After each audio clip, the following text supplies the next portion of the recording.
for a comment against the Prophet.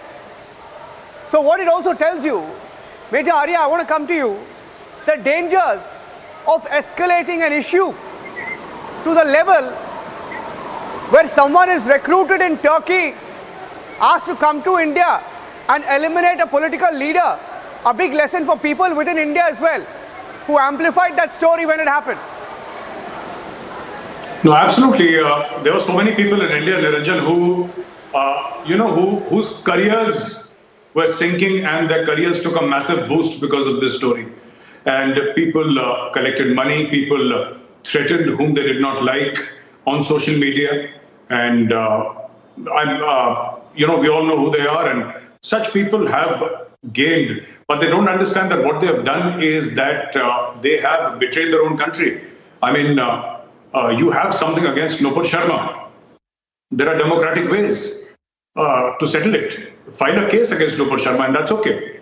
But the fact of the matter is, when you get terrorists, or because after what you have said, because there will be so many crazies, there will be so many lunatics who will be happy to do this because they believe that this world is a transit lounge and you get your rewards up there in heaven. And they want to reach heaven as soon as possible, and there are such lunatics all over the world. And you don't know, your comments might trigger a lunatic who might say that, okay, here I come, I'm sick and tired of this world, and let me go to heaven.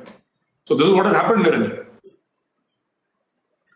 Absolutely. I'll let you go at this point. I know you need to go, Major Arya. Thank you for being with us in this in the course of this broadcast. We'll get back to you in just a bit. We'll get you live once again. I'm going back to, I think Abhishek is picking up some breaking news information. Abhishek, this comes at around the same time when the NSA, Ajit Doval was there. You're picking up some more details, Abhishek. Can I ask you to share those details with our viewers?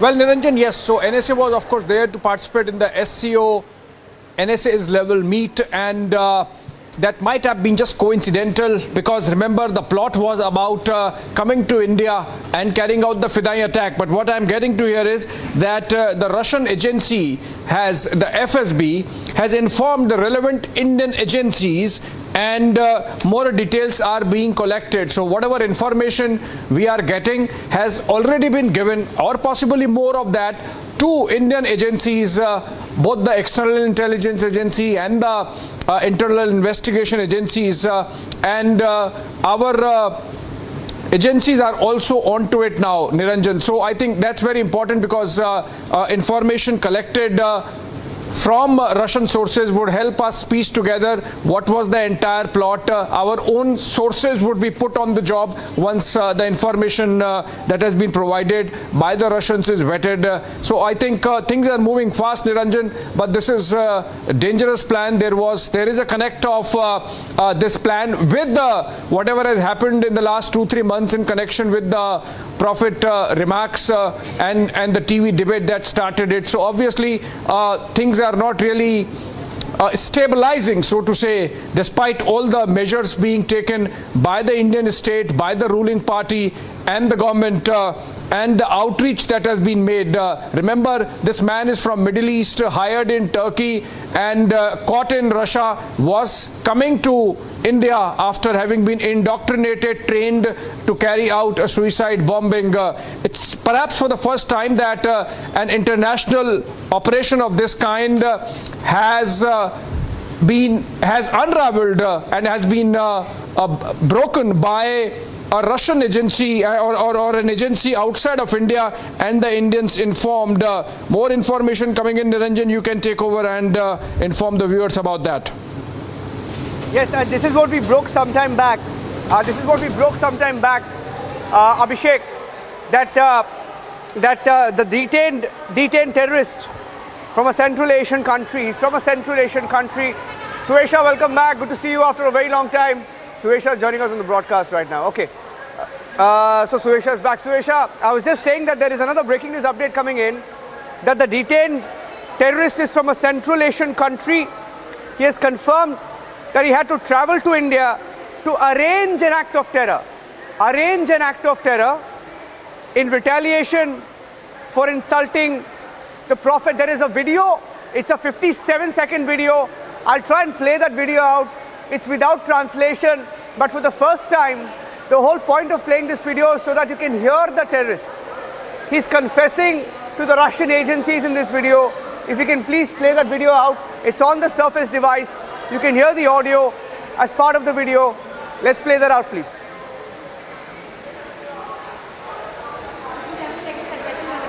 Летел в Россию, приходил специальную подготовку в Турцию. В 2022 году по указанию Юсуф Таджика я летел в Россию. Я приходил специальную подготовку в Турцию. В 2022 году по указанию Юсуф Таджика я летел в Россию. Я приходил специальную подготовку в Турцию. В 2022 году по указанию Юсуф Таджика я летел в Россию. Я приходил специальную подготовку в Турцию. В 2022 году по указанию Юсуф Таджика я летел в Россию. Я приходил специальную подготовку в Турцию. В 2022 году по указанию Юсуф Таджика я летел в Россию. Я приходил специальную подготовку в Турцию. В 2022 году по указанию Юсуф Таджика я летел в Россию. Я приходил специальную подготовку в Турцию. Приходил специальную подготовку в Турцию. В 2020. So Jalil Bakhshi is back on the broadcast with us right now. Suesha, you can take a question with him as well. This is a big arrest. Abhishek was just breaking more details, but Suesha, I'm coming across to you so that you can take the next question with Jalil Bakhshi. I think Abhishek is also picking up more details. We'll go to him next. Suesha, over to you. All right, General Bakhshi, really he was waiting to ask you now to what happens from here. After this very video has been accessed, of course, the person has been caught. How do the Indian authorities take over and move on as far as this investigation is concerned? Look, I'm very certain that we'll ask for extradition of this assassin and for detailed and comprehensive interrogation in India so that his associates, his links, his organizational structure, etc. could all be identified now and prophylactic action taken to neutralize them before they do any more damage.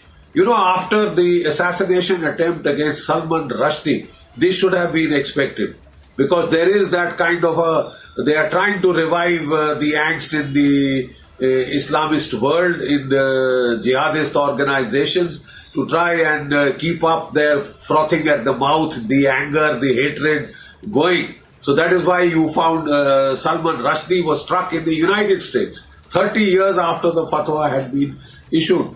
And now we have this, and the man under interrogation is clearly saying, although of course we'll have to await the translation of the Russian, but the Sputnik etc. have told you that this man has been singing like a canary under interrogation. They all sing. That's my experience also.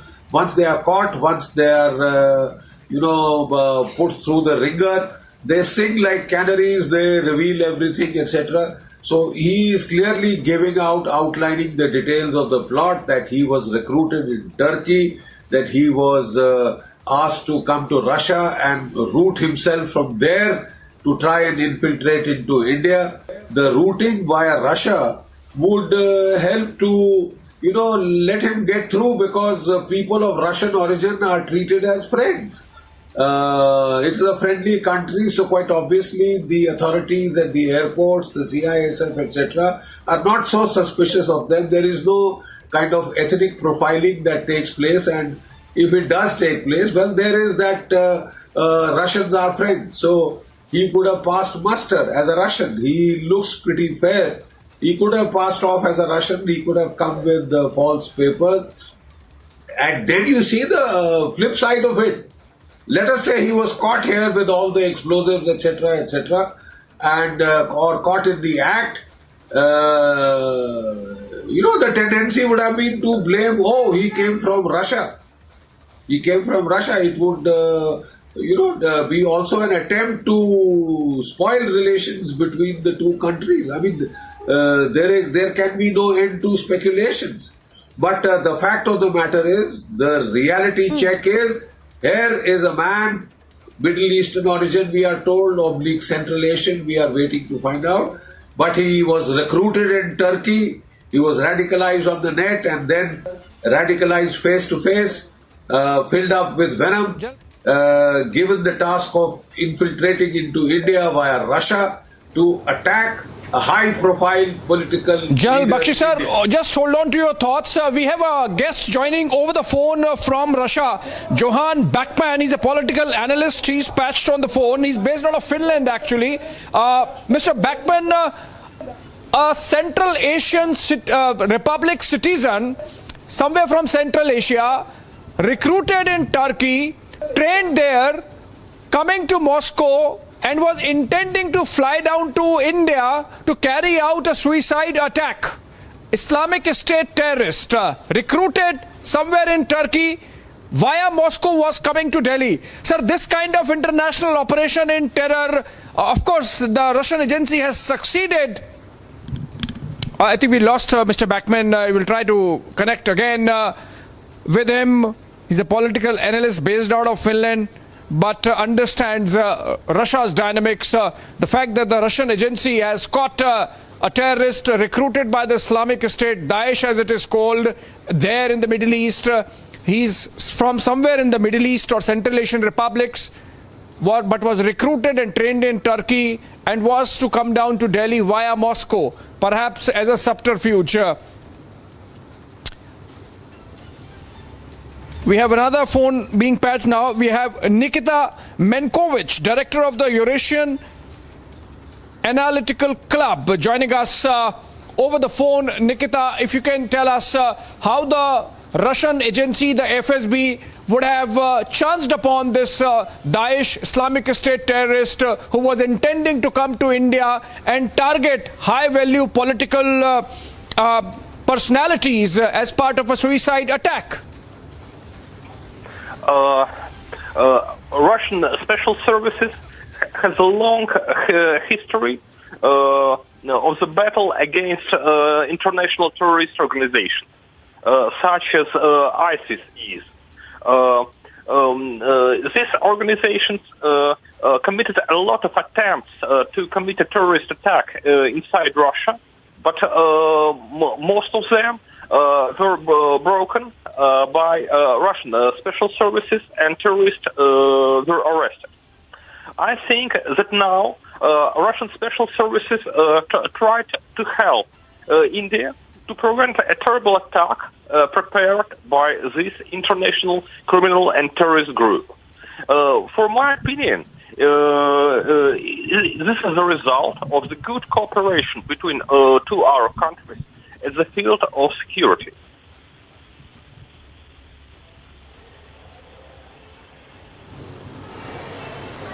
Right, definitely, Nikita, this is an example of how the agencies cooperate between the two countries, friendly nations, but this could have been a dangerous attack had it succeeded with this terrorist flying out of Turkey after training and taking the Moscow route and coming to New Delhi.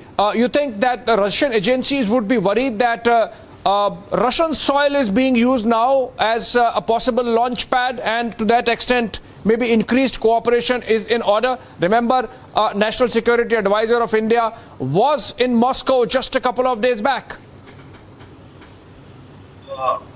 Russia is a big transport country. A lot of people from all over the world are transiting through the Moscow airports. Of course, some of them may be criminal and terrorists, but as we see on this example, our FSB and other special services work good, and they're trying to find such personalities and arrest them to prevent possible crime activities and terrorist attacks. We should understand that this example shows that FSB do those work good and guarding not only Russian interests and Russian securities, but also the interests and security of our allies, such as India and other countries.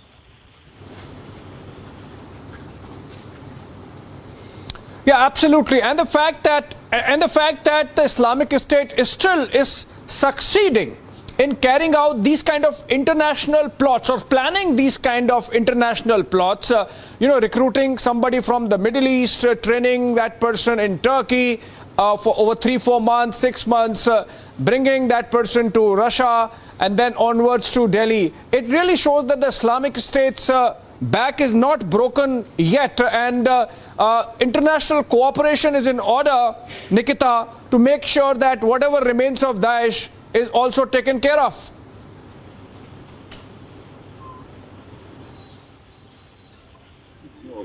But the problem is that now special services of United States of America are using such terrorist groups as a tool, as a weapon against Russia and other countries who oppose the American dictatorship and the world. For example, in Afghanistan, Daesh groups are sponsored, get money from Americans and British special services to destabilize the situation in Central Asia. We cannot exclude that even this terrorist attempt we're discussing today maybe was prepared by Washington, who is not agree with India politics, with India-Russian relations. Oh, that's a big charge you are making, Nikita. Let me take this to Tim Kirby. Tim Kirby is a senior journalist joining us from Moscow over the phone. Tim, if you can tell us, because these reports we have gathered through Russian official sources about a terrorist recruited by the Islamic State was on way to Delhi or to some part of India to carry out a suicide bombing in Delhi. What are you hearing from the ground, since you are there in Moscow, about this terror plot of the Islamic State and whether the agencies believe that this man was really motivated enough to carry out a successful attack? Well, one thing I can tell you is that there's a little bit of a different mentality when it comes to Russia's security services, their military, and their attitudes towards releasing information to the public. Generally, the Russians tend to wait till they're sure about something, and then they release it. Okay, whereas opposed to Washington and especially in modern times, Kiev tend to not be particularly worried about speculating. So generally, if they do release something, that means they feel very confident about it, and that they're not going to sort of backtrack on it for a few days. So apparently, if they did release it, that means they did believe that this is true and that this could happen. However, the news cycle in Russia is very much so filled with let's just say, other events at the same time. So this isn't really news issue number one in any way. Right. So you are actually saying, Tim, that if the Russians have released a statement, if they have taken a position, if they have shared some information, which means it was solid, it was authentic, and that they have done the background check on this man, who can be seen in the video saying that he was hired by somebody called Yusuf, and he was transiting via Moscow, and he was intending to go to Delhi to carry out an attack. You think the Russians would have more information which they would be sharing with their Indian counterparts, the agencies would be sharing with the Indian counterparts? We know, for example, that the agencies have gotten in touch with each other. You think more information could be coming out? And if you have some more information to share, since you are there in Moscow, Tim? Well, again, I have to tell you, I am not super familiar with this case, so I don't want to comment about the details of the case. But what I can comment is about the sort of methodology that Russians use. And even on the level of being school children, Russians do not want to look bad or make mistakes. They're very obsessive about that. And that probably is what influences a lot of the way that they deal with things.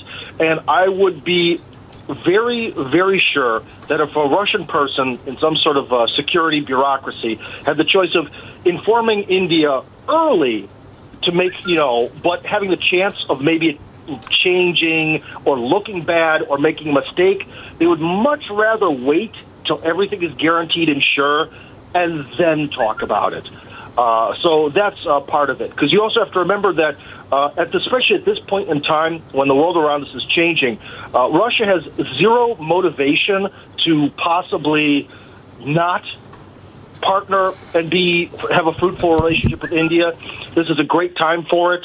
We've seen with the Western sanctions hitting Russia that India has been very open-minded and very accommodating to working with Russia and working with other countries as well, very neutral.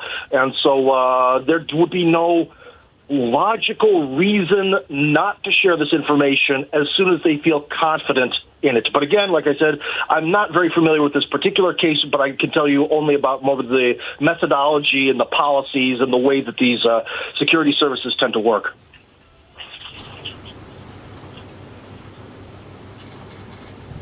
Right, true, Tim. True, very true, Tim. The Russians would be doing a thorough job of it, obviously.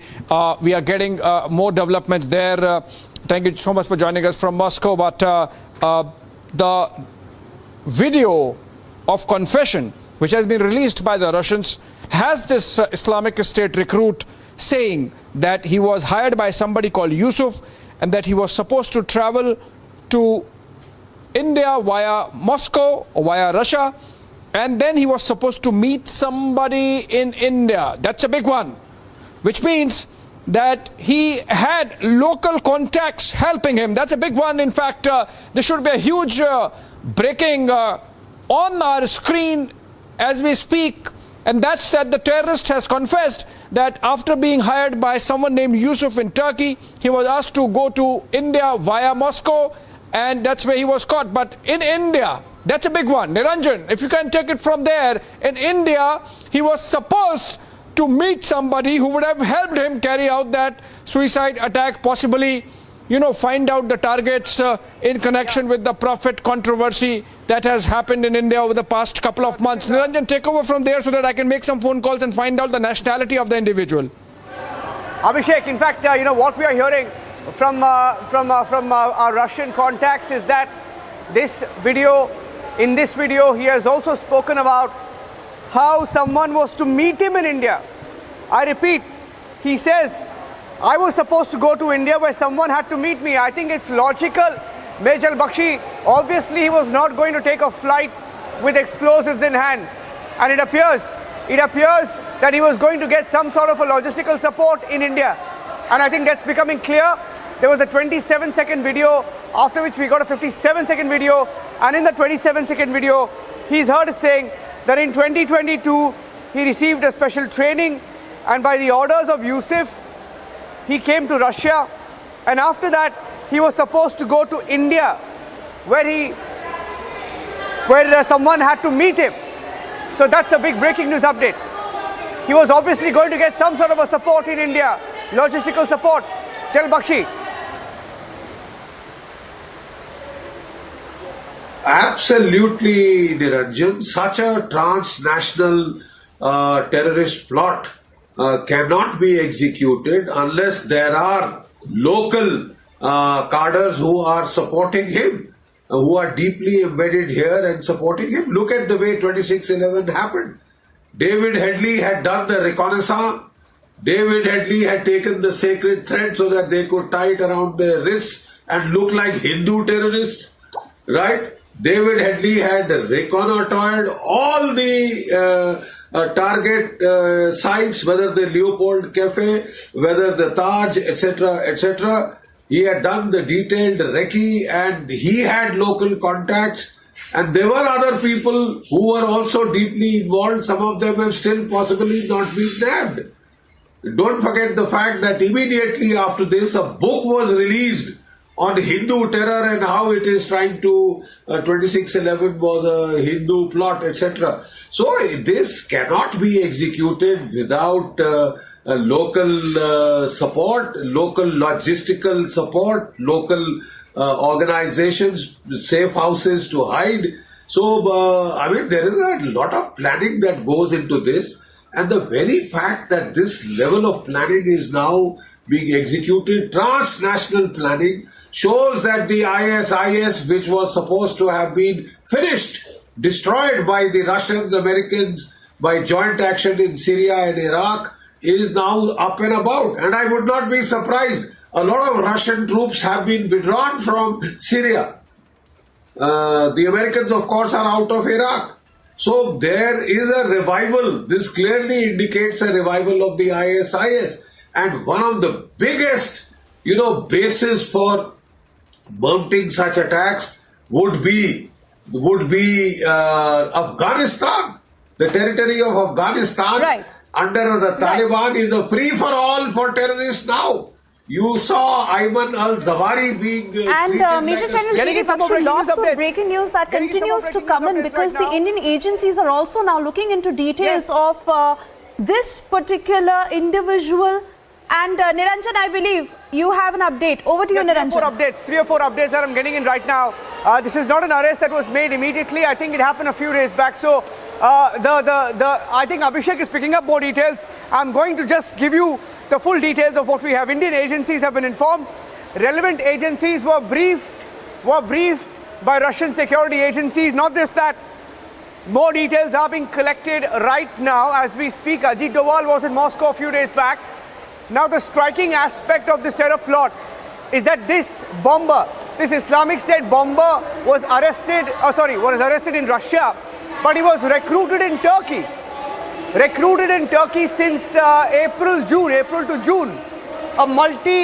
About 3 to 4 months he was trained there, and he was asked to come to India via Russia.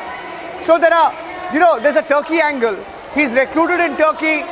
He meets people in Istanbul. All his meetings are in Istanbul. And then he's asked to fly out to India. And all of the radicalization happens via Telegram. We are told that all the radicalization communication happens via Telegram. He's asked to go to Russia and come to India via Russia. I'm going across to Abhishek, joining us with another breaking news update. Abhishek. Niranjan, we are told that the information is being pieced together now by Indian agencies, and this would be taken back to where it started. The nationality of the recruit has been identified. I can bring that to you just in a bit. I am told to wait for a while.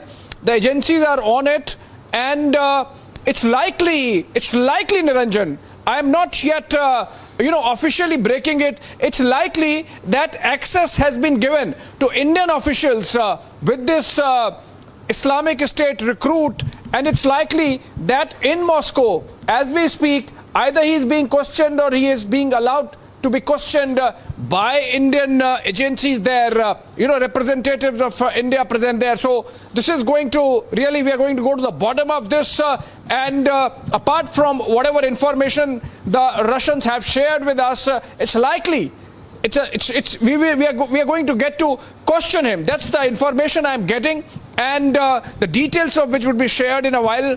Also including the nationality of this person from the Middle East. We have to just wait for a while. I'll make a couple of phone calls and come back, Niranjan. But this is really getting big. This is becoming important. Also, given the fact that there is a local angle, and it's likely that he was to be provided local support, which means there is a sleeper cell which had to be activated, which would have facilitated this man's objective of carrying out a terror attack, a suicide bombing, Niranjan, somewhere in India. So I think that bit of information is important, that agencies are getting access to this man. Okay, we'll wait for that official confirmation, because that could be big. If the agencies have got access to him, that would be the biggest breaking news update. At a time when Indian National Security Advisor was there, I have on the phone line Mr. Sami Hamdi. Sami Hamdi is the managing director at the International Interest, a global risk and intelligence company. He's joining us on the phone line. Sami Hamdi, an ISIS recruit, terror recruit from Turkey, meets people in Istanbul, coordinates on Telegram, goes to Russia before he catches a flight to India, and he's arrested by the FSB. The global ramifications of such an arrest is huge, because the FSB has gone on record to say that he had political leaders in India on his target? I think that, first of all, thank you for having me. I think first and foremost, it's important to highlight that it's very unusual for this to become public information, and therefore it suggests that there is something happening in the bigger context.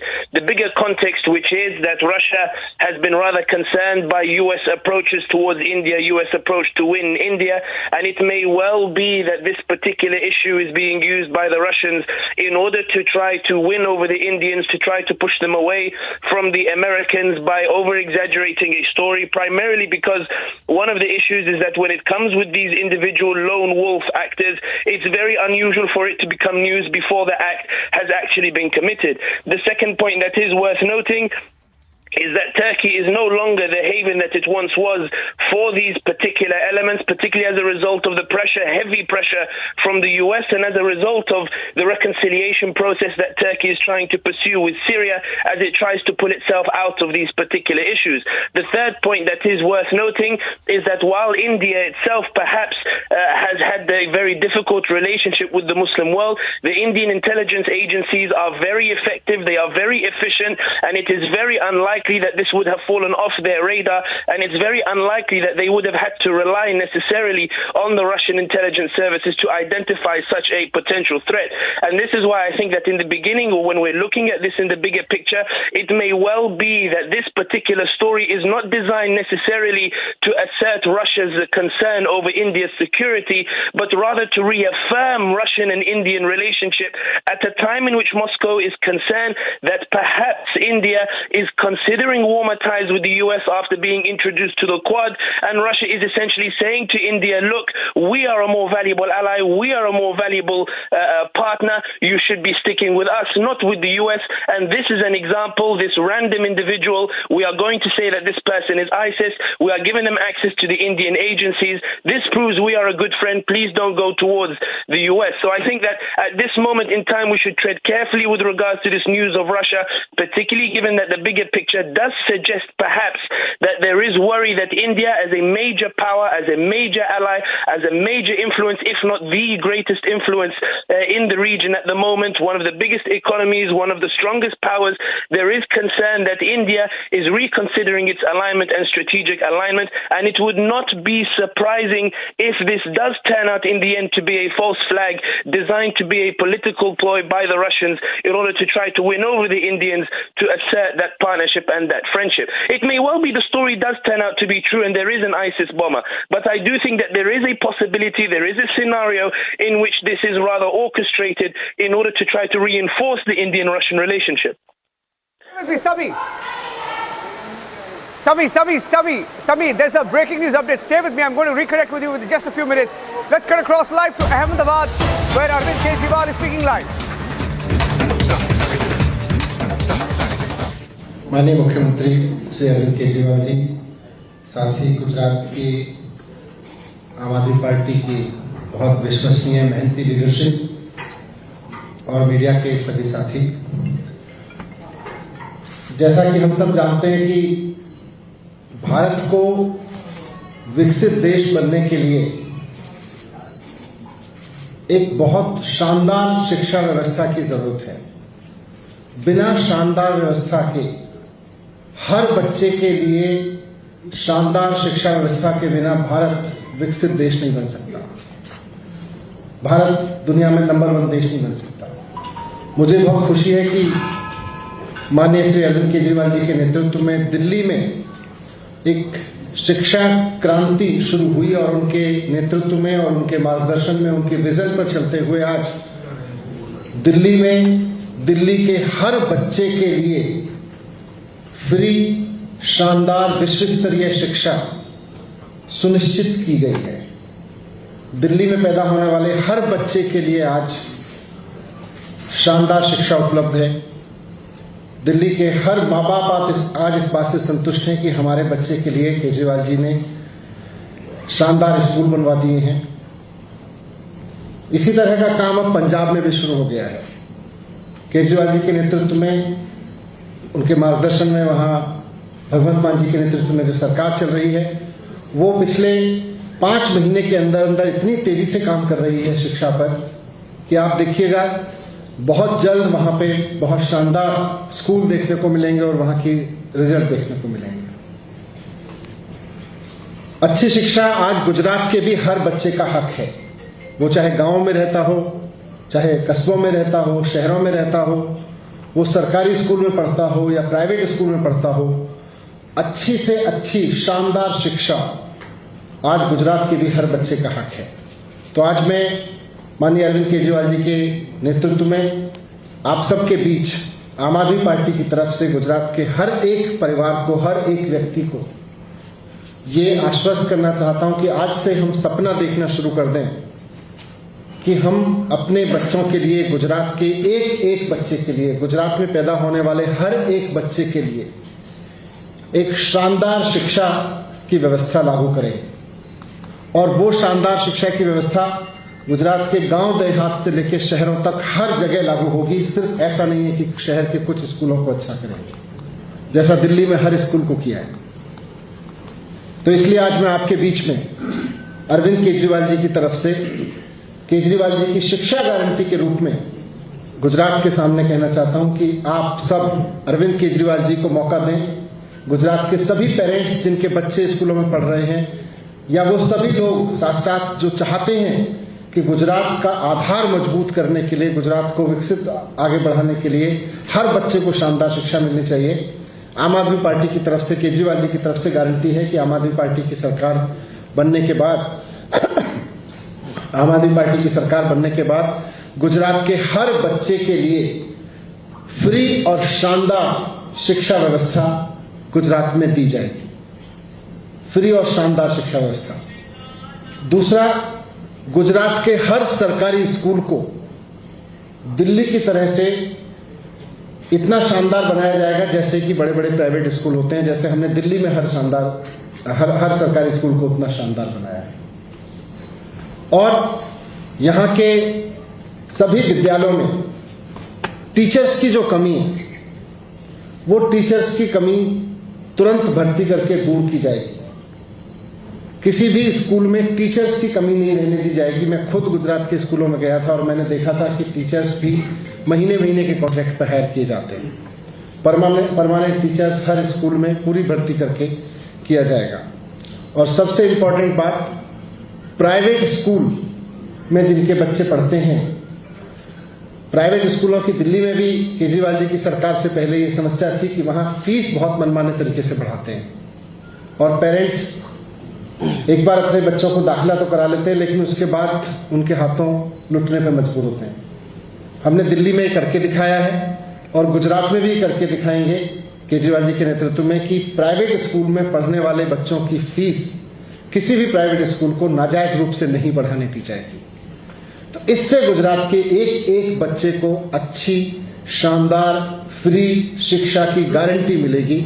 आज केजरीवाल जी की तरफ से मैं आपके समक्ष guarantee रख रहा हूं और मुझे पूरी उम्मीद है कि गुजरात के लोग अपने बच्चों की शिक्षा के लिए, आने वाली पीढ़ियों की शिक्षा के लिए केजरीवाल जी की इस गारंटी के आधार पर केजरीवाल जी को एक मौका जरूर देंगे। धन्यवाद।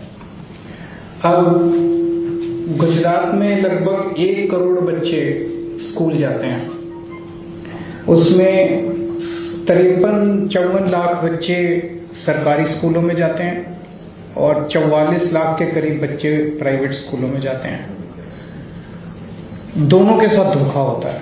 जो प्राइवेट स्कूलों में जाते हैं उनकी फीस मनमानी बढ़ा देते हैं, उनको जबरदस्ती करते हैं उनके साथ, और जो सरकारी स्कूलों में जाते हैं, सरकारी स्कूलों की हालत बहुत खराब है। तो अभी जो मनीष जी ने अभी आपके सामने पूरा खाका रखा, उससे गुजरात के इन 1 करोड़ बच्चों का भविष्य सुधरेगा। ये बहुत बड़ी बात है। तभी गुजरात की तरक्की होगी और तभी देश की तरक्की होगी। और ये जो आज स्कूलों की और शिक्षा व्यवस्था की बहुत बुरी हालत है, ये भारतीय जनता पार्टी के 27 साल के कुशासन का नतीजा है। इनको अगर एक मौका और दे दिया तो 5 साल और खराब करेंगे ये लोग। अब मैं आपको स्वास्थ्य की गारंटी के ऊपर आता हूं। गुजरात के सरकारी अस्पतालों का, सरकारी डिस्पेंसरी का बहुत ज्यादा बुरा हाल है। धीरे धीरे इस पूरे सिस्टम को खत्म किया जा रहा है, जानबूझ के खत्म किया जा रहा है। और इसलिए ख़त्म किया जा रहा ताकि आदमी मजबूरी में प्राइवेट स्कूल अस्पतालों में प्राइवेट डॉक्टरों के पास जाने के लिए मजबूर हो। और प्राइवेट अस्पताल इतने महंगे हो गए कि अगर एक कोई बड़ी बीमारी किसी के हो जाए तो पूरी जमीन जेवर सब बिक जाते हैं, आदमी कर्जे में आ जाता है और कई किसान इस वजह से मौत कर अब सुइसाइड कर लेते हैं क्योंकि उनके पास बीमारी का इलाज करने के लिए पैसे नहीं होते। दिल्ली में हमने ये व्यवस्था की कि दिल्ली में सरकारी अस्पतालों को पहले हमने शानदार बनाया, मोहल्ला क्लिनिक को शानदार बनाया और फिर हमने कहा कि दिल्ली के 2 करोड़ लोग, चाहे कोई अमीर हो चाहे गरीब हो, चाहे इस जात का हो चाहे उस जात का हो, चाहे आदमी हो औरत हो, इस धर्म का हो उस धर्म का, 2 करोड़ लोगों को सबको पूरा इलाज मुफ्त होगा। सारी दवाइयां, सारे टेस्ट, सारे ऑपरेशन सब कुछ मुफ्त कर दिया हमने दिल्ली की जनता के लिए। सो पहली गारंटी स्वास्थ्य में मेरी ये है, गुजरात के हर व्यक्ति, गुजरात में रहने वाले हर व्यक्ति का पूरा इलाज मुफ्त होगा और अच्छा होगा। मुफ्त का मतलब ये नहीं कि सरकारी अस्पताल इतने खराब होंगे कि आप जाना ना चाहें, तो मुफ्त होगा और अच्छा होगा। दूसरी गारंटी, सारी दवाइयां, सारे टेस्ट, सारा इलाज, सारा ऑपरेशन, अमीरों का भी गरीबों का भी सबका मुफ्त होगा। अमीर प्राइवेट में जाना चाहे उनकी मर्जी है, लेकिन उन किसी से ये नहीं पूछा जाएगा बीपीएल कार्ड दिखाओ। जो सरकारी अस्पताल में जाएगा उसका इलाज मुफ्त होगा। तीसरी चीज, जैसे दिल्ली में मोहल्ला क्लिनिक बनाए हैं, हर गांव के अंदर एक गांव का क्लिनिक खोला जाएगा और शहरों में हर वार्ड के अंदर एक क्लिनिक खोला जाएगा। तो जितनी छोटी मोटी बीमारियां, खांसी जुकाम बुखार, उसके लिए आप मोहल्ला क्लिनिक में जाओ, आपको बड़े अस्पताल में जाने की जरूरत नहीं है। एयर कंडीशनड है, सारे के सारे शानदार हैं, वहां पे आप जा सकते हो। चौथी चीज, जितने सरकारी अस्पताल हैं आज गुजरात में, इनको प्राइवेट के मुकाबले अच्छा किया जाएगा, शानदार किया जाएगा, सेंट्रली एयर कंडीशन किया जाएगा। सभी सरकारी अस्पतालों को अच्छा करेंगे और नए सरकारी अस्पताल भी खोलने की जरूरत पड़ेगी, वो भी खोलेंगे। ऐसा नहीं होना चाहिए कि हम कहते हैं मुफ्त होगा और इलाज हो ही ना, इलाज शानदार होगा, अच्छा होगा। और आखिरी चीज, दिल्ली में हमने एक स्कीम बनाई है, अगर किसी का भी एक्सीडेंट होता है उसका पूरा इलाज हम मुफ्त कराते हैं, चाहे उसका प्राइवेट में कराना पड़े। अगर सीरियस एक्सीडेंट हो जाए और सरकारी अस्पताल में नहीं हो सकता तो बेस्ट से बेस्ट प्राइवेट अस्पताल में उसका इलाज कराते हैं, सारा खर्चा दिल्ली सरकार देती है। अभी तक पिछले 3 साल में 13,000 लोगों की हम जान बचा चुके हैं इस स्कीम के तहत। क्योंकि एक्सीडेंट होता है, लोग कोई उसको उठा के नहीं ले जाता अस्पताल, उसे लगता है मैं अस्पताल ले गया तो मेरे पल्ले पड़ जाएगा। हमने कहा आप अस्पताल ले जाओ, उसका सारा खर्चा हम देंगे, बस अस्पताल में ले जाकर उसको एडमिट करा दो। तो ये 5 गारंटी आज मैं स्वास्थ्य के क्षेत्र में दे रहा हूं। एक दो चीजें और बात करना चाहता हूं। अभी थोड़े दिन पहले मैं आया था, लगभग महीना 1.5 महीना पहले, तो कई सारे पूर्व सैनिक, एक्स सर्विसमैन धरने पे, प्रदर्शन पे बैठे हुए थे। तो उनकी एक डिमांड ये थी कि जो गुजरात का रहने वाला व्यक्ति सेना में शहीद हो जाता है बॉर्डर पे, तो उसको उचित मुआवजा नहीं मिलता। दिल्ली में हम लोग, दिल्ली का रहने वाला अगर कोई भी व्यक्ति फौज में है और काम कर रहा है और बॉर्डर पे शहीद हो जाता है, हम उसको 1 करोड़ रुपए देते हैं। तो उस टाइम मैंने उनके बिहाफ पे मैंने ऐलान किया था कि हमारी सरकार बनेगी तो हम उनको 1 करोड़ रुपए देंगे। मुझे बेहद खुशी है कि कल गुजरात सरकार ने ऐलान किया है कि वो भी अपने पूर्व सैनिक, कोई भी शहीद होगा तो उसको 1 करोड़ रुपए की राशि देगी।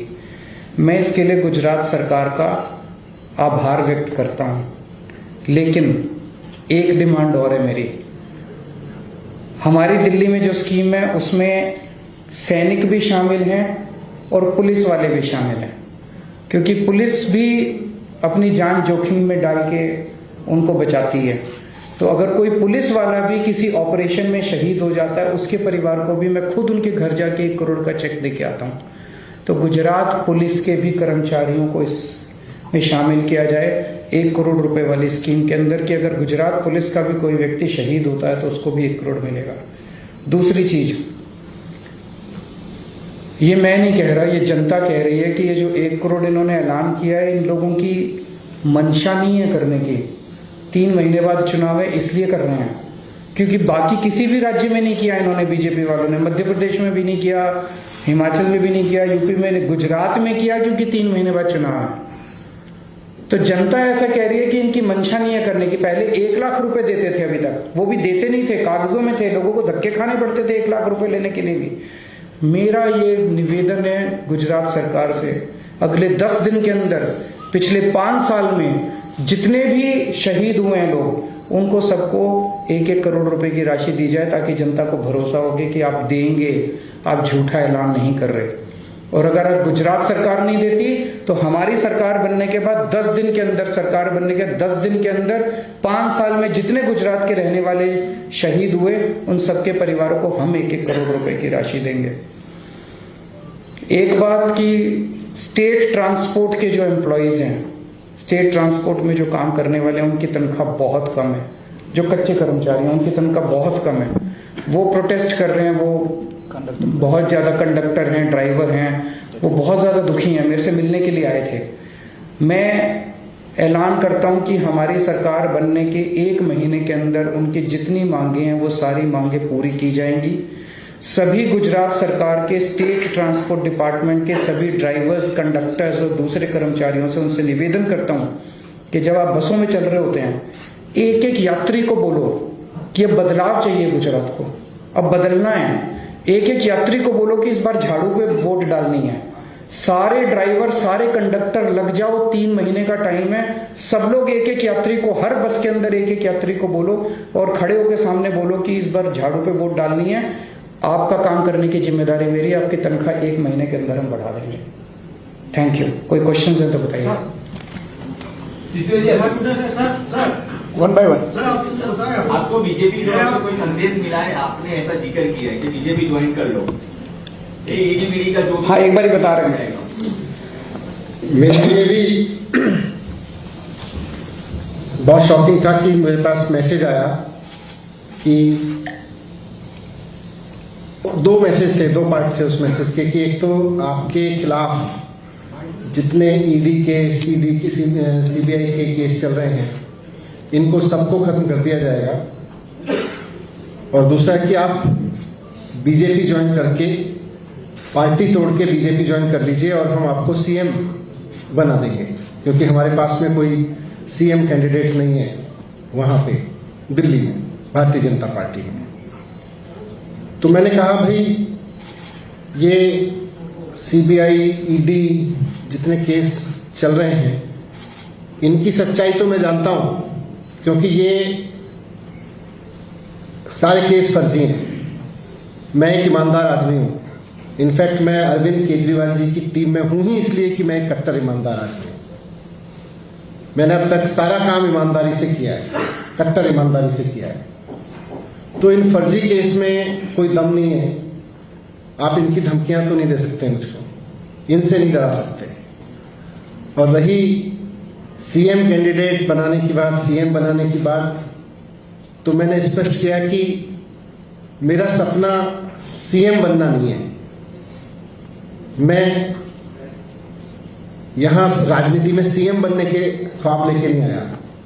मैं जो ख्वाब लेके आया हूं वो ये है कि दिल्ली के हर बच्चे को शानदार एजुकेशन मिले, और आज मैं काम कर रहा हूं कि देश के हर बच्चे को शानदार एजुकेशन मिले, वो चाहे गरीब का बच्चा हो या अमीर का बच्चा। मेरा सपना यह है, मैं उस सपने पे काम कर रहा हूं, और मैं जानता हूं कि ये सपना अरविंद केजरीवाल जी ही पूरा कर सकते हैं। इस देश में कोई और नेता नहीं है जो देश की एजुकेशन को वहां ले जा सकता हो जहां से हमारे देश के हर बच्चे को शानदार एजुकेशन मिले। तो मैं ये भी आप भूल जाओ कि मैं किसी सीएम कैंडिडेट बनने के, सीएम बनने के चक्कर में यहां हूं। मैं तो अरविंद जी के साथ हूं। अरविंद जी मेरे राजनीतिक गुरु हैं, उन्हीं के मार्गदर्शन में, उन्हीं के आदेशों पर, उन्हीं के डायरेक्शंस में दिल्ली में काम किया है और राजनीति में काम किया है। नाम बता सकते हैं आप? देखिए, जो लोग, जिन्होंने मुझे मैसेज दिया, उन्होंने मुझे कहा कि वेस्ट बंगाल में शुभेंदु अधिकारी जी को हमने ही ज्वाइन कराया था, असम में हेमंत शर्मा जी को हमने ही ज्वाइन कराया था, फिर नारायण राणे जी से लेके और जो और ज्वाइनिंग उन्होंने कराई है, तो उन्होंने कहा कि हम पे आप भरोसा रखिए, हम लोग इसमें हैं, हम ही ज्वाइन कराते हैं। जयंत पांड्या जी को भी हमने ज्वाइन कराया था। तो अब आप उनको किन्होंने ज्वाइन कराया था, मुझे दो तीन क्वेश्चन हम लोगों से भी पूछ लीजिए आप। दो सवाल है मेरे। पहला सवाल ये है कि हर्ष संघवी जो हमारे यहाँ के गृह राज्य मंत्री है, आपके ट्वीट को लेकर उन्होंने ट्वीट किया है कि पहले ये तय कीजिए कि आप भगत सिंह की संतान है या महाराणा प्रताप की, क्योंकि दो ट्वीट में अलग अलग है। हम दोनों। दूसरा सवाल ये है कि वो जानना चाहते हैं कि कौन सा राजपूत समाज नाराज है। आपने लिखा है राजपूत समाज नाराज। मैं शहीद भगत सिंह का फॉलोअर भी हूँ, मैं महाराणा प्रताप की दिलेरी बहादुरी का फॉलोअर भी हूँ, मैं गांधी से लेके सरदार पटेल तक सबको अपना गुरु, अपने पिता तुल्य मानता हूँ और उनको अपने जीवन का आदर्श मानता हूँ। राजपूत समाज कौन सा नाराज है? आपने लिखा है राजपूत समाज नाराज है। पूरे देश में लोग नाराज हैं। एक मिनट, जिस व्यक्ति को पूरे देश की शिक्षा व्यवस्था सौंप देनी चाहिए, जिस व्यक्ति ने 5 साल के अंदर करिश्मा करके दिखा दिया, मौजूदा रवायती पार्टियां 70 साल में जो काम नहीं कर पाई और जिस व्यक्ति ने वो काम करके दिखा दिया कि सरकारी स्कूलों को शानदार बना दिया, इस देश के गरीब बच्चों को भविष्य दे दिया, उस व्यक्ति पे सीबीआई की रेड कराते हो तुम लोग? शर्म नहीं आती तुम लोगों को? और फिर ये अनर्गल बातें कर रहे हो। ऐसे व्यक्ति को तो भारत रत्न मिलना चाहिए। पूरे शिक्षा व्यवस्था, प्रधानमंत्री जी को बुलाना चाहिए, उनको कहना चाहिए भाई जो भी पार्टी हो, पार्टीबाजी करने थोड़ी, देश का विकास करना है। मनीष जी बैठिए, हमें बताइए कैसे शिक्षा व्यवस्था ठीक करें। ये होना चाहिए था। ये जो इस तरह की बातें कर रहे हैं, सारे समाज नाराज हैं। राजपूत भी नाराज हैं, ब्राह्मण भी नाराज हैं, बनिए भी नाराज हैं, एससी भी नाराज हैं, एसटी भी नाराज हैं, अमीर भी नाराज हैं, गरीब भी नाराज हैं, औरतों भी नाराज हैं, आदमी भी नाराज है। सब नाराज हैं कि मनीष सिसोदिया को गलत तरीके से सताया जा रहा है। उनको अब 3-4 दिन में इनको गिरफ्तार कर लेंगे। एक मिनट, गिरफ्तार करने का क्या नतीजा होगा? 3 महीने 4 महीने तक शिक्षा व्यवस्था सफर करेगी। किसके फायदे में है ये? पूरा केस फर्जी है। किसको फायदा होगा? हम काम रुकने नहीं देंगे, लेकिन थोड़े दिन के लिए बाधा तो पहुंचेगी। इससे देश का भला होगा क्या? सवाल ये है कि अगर नाराज है तो सिर्फ राजपूत समाज का उल्लेख क्यों किया गया? ये सामाजिक राजनीति कर रहे हैं, किसी समाज को क्यों जोड़ रहे हैं? चेंज क्यों कर दिया? क्या चेंज कर दिया? लीगल पॉलिसी जो थी, सीबीआई की रेड होने के बाद तुरंत ही आप लोगों ने लीगल पॉलिसी को चेंज क्यों कर दिया? सीबीआई की रेड होने के बाद नहीं किया। 1 अगस्त को किया था। उसका कारण है 850 दुकानें खुलनी थी दिल्ली के अंदर। एक एक करके 350 दुकानें खुल पाई, 500 दुकानें नहीं खुल पाई। जिस तरह से केंद्र सरकार और सारी एजेंसीज दबाव डाल रही थी हमारे अफसरों के ऊपर, अफसरों ने उस पॉलिसी के तहत नई दुकानें का ठेका करना, नीलामी करने के लिए मना कर दिया। एलजी का दबाव था, पुलिस का दबाव था, सेंट्रल एजेंसीज का दबाव था। वो पॉलिसी बहुत अच्छी है, हम किसी के साथ भी डिबेट करने के लिए तैयार हैं। हमारे पास ऑप्शन नहीं थी। अगर हम वो नहीं करते, सारी दुकानें बंद हो जाती और वहाँ पे नकली दारू बिकनी चालू हो जाती, जैसे आज गुजरात के अंदर है। इसीलिए हम पुरानी वाली पॉलिसी पे चले गए। पुरानी पॉलिसी में 100 कमियां हैं, लेकिन कम से कम नकली दारू तो नहीं बिक रही है।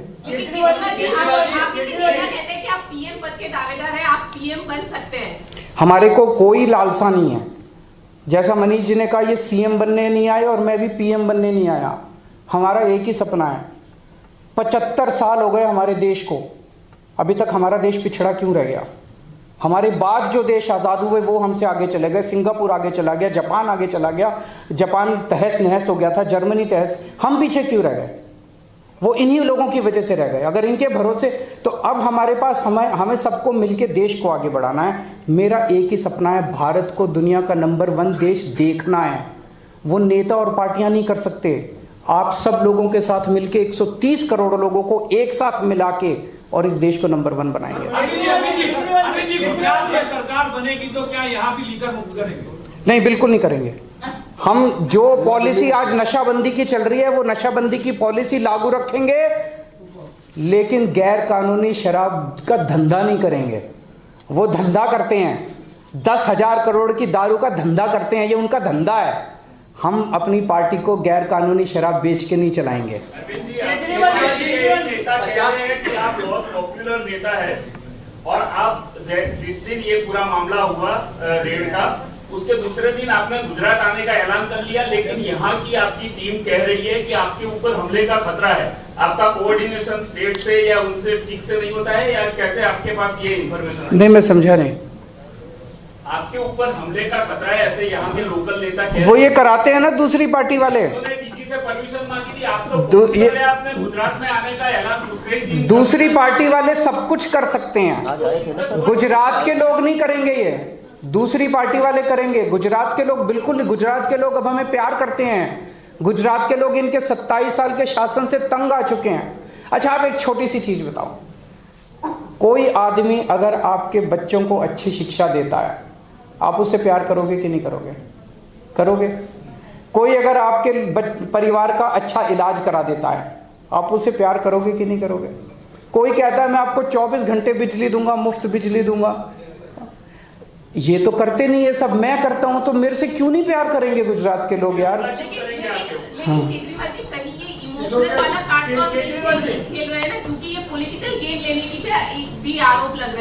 वो तो आरोप लगाते रहेंगे, उनको मत सुनिए आप, गुजरात की जनता को सुनिए। गुजरात आज ये सारा, मैं आपसे एक पूछता हूं प्रश्न, ये सारा रेड वेड अब अचानक क्यों चालू हो गई?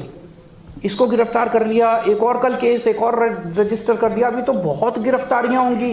ये सब गुजरात के चुनाव की वजह से। दिसंबर में खत्म हो जाएगा, दिसंबर तक हो रहा है बस, ये दिसंबर तक चुनाव हो जाएगा गुजरात का। गुजरात में भारतीय जनता पार्टी की जमीन खिसक रही है, इनका 27 साल का शासन खिसक रहा है। अभी मनीष भी गिरफ्तार होंगे और भी कई हो सकता है, मेरे को भी कर लें। क्या करेंगे क्या नहीं करेंगे, कुछ भी कर सकते हैं। Last question,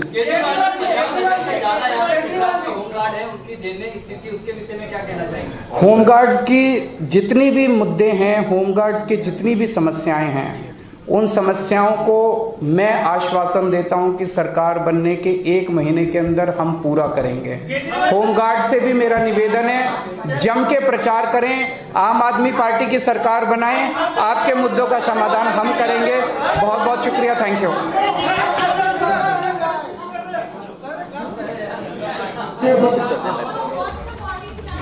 All right, viewers, a press conference by Arvind Kejriwal and Manish Sisodia there in Gujarat. A couple of points are being made where Manish Sisodia is announcing an education guarantee while he's the #1 accused in the CBI FIR in the liquor scam here in New Delhi. The story which we have been tracking very closely. They are making a couple of points. Kejriwal standing behind Manish Sisodia once again. The same party which had said that if there's an allegation, there should be a resignation. But it seems as if, as of now, the Aam Aadmi Party, even though serious allegations leveled against Manish Sisodia, Kejriwal is standing behind, even saying he should get a Bharat Ratna. That's a big story we are tracking at this point of time. Also, Kejriwal promised free education and healthcare facilities to people of Gujarat. That is a big news coming in at this point of time.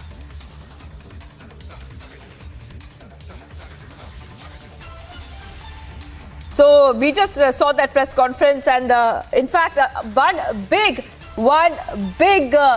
point also being made that BJP offered me the post of CM, and that is why I'm also being joined by Shehzad Poonawala on the phone line of the BJP. Shehzad, Manish Sisodia actually went ahead and said that BJP offered me the post of CM. What is your reaction coming in at this point of time? Did something like this even happen?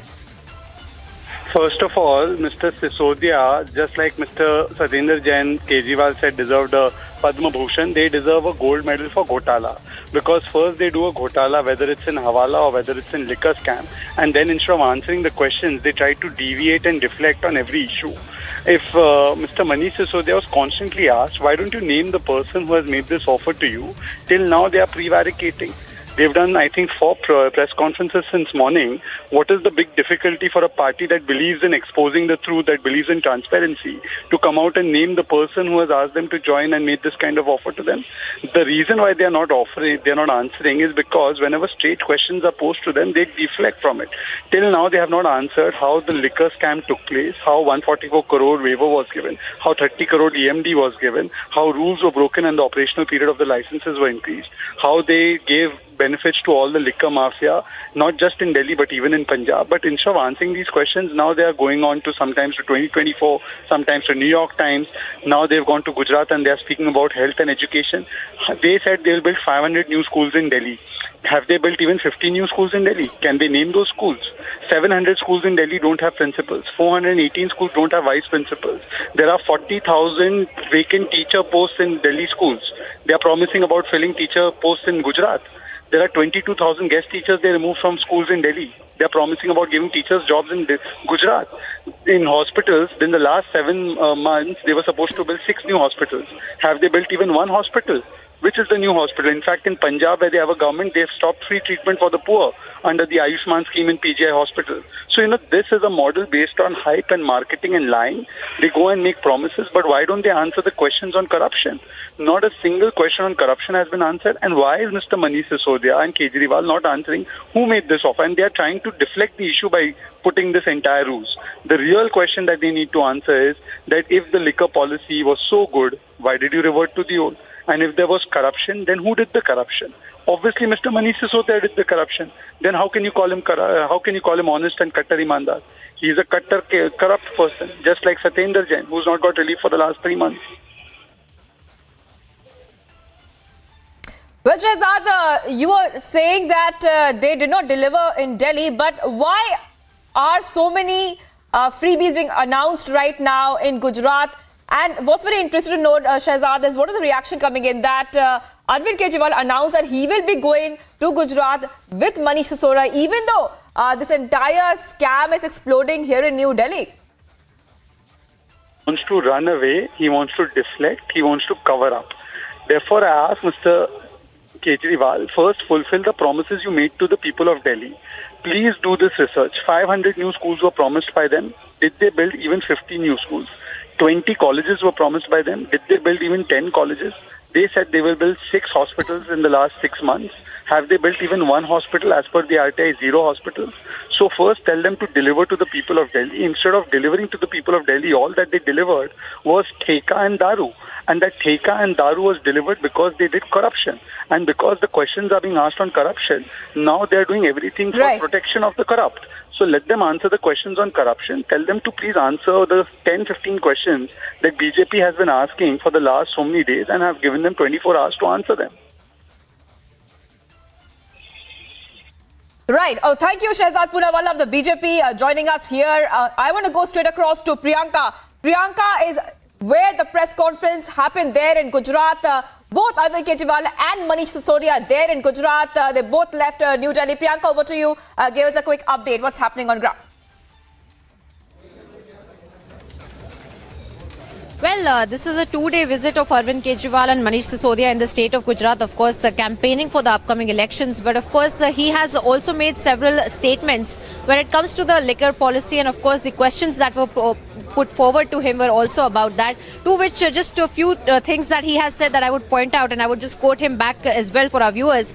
He has said, when asked about the liquor policy, he has categorically said that he wanted to open 500 more liquor shops in Delhi and that he cancelled the liquor policy unwillingly. Now, I'm quoting out of what he has said verbatim. He has said that I cancelled the liquor policy unwillingly and wanted to open more liquor shops. I wanted to open around 500 more liquor shops in Delhi, and that he has said, in fact, about the liquor policy, he has said that there was absolutely nothing wrong in that, and he has once again reiterated this stand that the Aam Aadmi Party had taken, Arvind Kejriwal had taken, that this is in fact political vendetta that is being done by the central government. And in fact, 2 more news points that have come out of this conference as well, Shivangi, is that what we're learning, that he in fact said that Manish Sisodia has done absolutely nothing wrong. He once again gave his, he gave his stamp of approval to Manish Sisodia and said that he has done nothing wrong. wrong. He is in fact a victim of political vendetta, which is being done via these agencies like CBI. Priyanka, I will be coming back to you.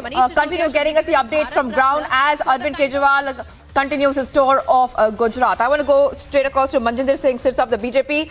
Thank you for joining us. What is the reaction coming in at this point of time? It seems as if they have left New Delhi and now they have moved to a different part of India and they are talking about their model there.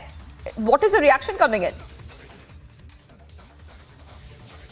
He was absolutely right. He said कि मैंने मर्जी से नहीं किया, unwillingly मेरे को करना पड़ा. Reason being because he was getting a huge profit out of that.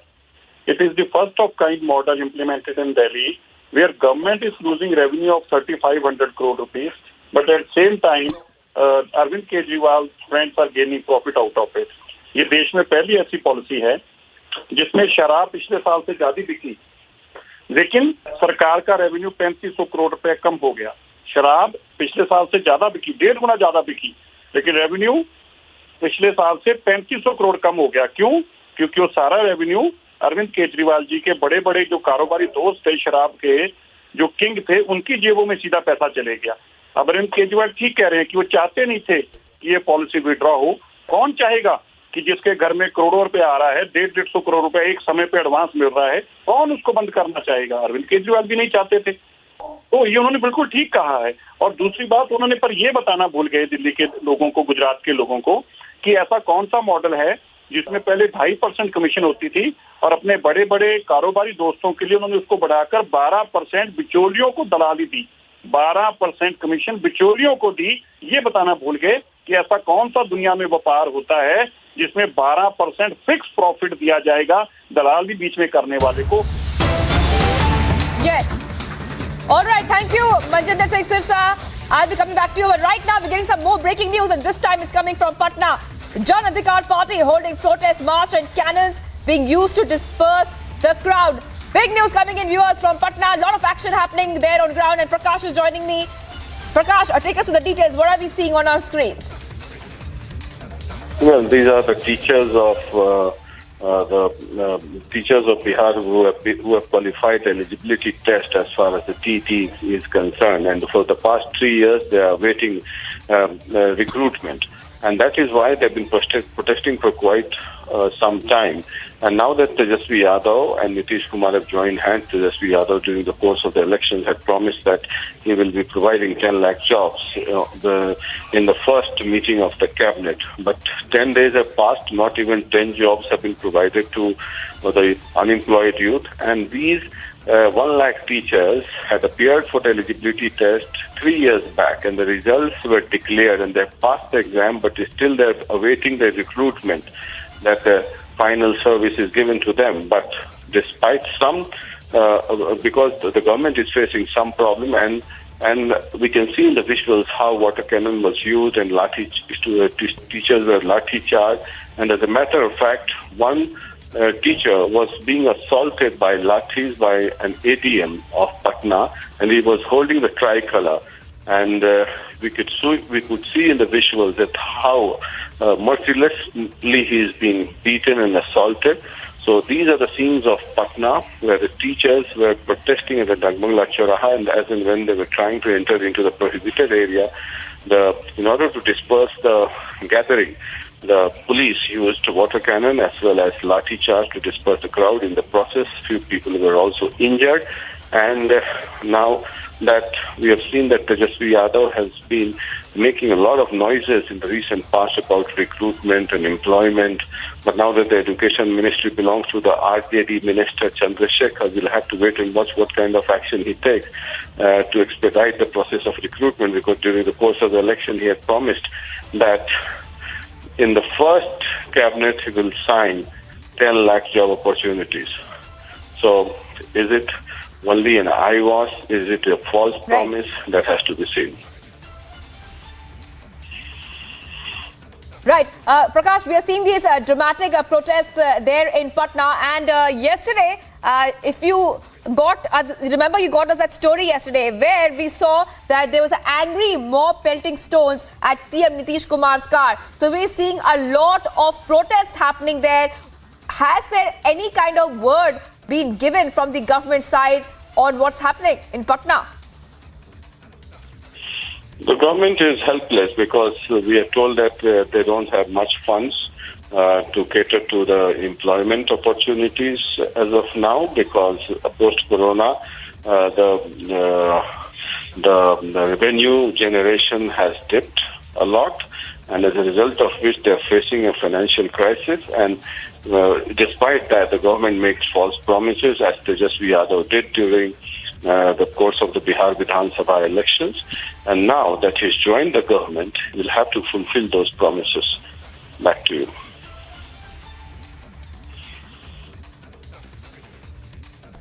Right. Prakash, also take us to the details about who these protesters are exactly, which we are seeing on a screen. Because if our viewers are watching right now, they can see that these protesters are being brutally, Prakash, lathi charge, and they are extremely, we can clearly see that they are in pain as the police cracks down on them at this point of time. So who exactly are these protesters that we're seeing there on our screens? Well, these protesters are teachers, and there were 5,000 in numbers today. Approximately 1 lakh teachers who passed the eligibility test of the teachers eligibility test (TET) 3 years back, and they are awaiting final recruitment in the government of Bihar as teachers. And the government has promised that in phase-wise they will be recruited.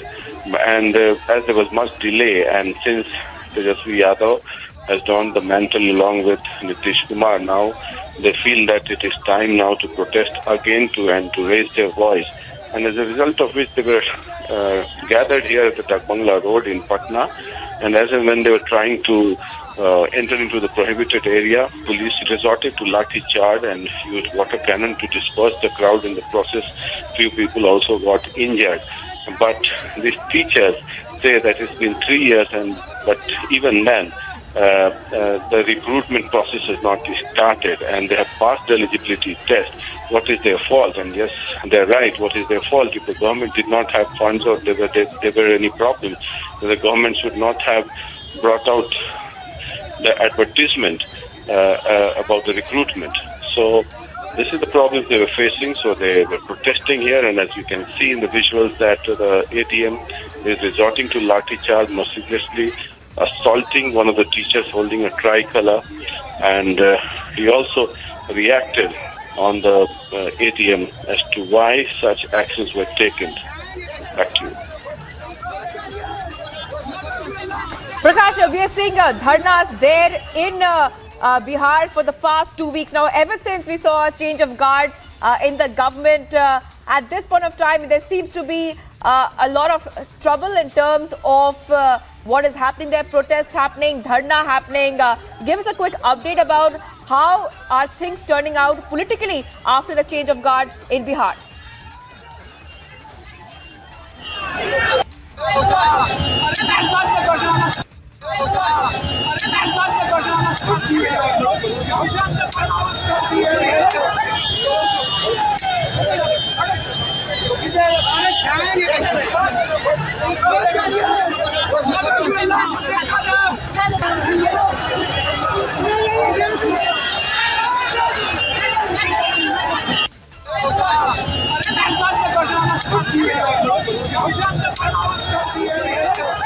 All right, so viewers, we are just showing you those visuals, and we're also showing you the sound, the ambient sound. You can hear how much of pain the protesters are in right now. One person lying on the floor, being thrashed by multiple people, multiple policemen, brutally thrashed. I want to go back to you, Prakash. I was asking you earlier before we showed our visuals again to our viewers that how are things turning out to be politically there? Because we're seeing a lot of protests. We are seeing angry mobs pelting stones at Nitish Kumar's cavalcade. That happened yesterday. Nitish Kumar was not in that cavalcade. But there seems to be, in fact, some drama playing out after a change of guard there.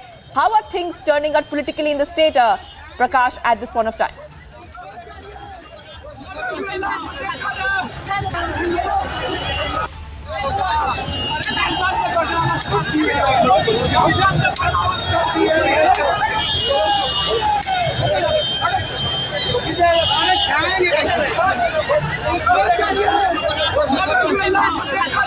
All right, we'll be getting back to Prakash right now, but what you can see on your screen, viewers, is that the visuals coming in from Patna. Now, what you see on your screens is Jan Adhikar Party holding protest march and cannons being used to disperse the crowd. Now, what our correspondent and editor Prakash told us is that this is happening in relation with employment and jobs.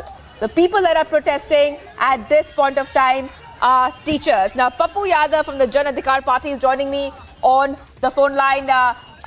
ये जो हम देख रहे हैं पप्पू यादव जी, बहुत brutally trash हो रहे हैं प्रोटेस्टर्स. क्या हो रहा है वहाँ पे, आप प्रोटेस्ट क्यों कर रहे हैं? देखिए, आप गए प्रोटेस्ट, हमारा प्रोटेस्ट था महंगाई को लेके, जीएसटी को लेकर के, बेरोजगारी को लेकर के, कि आपने वादा किया था 2 लाख करोड़ देंगे, 22 करोड़ आपने एप्लीकेशन मंगाया, लिया, आप 7 लाख भी नौकरी नहीं दे पाए, और 11,500 हो गया क्या कहते हैं सिलेंडर. आपने घर की जिंदगी छीन ली. आप किसान के उत्पादन पर आपने जीएसटी लगा दिया, स्कूल पे लगा, एजुकेशन पे लगा दिया, हेल्थ पे लगा दिया, एमएसपी बढ़ी नहीं, 900 किसान मरे, आपने उसको कुछ किया नहीं. तो हमारा कंप्लीट है कंट्री आज सबसे ज्यादा इकोनॉमिकल मार है. हम इकोनॉमिकल फ्रीडम की बात करते हैं, हम बात करते हैं यूथ के नौकरी की. तो यूथ के नौकरी में आप 8 सालों में कितना नौकरी दिया? और आप जब कहे थे कि हम नियोजित और संविदा पर नहीं लाएंगे, तो फिर आपने अग्निवीर को क्यों लाया? ये तो आपने ना तो शहीद, ना तो सैनिक, ना तो मुआवजा, ना तो पैसा, तो आप वो भी ले आए. तो आप जो वादा करते जाइए. अब जो आज यहाँ पर हम लोग पर लाठीचार्ज हुई, या एसटीटी के बच्चों पर लाठीचार्ज हुई, मैं एसटीटी के बच्चों के साथ हूँ, पक्ष में हूँ, और मैं प्रतियोगिता परीक्षा के बाद ही किसी नौकरी के पक्ष में हूँ. मैं नंबरिंग पर एग्जामिनेशन के पक्ष में नहीं हूँ. लेकिन सवाल उठता है कि जब आप नियोजित और संविदा को सही नहीं मानते हैं, 90% टीचर को आप नियोजित लाए हैं, और अब भी आप नियोजित संविदा पर बहाल करना चाहते हैं. इंफ्रास्ट्रक्चर में आप बिल्डिंग बना लेते हैं पैसा के चलते, आप अस्पताल बना लेते हैं, आप स्कूल बना लेते हैं, लेकिन आपके पास टीचर नहीं होता है, कोई नहीं होता है, आपके पास टेक्नीशियन नहीं होता है. तो आज जो लाठीचार्ज, ये सॉल्यूशन नहीं है. लाठीचार्ज के हम पक्ष में कतई नहीं है. बच्चे पर हो या बुजुर्ग पर हो या किसान पर हो, आप मरवा दीजिए. 9 महीना में 900 किसान को मरवा दीजिए, और आप लगातार किसी को आतंकवादी, किसी को कुछ कहिए. तो बिहार में यदि बच्चों पर लाठीचार्ज हुआ तो मैं इसका कंडेम करता हूं. लेकिन आप समय दीजिएगा ना. आप एक तरफ 8 साल के बारे में कुछ पूछ नहीं रहे हैं. आप एकदम तय कर चुके हैं कि एकदम आए 15 दिन में चट मंगनी तड़बिया. नरेंद्र मोदी अलाउद्दीन के चिराग हैं, और यहाँ पर जब नीतीश कुमार की सरकार, तब आपको कुछ समझ में नहीं आता है. तो भैया मेरे, मैं बोलूंगा तो आपके पेट में आर भारत को दर्द होगा. तो इसीलिए मैं ऐसा चाहता हूं कि वक्त आप दीजिए कि इतने दिनों से बीजेपी की सरकार थी, एसटीटी, टीटी, एसईटीटी, ये लोग धरना पर बैठते थे तो आप कुछ नहीं बोलते थे. आप स्वास्थ्य विभाग में क्यों नहीं बहाली किए? आप इतने विभाग आपके पास थे, क्यों भी बहाली नहीं किए? आपके अभी 4 लाख के लगभग नौकरी वैकेंसी है ना भाई, तो आप क्यों नहीं किया? आप हमको बताएं. तो आपको लग रहा है कि जब ये नया गवर्नमेंट आया है पावर में, आपको लग रहा है कि पॉलिटिकली जो हो रहा है बिहार में, it is not what was promised? जो प्रॉमिस किया था वो नहीं हो रहा? मैं आपकी आवाज नहीं सुनाई दे रही है वहां पे गवर्नमेंट को. मैं एक बात बता दूं. राजनीति का चरित्र अवसरवादिता का होता है, जुमलेबाजी की होती है. स्विस बैंक में है, नहीं है. काला धन उसको है, नहीं है. नोटबंदी में हम लाएंगे जी, हम करेंगे जी, हम देंगे जी, हम आपको इतना पैसा देंगे जी, हम डॉलर का रुपया इतना करेंगे जी. 80 रुपया पास कर दिए भाई. तो अब मैं इस मामले में आचार्य कृपलानी अपनी ही पत्नी के खिलाफ खड़ी हुई थी ना, पत्नी मुख्यमंत्री थी. तो आपको क्या लगता है कि पप्पू यादव गवर्नमेंट किसी की हो? हम कल 3 मर्डर में आज 4 दिनों से गए, तो क्या हमने सरकार को आईना नहीं दिखाया? आप सवाल उठता है कि आप 15 दिन के अंदर ही आप नौकरी हर चीजों में आप एकदम कंप्लीट रूप से पूरा चैनल और टीवी, पूरा देश का सब कुछ छोड़ करके आप बिहार पर पड़े हुए हैं.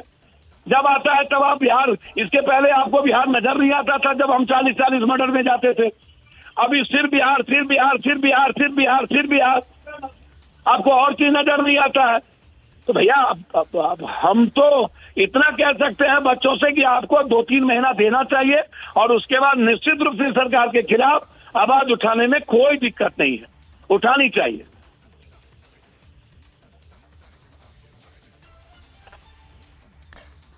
All right, thank you, Papu Yadav, President Jan Adhikar Party, for joining us, where he is talking about why they're holding protests there in Patna. Protesters seeking jobs have been brutally thrashed, viewers. You can see those visuals there on your screen. Also, water cannons have been used on them. These are protesters, these are teachers who were asking for employment, they were asking for jobs, but what they received were lathis on their bodies. That's a big story we're tracking right now. Big news coming in right now from Patna, and we are getting you every angle and every soundbite on that big story. Papu Yadav also spoke to us right now, where they're saying that they are making demands on different issues, but they are not being listened to at this point of time. More breaking news coming in right now, and this is coming in from West Bengal. TMC leader Anubrato Mondal is being taken for a medical checkup. Remember that he is still in CBI custody. Visuals on your screen. Anubrato Mondal, someone very, very close to Mamata Banerjee, who's right now under the radar, under CBI radar for the cattle smuggling scam, is right now, as we speak, being taken for a medical checkup. And this is what we are tracking at this point of time. And joining me on the phone line from the Republic Bangla newsroom is Kishale, is joining me live. Kishale, take us through the details. We are tracking the development as Anubrato is being taken for a medical checkup. Is this a mandatory medical checkup, or is Anubrato Mondal fallen sick?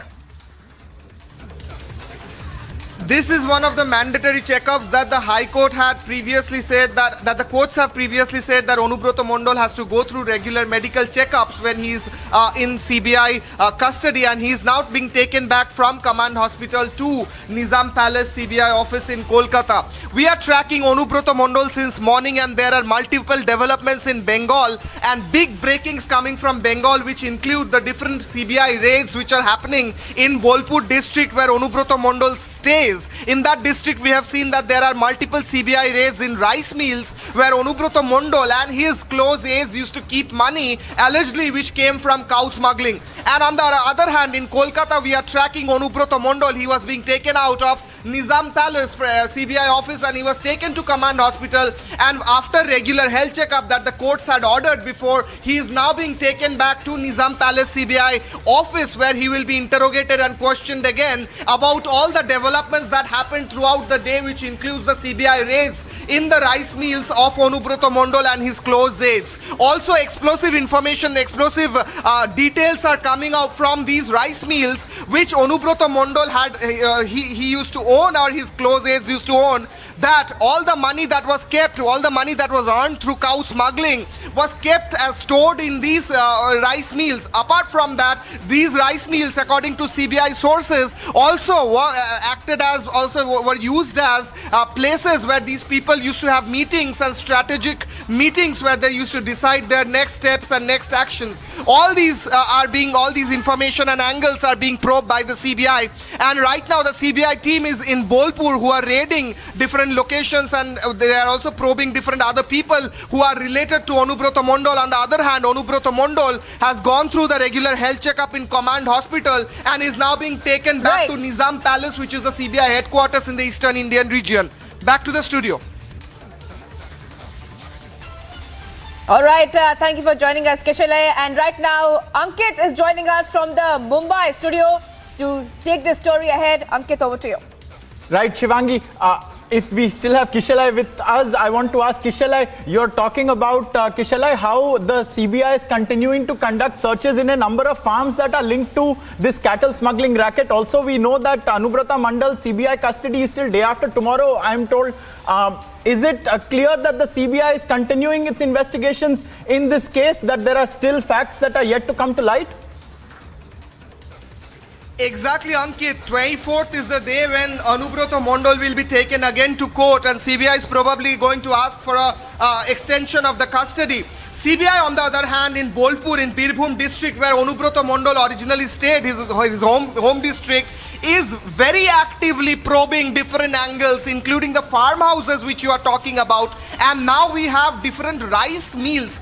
These rice mills used to act as storages of money and storages of documents that were used in this cattle smuggling case. Allegedly, that's not the information we are getting from CBI.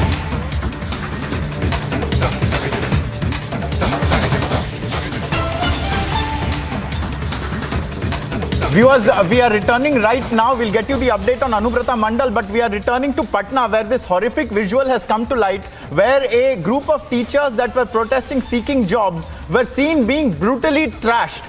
Now, what you are seeing on your visuals are the police persons with their lathis. They're hitting a man who is lying flat on the ground, unable to defend himself. The person is holding a tiranga in his hand. The protester who is being beaten mercilessly is holding a tiranga in his hand. He is unable to defend himself, and yet he is being viciously assaulted with lathis. It's very hard to imagine someone being assaulted in that kind of manner. It's very unclear what his current situation is, whether he is injured or not, or if he is even conscious.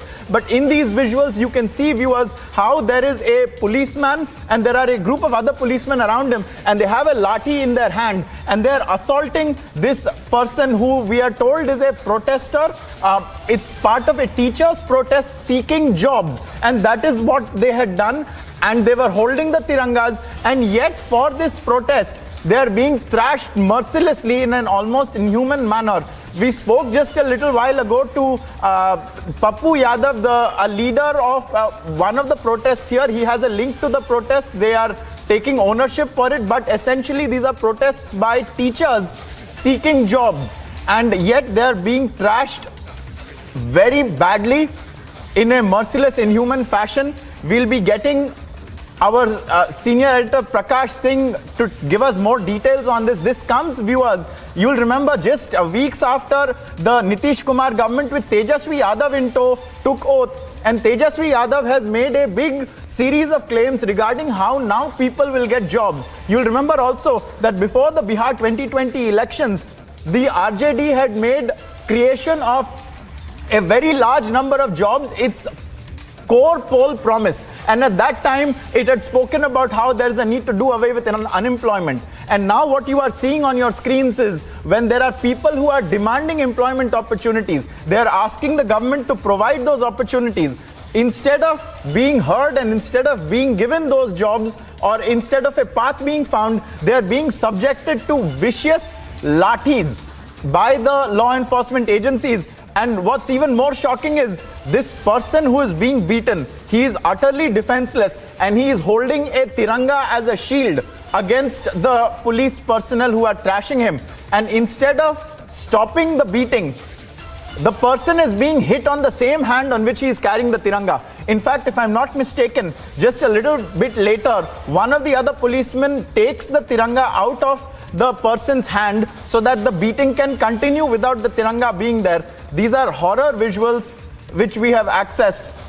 There are a number of, in just 2 weeks, a set of unsavory stories that have taken shape and taken hold in Bihar that we have seen.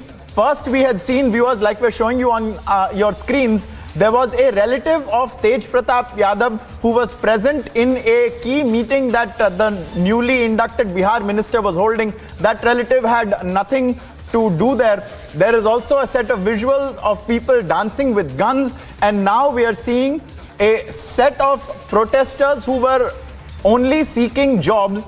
It is their right to protest, and that too for seeking employment opportunities.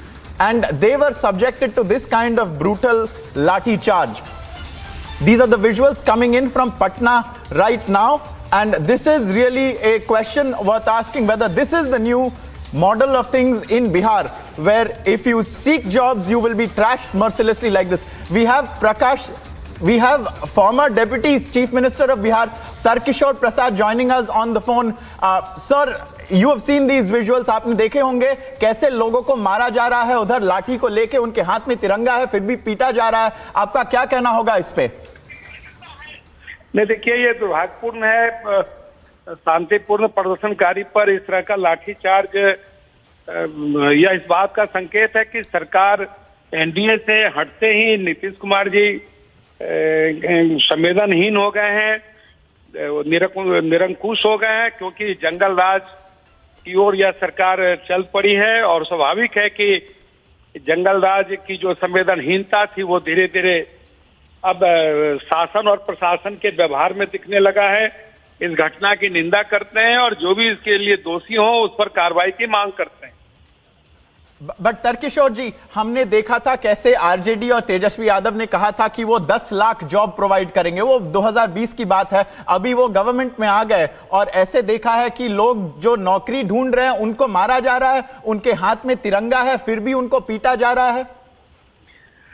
तो देखिए, देश के प्रति इनकी कोई संवेदनशीलता नहीं है। आपने देखा ही होगा कि जिस प्रकार से जो एक बेहतर शासन था जिसको कि हम सबों ने एनडीए सरकार में बिहार में चलाने का काम किया, लेकिन गठबंधन बदलते ही सारी चीजें बदल गई है और एक तरफ तो बेरोजगारों को नौकरी देने की बात करती है और जब दूसरी ओर बेरोजगारों पर वो लाठी भी चार्ज करती है। एक्चुअली लग रहा है कि ये लाठी चार्ज करके यह बात संकेत देना चाहती है कि सरकार का जो कमिटमेंट है कि 20 लाख नौकरी देंगे या सिर्फ उनकी डपोर संख्यी कमिटमेंट है।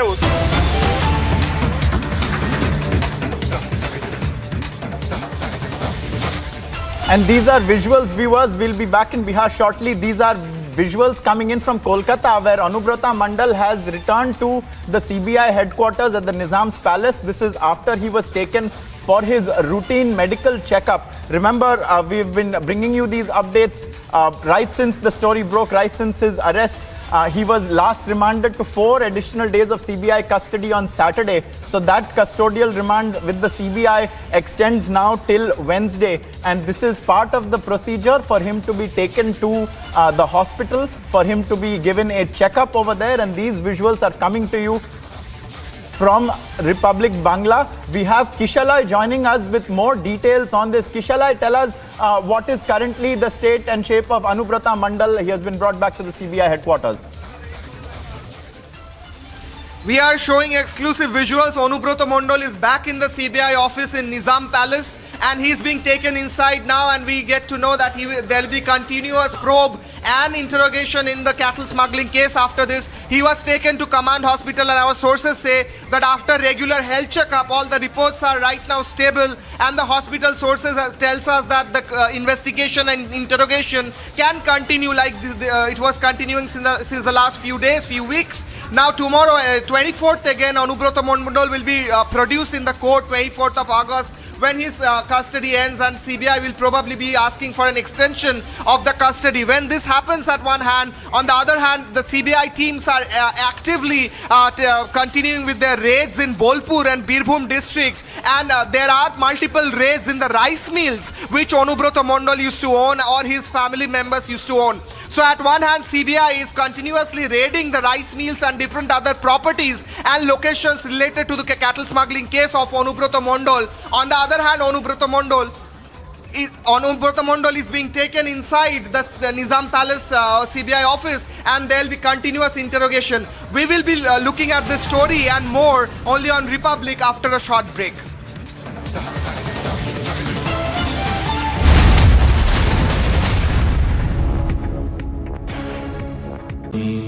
Amity has been ranked India's #1 private university for the 10th year by India Today, a testimony to Amity's world-class education whilst imbibing values and sanskars in students. An office of the Congress was vandalized in Vijaypur in Karnataka after posters of V.D. Savarkar were pasted at the site by an unidentified person. The police have booked a case.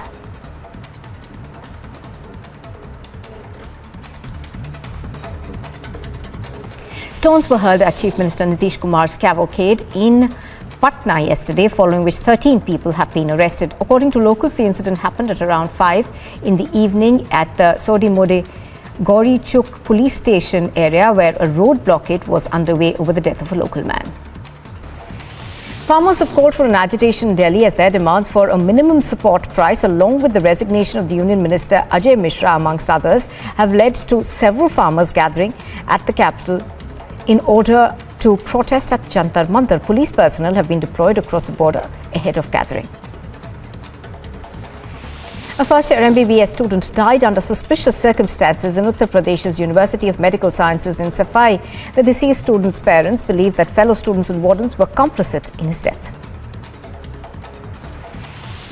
An IED weighing approximately 10 to 12 kgs has been recovered from the area of Behgund in Tral. The police and the army were called in to detonate the explosive at the site, with a major incident being averted in Jammu and Kashmir. The former Chief Minister of Gujarat, Shankar Singh Waghela, has announced his plans to form a no political party in Gujarat called the Prajashakti Democratic Party. The leader said that people were fed up with the BJP, adding that the BJP is taking people of Gujarat for granted. A 46-year-old allegedly with a fake Indian citizenship in 2016 was arrested from Delhi by the Rajasthan police for allegedly spying for Pakistan. The person reportedly got Indian citizenship in 2016 and was working as a taxi driver in Delhi. As political altercations grow around the posters of V.D. Savarkar in Karnataka, posters of V.D. Savarkar were seen pasted at an office of the Congress in Vijaypura. At least 8 to 10 photographs of the freedom fighter had been pasted by an unidentified person at the office. While the police is on a lookout for the person responsible for the act, personnel of the police were stationed at the Congress office. Altercations around the posters have grown on multiple occasions in the recent days. While one on the first incidents was reported from Shivamoga, altercations between the BJP and Congress were later reported at Tumakuru and Dharwad, with Congress leader Siddharamaya's convoy being attacked in one of the occasions. The Savarkar posters were removed by the police at the Vijaypura Congress office. Bureau Report, Republic TV. He has called for a crucial meeting in Jammu today. According to sources, the meeting is being called to prepare a political strategy to counter the Gupkar Alliance's allegations, where the Gupkar Alliance has said that 25 new non-local voters are being added. Former Deputy Jammu and Kashmir Chief Minister and the BJP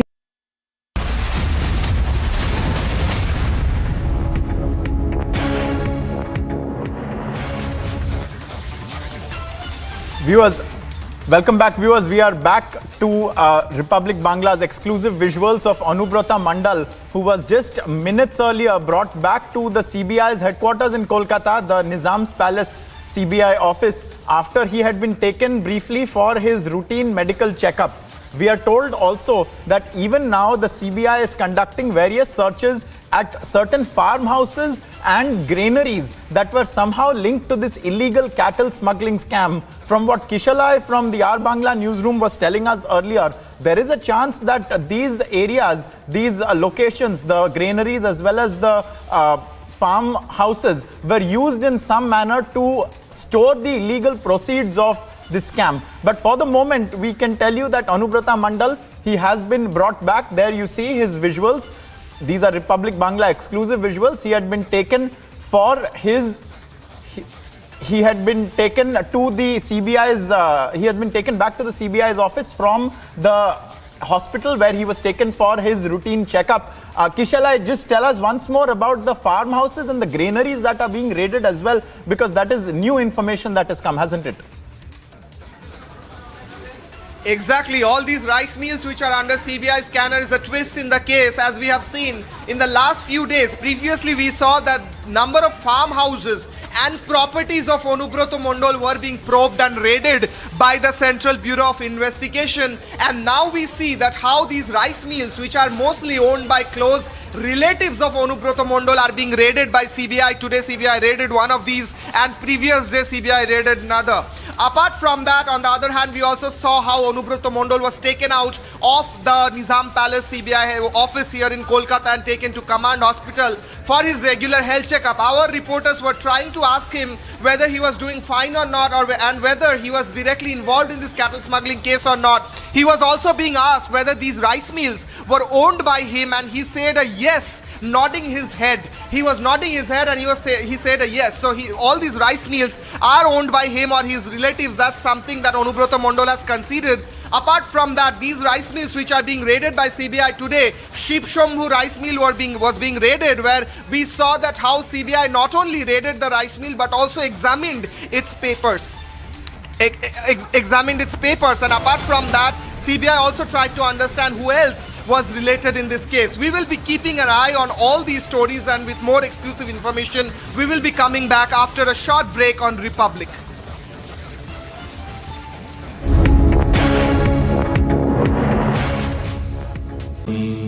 Amity has been ranked India's #1 private university for the 10th year by India Today, a testimony to Amity's world-class education, whilst imbibing values and sanskars in students.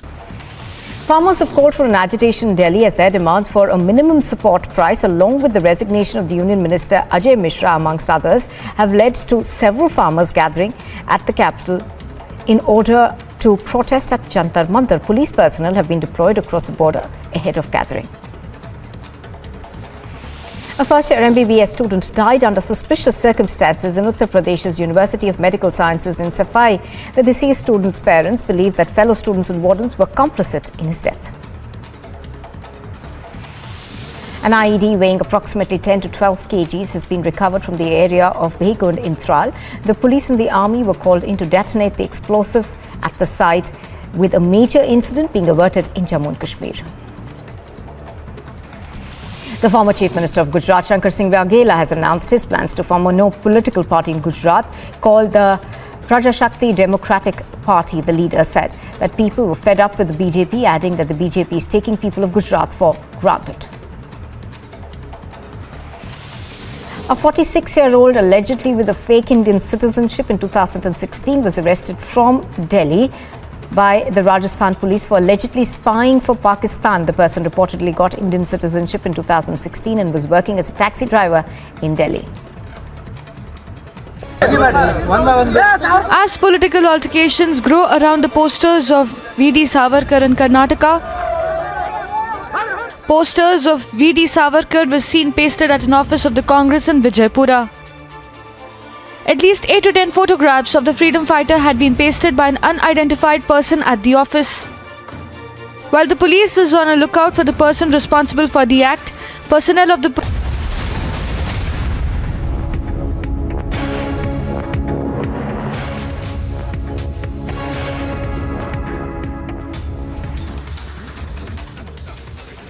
Viewers, these are visuals we are bringing to you of suggesting contrast in what we have seen today and what we have seen otherwise in just the last 2 weeks of the Nitish Kumar government. On one hand, we've seen teachers who were seeking jobs and protesting for the same being viciously thrashed by the law and order authorities over there. There was a person who was totally defenseless holding a tricolor in his hand as a shield, and yet there was a policeman with a lathi who hit him mercilessly in a manner that suggests that we are very worried whether or not he's still conscious at this moment. On the other hand, we've seen visuals in just the last 2 days, and there are at least 2 examples of this, where there are persons involved in cabinet discussions that really have no business being there. For one, in Tej Pratap Yadav, the newly appointed Bihar Environment and Pollution Control Minister's meeting, his brother-in-law, that is the son-in-law of Lalu Prasad Yadav, the husband of his daughter Misa Bharti, he is present. Meanwhile, viewers, will be coming back to this very shortly. We are also currently getting breaking news that the special CBI court has rejected the bail plea of Chhota Shakil's aide Ajay Navandar. Navandar was arrested by the CBI in the DHFL case. So there is no relief for the aide of Chhota Shakil.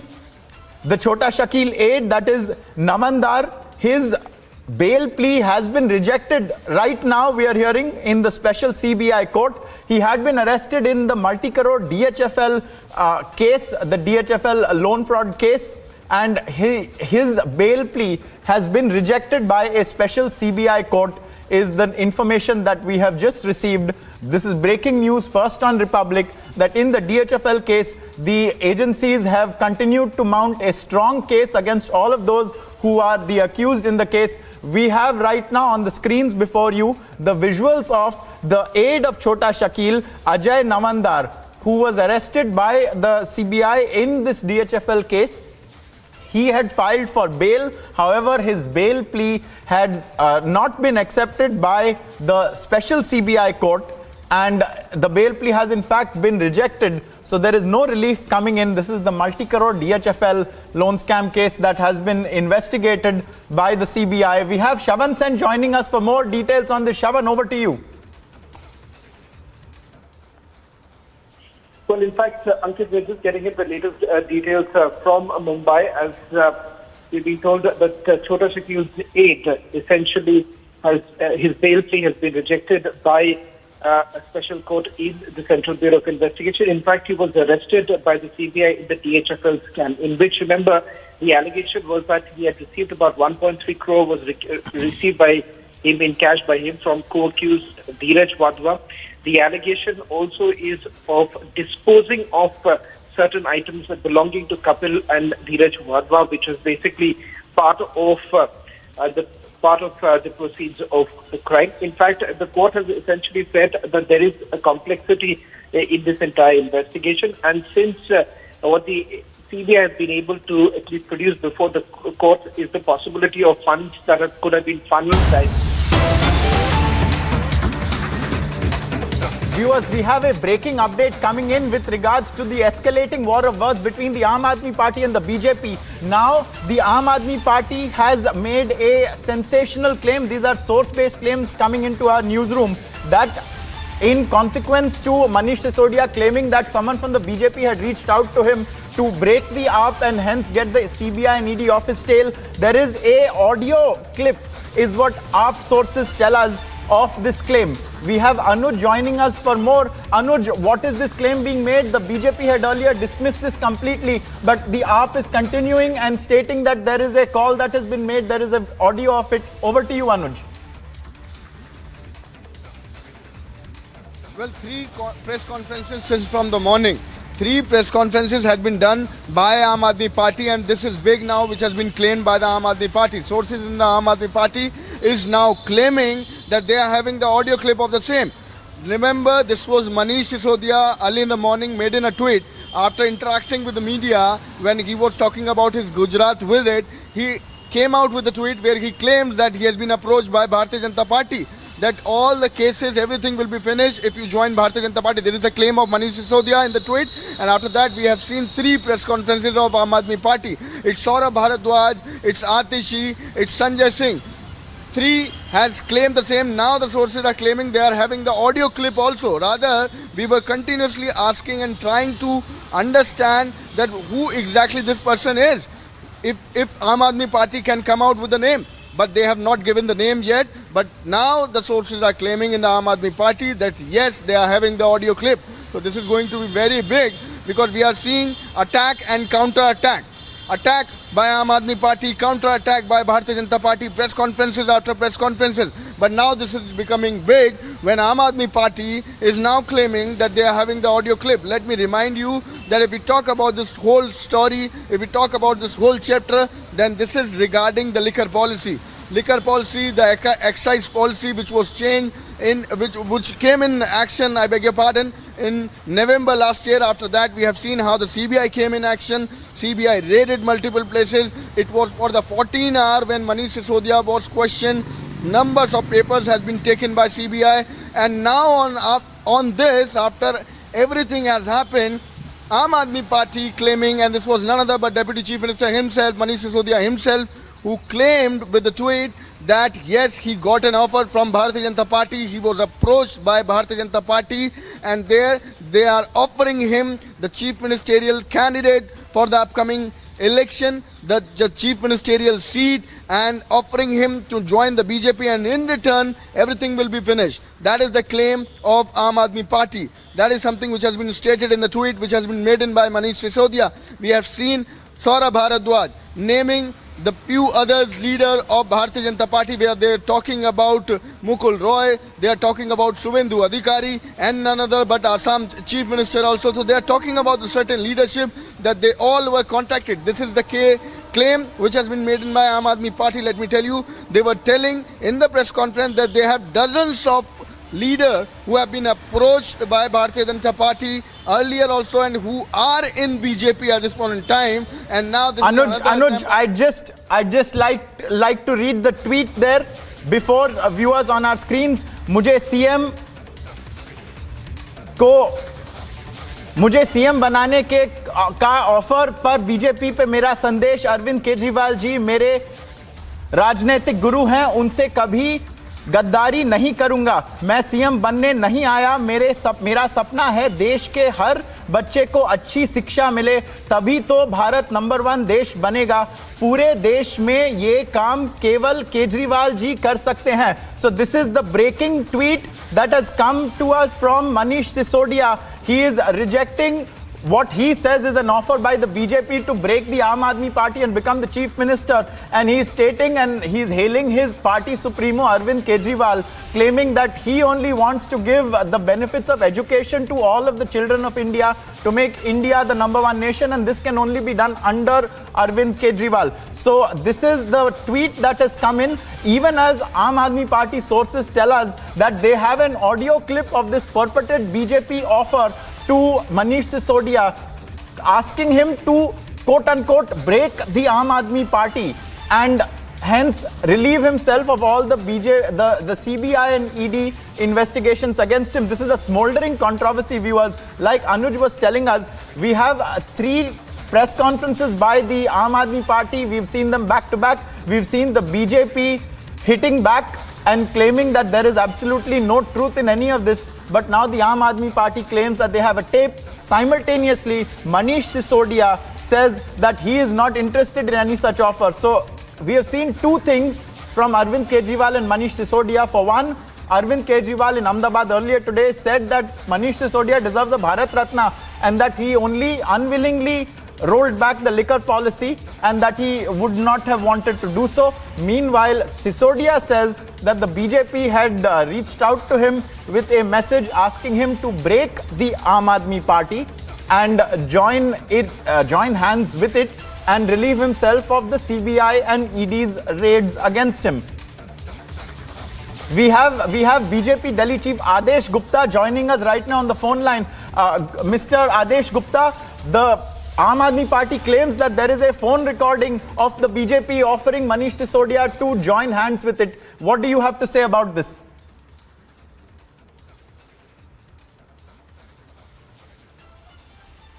Mr. Adesh Gupta, if you can hear us, I want to know your reaction to Aam Aadmi Party claiming that it has an audio tape of BJP asking Sisodia to join hands with it.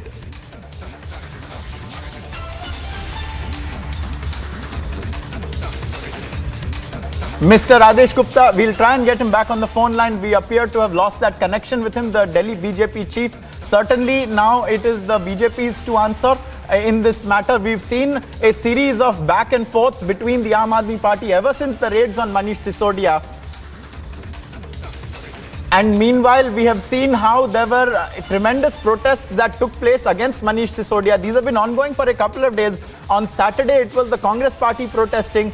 Earlier today, we had seen Adesh Gupta himself being part of the BJP protests. There were barricades that were breached during this protest. There were effigies of the Aam Aadmi Party leader and Deputy Delhi Chief Minister Manish Sisodia that were burnt. The demand is for either Sisodia to resign or for Kejriwal to sack him, to sack his deputy. On the other hand, Kejriwal and Sisodia, who are both in Ahmedabad as part of the AAP's campaign in Gujarat, standing by Manish Sisodia and even going so far as to say that Manish Sisodia deserves a Bharat Ratna. He says that he only unwillingly rolled back the Delhi liquor policy. And meanwhile, the claim that is coming from Manish Sisodia is that he has an audio tape, or rather he has been approached by the BJP to break the Aam Aadmi Party and join with it. And he has just now given a tweet where he says that he does not want this offer, if such an offer even exists. He doesn't want it, and he wants to provide education to the students, the children of India, to make India number one. So there is a big back and forth and a big controversy over this quote-unquote purported offer by the BJP. So far, we have heard from Aam Aadmi Party sources that the party has a audio recording of a conversation with a BJP leader. We are not aware of any more details at the moment with regards to this audio tape, but the Aam Aadmi Party claims that it has proof of the offer to Manish Sisodia, and in exchange for this offer, or in exchange for accepting this alleged offer, the CBI and ED's investigations would be dropped against Sisodia. We have our senior executive editor Abhishek Kapoor now joining us to take this story forward. Abhishek, the Aam Aadmi Party doubling down, claiming it has proof, and doubling down in other ways as well. What do you make of this? Well, if they have proof, they should come out in a big way, Ankit, and hold a press conference and possibly file a case, go to the election commission, go to town essentially, if that kind of evidence is there. But the question is, why did the Aam Aadmi Party withdraw its new excise policy, if it is the best excise policy in the world, as claimed by Manish Sisodia? If for that excise policy, Arvind Kejriwal, the convener of the Aam Aadmi Party and Delhi Chief Minister, believes that Manish Sisodia should be given a Nobel Prize, then why take it back? I think those are more important questions. And of course, the fact that the withdrawal of the new excise policy happened after CBI probe started. So if this doubling down had to happen, it should have happened before the CBI probe started, or even after that. The Aam Aadmi Party could have made a point, Ankit, by continuing with the excise policy despite the CBI probe, and then it could have claimed that, see, we stick to our stand, our position that this is the best excise policy, and irrespective of the probe, we'll continue to stick to it. But what we are seeing is that the policy has been withdrawn. The cabinet note, based on which cabinet took the decision of reverting back to the old policy, mentions nowhere any vendetta, any witch hunt, any CBI, any ED. Now, of course, this is a very different aspect. The Aam Aadmi Party now claims that they have an audio of a conversation that took place between Manish Sisodia and a BJP leader who as yet remains unidentified. And in that conversation, it seems the BJP leader is offering Manish Sisodia to break the Aam Aadmi Party and join the BJP, like it has happened in Maharashtra perhaps. Let's go to Anuj. He's reporting live from the ground. Anuj, are you getting any sense of which BJP leader called Manish Sisodia? Are they telling us yet who called from the BJP and wanted the Aam Aadmi Party to be broken like that? Abhishek, since from the morning, this has been 3 press conferences by the Aam Aadmi Party. We were continuously trying to get a sense who exactly this particular person is who has approached Manish Sisodia, because this is the claim which has been made by Aam Aadmi Party and none other but Manish Sisodia himself, where he made that particular tweet. But let me tell you, Abhishek, Atishi was hinting to someone, not naming anyone. Yes. I'll come to that hint, but BJP's RP Singh, Sardar RP Singh joins us over the phone. Sardar RP Singh, are you trying to break the Aam Aadmi Party? Are you trying to influence Manish Sisodia by making phone calls that can be recorded and an audio clip that can be made viral? Is this how the BJP functions, RP Singh? Well, it will be appreciated. He should make the audio clip public, and the number public, and the name of the person public. They are trying to deflect from the core issue. The core issue is what you have to answer, RP Singh? It's a big charge. It's a big charge made by the Aam Aadmi Party. They are saying that you tried to break their party by targeting none other than the Deputy Chief Minister who's under the probe of CBI. In fact, it seems, as per Manish Sisodia's tweet, that the person who called from the BJP suggested to Manish Sisodia that if he comes to the BJP and breaks the Aam Aadmi Party, all the cases against him would go. is this a prank or is this real? In which case, if it is not real, is the BJP contemplating some action, RP Singh? Obviously, the party will file a defamation case against him, but that point aside, the issue is they are trying to deflect from the core issue. Yesterday, they started the day with that lookout notice has been issued. Manish Sisodia tweeted in the morning that lookout notice has been issued. By evening 4:30, Atishi said, no, there's no lookout notice. Same here today, that today fresh way to deflect from the core issue. The core issue is the scam of 174.36 crore. They need to answer that. They are not answering on that. Although Sanjay Singh has admitted that yes, it's not 1,000 crore, it is only 144.36 crore and 30 crore. But now, since the news is tightening, so they are trying to use these as a deflective measures.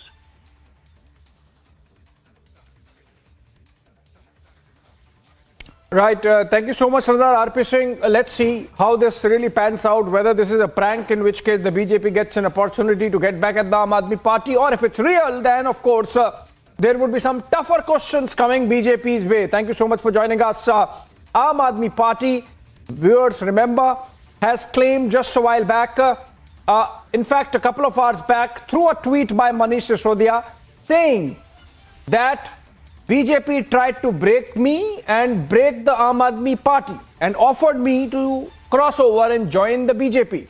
Arvind Kejriwal sir is my political mentor. I'll never do that. I did not come to become CM. My dream is every child of the country should get good education. Manish Sisodia harping on the education theme. Only then India will not become one country. Only Kejriwal ji can do this work in the whole country. So essentially, every opportunity that Aam Aadmi Party gets, it's pushing in this narrative that this is political witch hunt, that this is being done because Aam Aadmi Party is turning out as a serious challenger to the BJP. ND Gupta of the Aam Aadmi Party Rajya Sabha member joins us over the phone. Mr. Gupta, you are a senior member of the party, you are a chartered accountant. The leadership of your party is under investigation in the liquor excise scam, as it is being called now. And Manish Sisodia now claims that to stop that probe, he will have to break the party and join BJP. That's an offer he has got from a BJP leader. Why are you taking so much time to name the BJP leader, Mr. Gupta? It's been more than 6 hours since Manish Sisodia's tweet. You can name the BJP leader and shame him. I think there is no need to take even a second to name the person who has made this offer to Sisodia. And he is Pravesh Verma. In last 2-3 days, after half an hour, 2 hours, every that, he was speaking on the television that if Sisodia leaves the party, Aam Aadmi Party, and join us. Sir, just to clarify, are you taking the name of Pravesh Verma as the person who has called Manish Sisodia? Yes, he is not called, but in television he has made the offer. On television. Okay, that's a big one. You are saying Parvesh Sahib Singh Verma of the BJP, who is a member of parliament of the party from Delhi, he made an offer to Manish Sisodia in a phone call. Are you saying that, sir? Not phone call. On television, by making a statement on television during his presentation. Not phone he call. made the offer through a press conference that Manish Sisodia should join BJP. But Manish Sisodia in his tweet is saying that offer has been made on a phone call. There is audio. Yes. There is an audio. Yes, during his press conference, on I think on this NDTV or hashtag or on TV channels, number of times he has repeated it that Manish Sisodia may join our party, and now we will be soft towards him. This is the offer he has made on television during his press conference. You can check it with the television.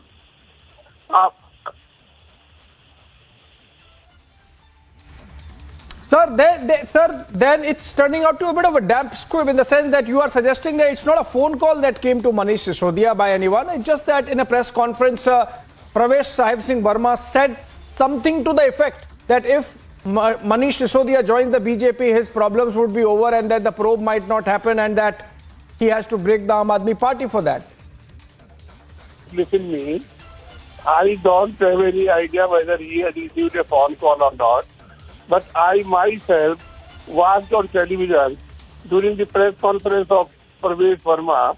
He was very categorical and said, we offer him to join us, and if he joins us, it will be a soft corner for him. This is, I think, exact what he has spoken on the television. About phone, I don't have any idea.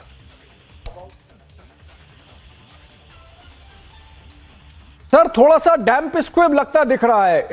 पहले जो impression दिया गया, the impression was that that there is an audio that somebody from the BJP has called Mr. Manish Sisodia, the Deputy Chief Minister who's being probed for the liquor scam, and that in that phone call the BJP leader had the imagination to say that if Manish Sisodia quits Aam Aadmi Party, brings some leaders with him, joins the BJP, the probe would be over and the objective or the purpose of the probe would have been solved. But it transpires, based on my conversation with you, sir, that it's not about a phone call, but it's actually Pravesh Sahib Singh Verma, who's a Delhi BJP MP, suggesting something which amounts to Manish Sisodia breaking ranks from the Aam Aadmi Party and joining the BJP. I mean, are you serious that Aam Aadmi Party is going to hold a press conference on the press conference of Pravesh Sahib Singh Verma?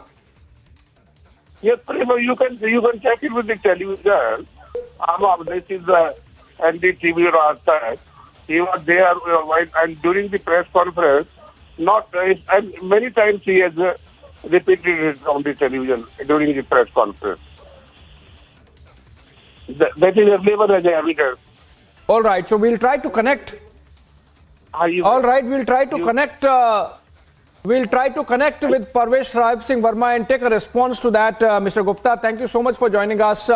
I hope Pravesh Sahib Singh Verma was listening to this and would come back with a rebuttal. We have seen press conferences after press conferences back to back happening, almost a dozen on Sunday, in fact, and since morning, in fact, the Aam Aadmi Party has conducted at least 3, the BJP 2. The count can continue to increase as this latest charge is made by the Aam Aadmi Party that it was Pravesh Verma of the BJP who, in some press conference, mentioned the possibility of Manish Sisodia crossing over to the BJP. We'll continue to bring you all updates connected with the story as it moves on, hopefully with the next press conference, this time from the BJP. But moving on for now, a story coming in from Assam of 2 Ansarullah Bangla team members, associate of Al-Qaeda or Daesh in Bangladesh, having been caught a couple of days back. Now there is a big development in the story connected with the jihadi module. In the crackdown, the Chief Minister of Assam, Himanta Biswa Sarma, has made a statement on a policy change which will make sure that this kind of radicalization does not steep further inside Assam society. Let's listen into Himanta Biswa Sarma and then come back to Aniruddha, our reporter there.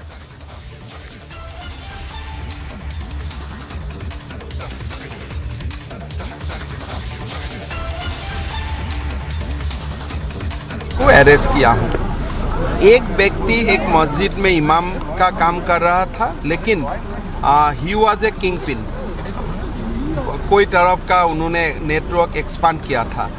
तो से बांग्लादेशी नागरिक असम में आया था जिहादी network फैलाने के लिए।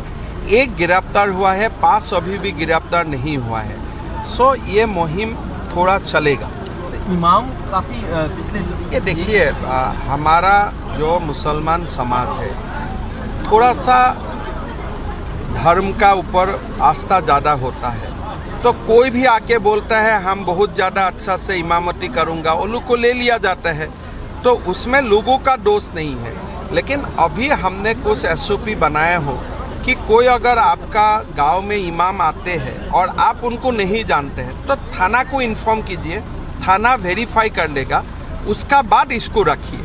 तो इस काम में हमारा असम का मुसलमान समाज हमको हेल्प कर रहा है और हम एक अभी पोर्टल भी बना रहा हूँ इमाम और मदरसा में जो ना टीचर लोग आ रहा है बाहर से, जो धर्मीय मदरसा, सरकारी मदरसा तो हम लोग बंद कर दिया हूँ, लेकिन जो असम का असम का है उनको पोर्टल में नाम डालने का जरूरत नहीं है, जो असम का नहीं है उनको अपना नाम पोर्टल में रजिस्टर करना पड़ेगा। All right, a very important policy change being announced by Assam Chief Minister Himanta Biswa Sarma of vetting the antecedents of those applying or becoming imams in mosques across the madrasas in Assam. This follows arrest of two imams who were connected with Ansarullah Bangla team, which is a Bangladesh origin, Bangladesh-based terror outfit associated with Al-Qaeda and Daesh, and spreads radicalization, hate and terror ideology. In fact, those two imams, one of whom was from Bangladesh, made the Assam police and the Assam government decide on this change of policy, the change in SOPs, the change in protocols. Let's go to Anirudh, who is live from Guwahati with us. Anirudh, Himanta Biswa Sarma announcing a change in policy. You think that this is going to contain radicalization which is spreading fast in Assam? Yes, Abhishek, this is a very important policy sense that has been initiated by the state government. From now onwards, all the imams or the Maulvis who come from outside the state, be it from other states of the India or from the neighboring Bangladesh, will have to register themselves with the state government portal, which the state government is going to start very soon. And only after a proper verification, they will be allowed to work as imams or teachers in the religious madrasas. So this is going to bring a major change. And meanwhile, we are also getting to know that the Assam police is working on some de-radicalization programs, which will be also started very soon by the state government under the aegis of the Assam police, so that radicalization, particularly which is mostly happening in the riverine areas and the border areas with Bangladesh, can be stopped as early as possible. As we speak today, the Assam Chief Minister has also mentioned that one of the main kingpin among the two imams who were arrested from Gwalpara district, where the module of Gwalpara ABT was busted, happens to be one of the kingpin who had in fact invited some of the radical religious priests from Bangladesh to India in December 2019. And it was also after that that the Assam government have been on the vigil against any such attempt of radicalization. Abhishek.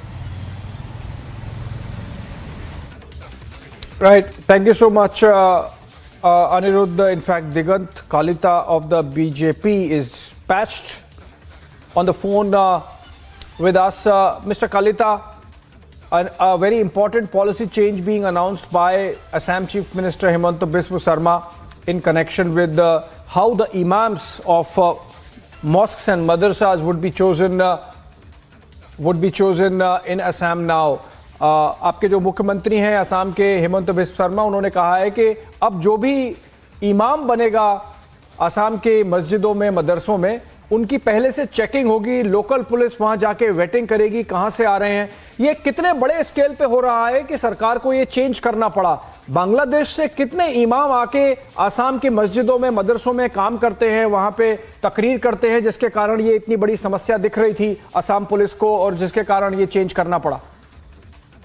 देखिए, ऐसा है, असम में आज कुछ दिन पहले थे, ये एक इमाम लोग का ऊपर कुछ सबका डाउट आ रहा है, और specially 2-3 district, Barpeta, Morigaon and Dhubri, ये डिस्ट्रिक्ट में 5-6 इमाम का ऊपर आपका केस चल रहा है, और 2 इमाम आज उन लोग को अरेस्ट भी किया है।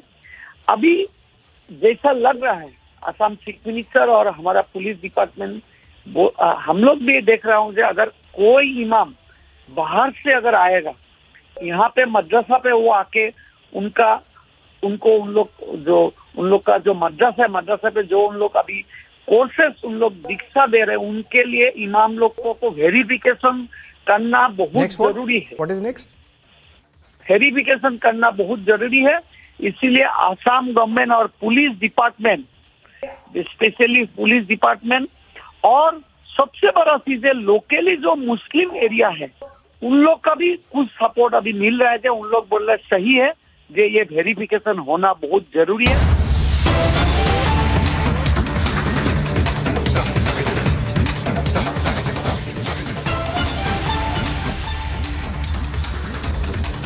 All right, we are getting live pictures from Jaipur of police arrangements around the protest.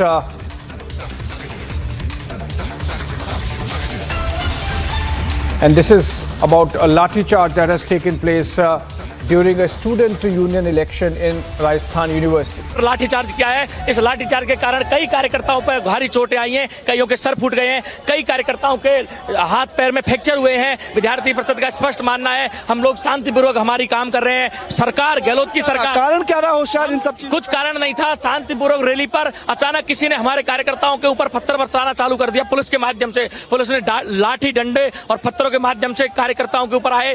कार्यकर्ताओं के भारी चोटें आई है। हम शांतिपूर्वक हमारी भीड़ को इन्होंने तितर-बितर करने के लिए कार्यकर्ताओं के काफी संख्या में चोट आई है। हमारी मांग है कि जिन दोषी पुलिस अधिकारियों के खिलाफ कार्रवाई करें और हमारा आप लोगों की तरफ से रोड जो है ये जाम कर दिया गया है। बिल्कुल हम लोगों ने यहाँ हमारे कार्यकर्ताओं को सुन नहीं रहा था तो हमारा रोड जाम करना इसलिए था कि हमारे कार्यकर्ताओं को एम्बुलेंस नहीं आने दी।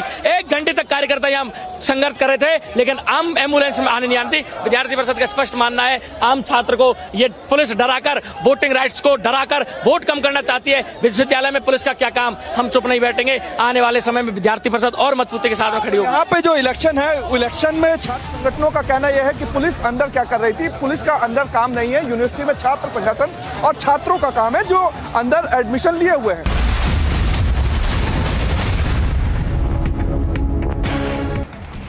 The former Chief Minister of Gujarat, Shankar Singh Waghela, has announced his plans to form a no political party in Gujarat called the Prajashakti Democratic Party. The leader said that people were fed up with the BJP, adding that the BJP is taking people of Gujarat for granted. A 46-year-old allegedly with a fake Indian citizenship in 2016 was arrested from Delhi by the Rajasthan police for allegedly spying for Pakistan. The person reportedly got Indian citizenship in 2016 and was working as a taxi driver in Delhi. As political altercations grow around the posters of V.D. Savarkar in Karnataka, posters of V.D. Savarkar were seen pasted at an office of the Congress in Vijaypura. At least 8 to 10 photographs of the freedom fighter had been pasted by an unidentified person at the office. While the police is on a lookout for the person responsible for the act, personnel of the police were stationed at the Congress office. Altercations around the posters have grown on multiple occasions in the recent days. While one on the first incidents was reported from Shivamoga, altercations between the BJP and Congress were later reported at Tumakuru and Dharwad, with Congress leader Siddharamaya's convoy being attacked in one of the occasions. The Savarkar posters were removed by the police at the Vijaypura Congress office. Bureau Report, Republic TV. He has called for a crucial meeting in Jammu today. According to sources, the meeting is being called to prepare a political strategy to counter the Gupkar Alliance's allegations, where the Gupkar Alliance has said that 25 new non-local voters are being added. Former Deputy Jammu and Kashmir Chief Minister and the BJP leader Kavindra Gupta has attacked the opposition parties and accused them of spreading misinformation about new voting rules. Backing the Election Commission's clarification, he said that the opposition is trying to mislead people. An office of the Congress was vandalized in Vijaypur in Karnataka after posters of V.D. Savarkar were pasted at the site by an unidentified person. The police have booked a case.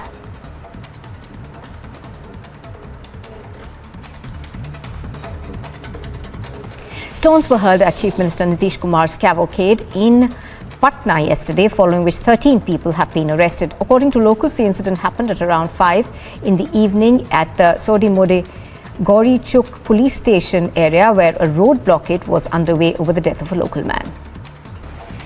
Farmers have called for an agitation in Delhi as their demands for a minimum support price, along with the resignation of the Union Minister Ajay Mishra, amongst others, have led to several farmers gathering at the capital in order to protest at Jantar Mantar. Police personnel have been deployed across the border ahead of gathering. A first-year MBBS student died under suspicious circumstances in Uttar Pradesh's University of Medical Sciences in Safai. The deceased student's parents believe that fellow students and wardens were complicit in his death.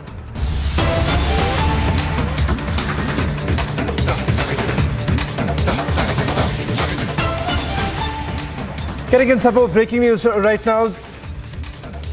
Student union elections, which is basically underway, ABVP workers were lathi charged in Rajasthan University. Many students are reportedly injured during the lathi charge. In fact, we're picking up that some of the students have been injured while many policemen were also injured during the protests. Let me also bring in my colleague Amandeep, who's been tracking the story closely on your screens right now. Latest images coming in from Rajasthan University where the protests have intensified. Amandeep, just take us through the details you're picking up.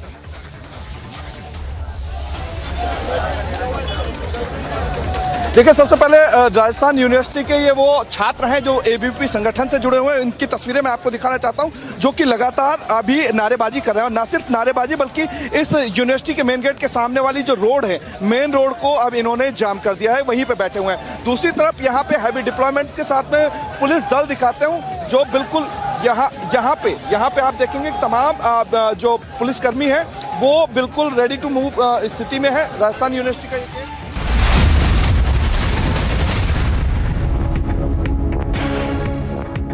As political altercations grow around the posters of V.D. Savarkar in Karnataka, posters of V.D. Savarkar were seen pasted at an office of the Congress in Vijaypura. At least 8 to 10 photographs of the freedom fighter had been pasted by an unidentified person at the office. While the police is on a lookout for the person responsible for the act, personnel of the police were stationed at the Congress office. Altercations around the posters have grown on multiple occasions in the recent days. While one on the first incidents was reported from Shivamoga, altercations between the BJP and Congress were later reported at Tumakuru and Dharwad, with Congress leader Siddharamaya's convoy being attacked in one of the occasions. The Savarkar posters were removed by the police at the Vijaypura Congress office. Bureau Report, Republic TV. Has called for a crucial meeting in Jammu today. According to sources, the meeting is being called to prepare a political strategy to counter the Gupkar Alliance's allegations, where the Gupkar Alliance has said that 25 new non-local voters are being added. Former Deputy Jammu and Kashmir Chief Minister and BJP leader Kavindra Gupta has attacked the opposition parties and accused them of spreading misinformation about new voting rules. Backing the Election Commission's clarification, he said that the opposition is trying to mislead people. An office of the Congress was vandalized in Vijaypur in Karnataka after posters of V.D. Savarkar were pasted at the site by an unidentified person. The police have booked a case.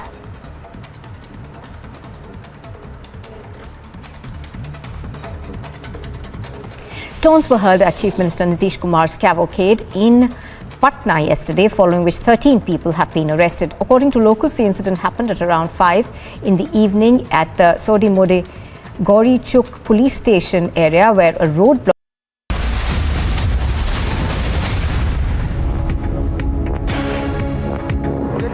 यहाँ पे university के सामने जो ABVP के छात्र हैं वो यहाँ पे नारेबाजी करते हुए नजर आ रहे हैं। आप देखेंगे तस्वीरों में, यहाँ पे एबीवीपी के जो छात्र हैं वो लगातार यहाँ नारेबाजी कर रहे हैं। ना सिर्फ नारेबाजी बल्कि यहाँ पे मेन रोड पे जो उन्होंने जाम लगा दिया है, क्योंकि उनके ऊपर जब लाठीचार्ज हुआ तो लाठीचार्ज होने के बाद उन्होंने मेन रोड पर जो है जाम लगाया है। जाम लगाने के साथ साथ में यहाँ पे मेरे पीछे आप देखेंगे हैवी डिप्लॉयमेंट के साथ में पुलिस जो है वो यहाँ पे खड़ी हुई है। तमाम बड़े अधिकारी पुलिस के जो यहाँ पे मौजूद हैं। इसके साथ साथ में यूनिवर्सिटी या राजस्थान विश्वविद्यालय मेन गेट पर पुलिस ने पूरा जाब्ता तैनात कर दिया है। यहाँ किसी को अंदर अभी परमिशन नहीं दी गई है। आज चूंकि नामांकन का दिन था, नॉमिनेशन का दिन था और नॉमिनेशन के दिन यहाँ पे जो घटना हुई, लाठीचार्ज हुआ, उस लाठीचार्ज को लेकर के लगातार विरोध हो रहा था। यहाँ पे बात करने की कोशिश करेंगे, क्या हुआ भाई साहब? जब जिस प्रकार से हम अनुशासन तरीके से हमारा नॉमिनेशन फिल करने जा रहे थे तो ये राजस्थान सरकार के गुंडों के द्वारा हमारे को दबा के रखा है और दो घंटे से लाठीचार्ज होने के बाद भी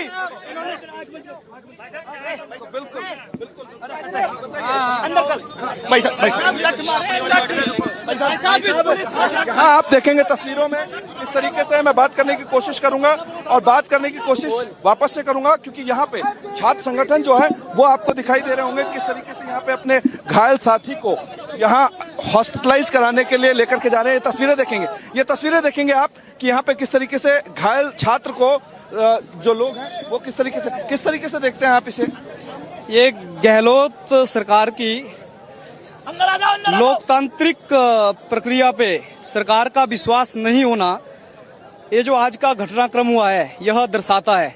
विद्यार्थी परिषद के कार्यकर्ता गहलोत सरकार की लाठियों से नहीं डरते हैं। विद्यार्थी परिषद के कार्यकर्ता गहलोत सरकार की लाठियां समाप्त हो जाए तो हम गोली खाने के लिए भी विद्यार्थी परिषद के कार्यकर्ता तैयार हैं। हम संविधान सम्मत विद्यार्थी परिषद के कार्यकर्ता छात्र संघ चुनाव लड़ रहे हैं। विद्यार्थी परिषद के कार्य का प्रभाव, विचार का प्रभाव और 365 दिन 24/7 विद्यार्थी परिषद के कार्यकर्ता जो सक्रिय कैंपस के अंदर रहते हैं। कारण क्या रहे इस लाठीचार्ज के? मुझे अभी अपने राष्ट्रीय मंत्री होशियार मीणा जी और विद्यार्थी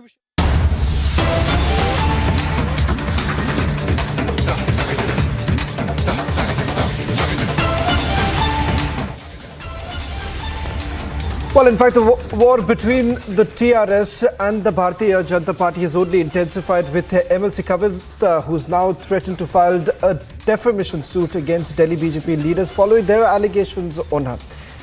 In fact, we're picking up that the defamation suit will be filed against a BJP MP Parvesh Verma and former MLA Manjinder Sirsa.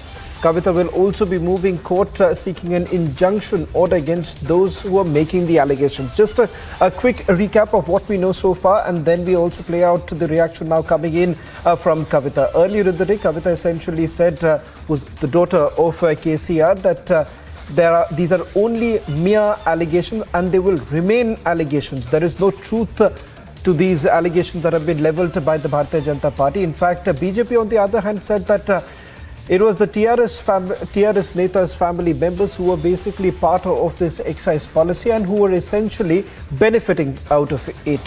Let's listen in to what Kavita TRS MLC had to say.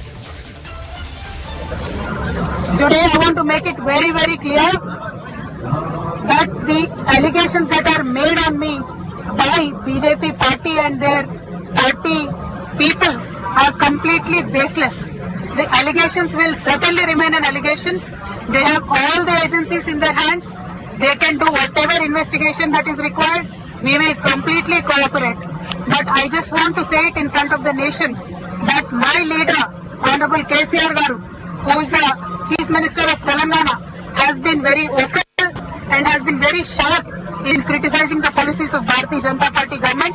I believe, we believe, and today people of Telangana believe that rattled by the allegations made by Honorable CM, the Bharatiya Janata Party is trying to malign the reputation of our family.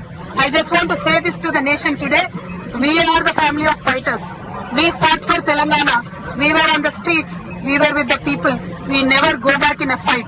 Today, if you just want to put us down by throwing some baseless allegations at us, it is just going to remain baseless. Nothing is going to come out of it. Today you are in power.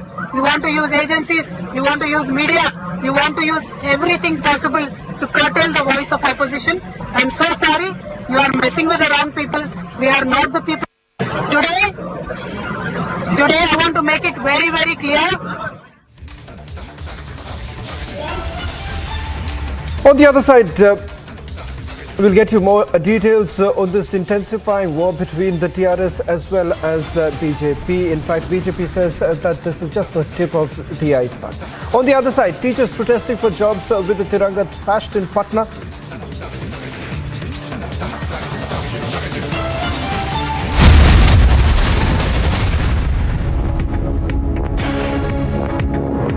He has called for a crucial meeting in Jammu today. According to sources, the meeting is being called to prepare a political strategy to counter the Gupkar Alliance's allegations. where the Gupkar Alliance has said that 25 new non-local voters are being added. Former Deputy Jammu and Kashmir Chief Minister and BJP leader Kavindra Gupta has attacked the opposition parties and accused them of spreading misinformation about new voting rules. Backing the Election Commission's clarification, he said that the opposition is trying to mislead people. An office of the Congress was vandalized in Vijaypur in Karnataka after posters of V.D. Savarkar were pasted at the site by an unidentified person. The police have booked a case.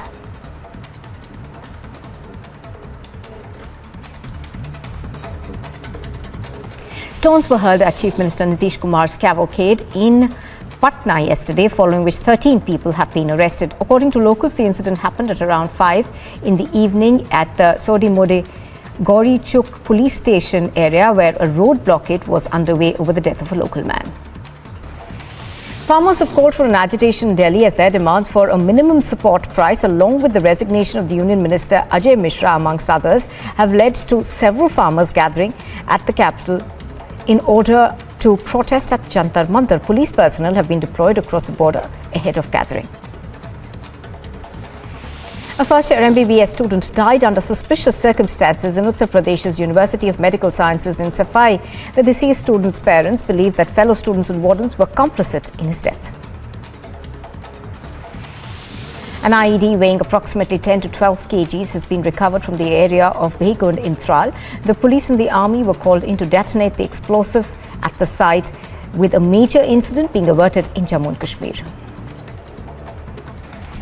The former Chief Minister of Gujarat, Shankar Singh Waghela, has announced his plans to form a no political party in Gujarat called the Prajashakti Democratic Party. The leader said that people were fed up with the BJP, adding that the BJP is taking people of Gujarat for granted.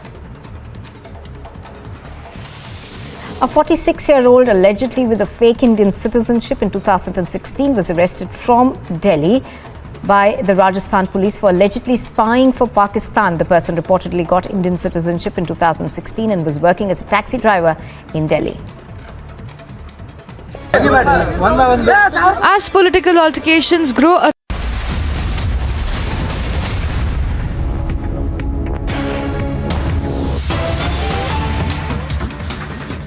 At least half a dozen of ABVP students have been injured after being assaulted by security guards inside the JNU campus. The issue was related to the scholarship which is delayed for the last 2 years. On your screens right now, these are the images that have been accessed by Republic TV, in which you can see that there is a scuffle ongoing between the ABVP workers as well as the security guards. In fact, the ABVP is essentially claiming right now that this is an assault on them. They were basically protesting about the delay in receiving the scholarships, and the delay has been for almost 2 years. In fact, we'll try and go across to our reporters in a short while from now. On the other side, we'll get you more details of this alleged assault inside the JNU campus.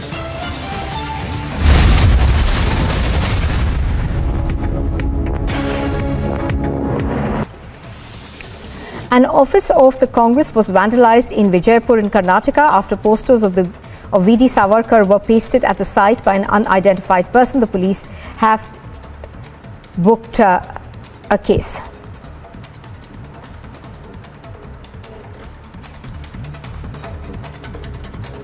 Stones were hurled at Chief Minister Nitish Kumar's cavalcade in Patna yesterday, following which 13 people have been arrested. According to locals, the incident happened at around 5 in the evening at the Sodimode Gauri Chuk police station area, where a road blockade was underway over the death of a local man. Farmers have called for an agitation in Delhi as their demands for a minimum support price, along with the resignation of the Union Minister Ajay Mishra, amongst others, have led to several farmers gathering at the capital in order to protest at Jantar Mantar. Police personnel have been deployed across the border ahead of gathering. A first-year MBBS student died under suspicious circumstances in Uttar Pradesh's University of Medical Sciences in Safai. The deceased student's parents believe that fellow students and wardens were complicit in his death. An IED weighing approximately 10 to 12 kgs has been recovered from the area of Behgund in Tral. The police and the army were called in to detonate the explosive at the site, with a major incident being averted in Jammu and Kashmir. The former Chief Minister of Gujarat, Shankar Singh Waghela, has announced his plans to form a no political party in Gujarat called the Prajashakti Democratic Party. The leader said that people were fed up with the BJP, adding that the BJP is taking people of Gujarat for granted. A 46-year-old allegedly with a fake Indian citizenship in 2016 was arrested from Delhi by the Rajasthan police for allegedly spying for Pakistan. The person reportedly got Indian citizenship in 2016 and was working as a taxi driver in Delhi. As political altercations grow around the posters of V.D. Savarkar in Karnataka, posters of V.D. Savarkar were seen pasted at an office.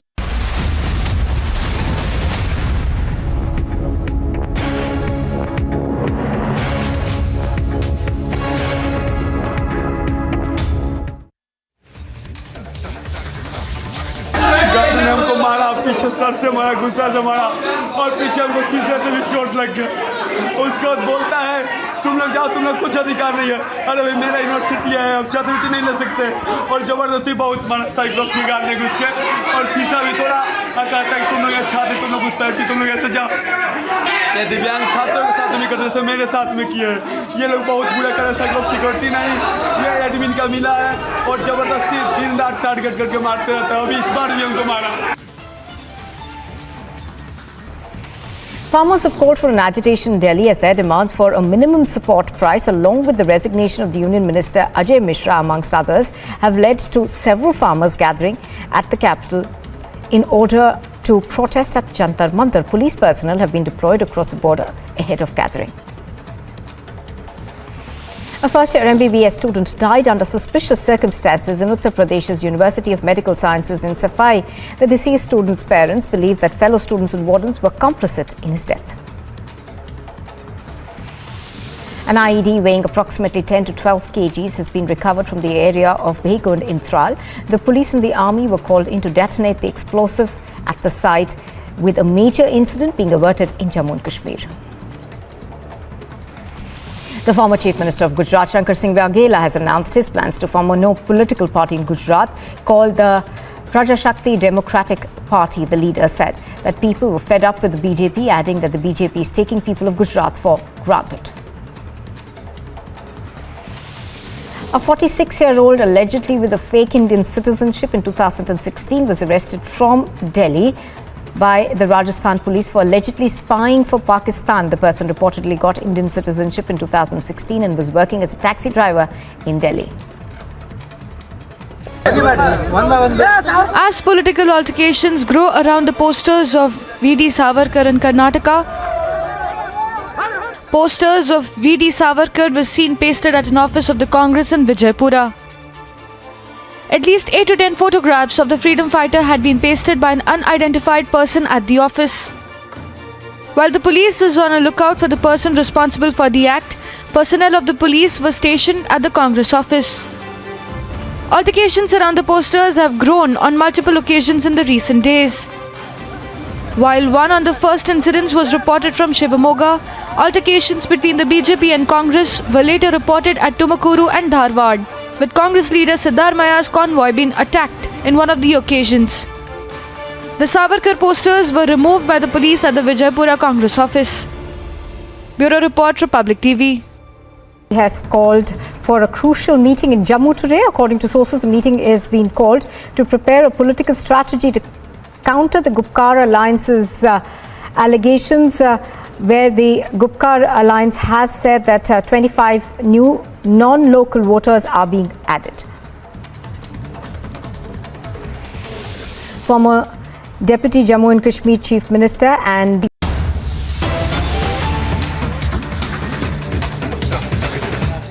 Organise किया जा रहा है।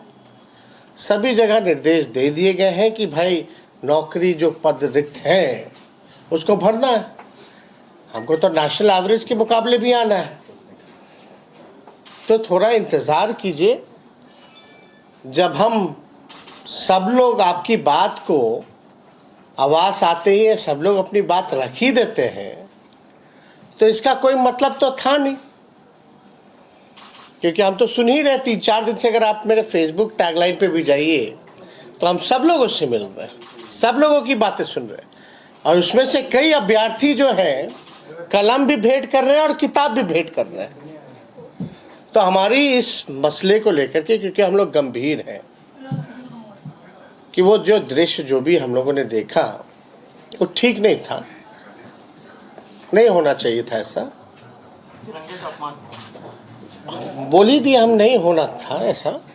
तो अब तो जांच committee बनी ना गई है, जांच कमेटी बन गई है, कितना शीघ्र कार्रवाई की गई। पत्रकारों के साथ भी उन्होंने मारपीट की भाई, सारी चीजें अब हम तो सब कुछ देखे हैं, ऐसा व्यवहार नहीं करना चाहिए था।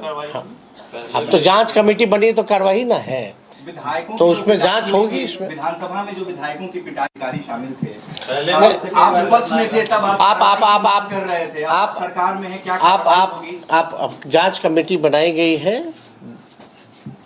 जांच में जैसा भी आएगा उस हिसाब से कार्रवाई की जाएगी। अगर हम लोग चिंतित नहीं होते तो शायद हम फोन भी नहीं करते जिलाधिकारी को। तो ये भाजपा के लोग, हम लोग तो है नहीं कि खाली। The former Chief Minister of Gujarat, Shankar Singh Waghela, has announced his plans to form a no political party in Gujarat called the Prajashakti Democratic Party. The leader said that people were fed up with the BJP, adding that the BJP is taking people of Gujarat for granted. A 46-year-old allegedly with a fake Indian citizenship in 2016 was arrested from Delhi by the Rajasthan police for allegedly spying for Pakistan. The person reportedly got Indian citizenship in 2016 and was working as a taxi driver in Delhi. As political altercations grow around the posters of V.D. Savarkar in Karnataka, posters of V.D. Savarkar were seen pasted at an office of the Congress in Vijaypura. At least 8 to 10 photographs of the freedom fighter had been pasted by an unidentified person at the office. While the police is on a lookout for the person responsible for the act, personnel of the police were stationed at the Congress office. Altercations around the posters have grown on multiple occasions in the recent days. While one on the first incidents was reported from Shivamoga, altercations between the BJP and Congress were later reported at Tumakuru and Dharwad, with Congress leader Siddharamaya's convoy being attacked in one of the occasions. The Savarkar posters were removed by the police at the Vijaypura Congress office. Bureau Report, Republic TV. He has called for a crucial meeting in Jammu today. According to sources, the meeting is being called to prepare a political strategy to counter the Gupkar Alliance's allegations, where the Gupkar Alliance has said that 25 new non-local voters are being added. Former Deputy Jammu and Kashmir Chief Minister and the BJP leader Kavindra Gupta has attacked the opposition parties and accused them of spreading misinformation about new voting rules, backing the Election Commission's clarification. He said that the opposition is trying to mislead people. An office of the Congress was vandalized in Vijaypur in Karnataka after posters of V.D. Savarkar were pasted at the site by an unidentified person. The police have booked a case.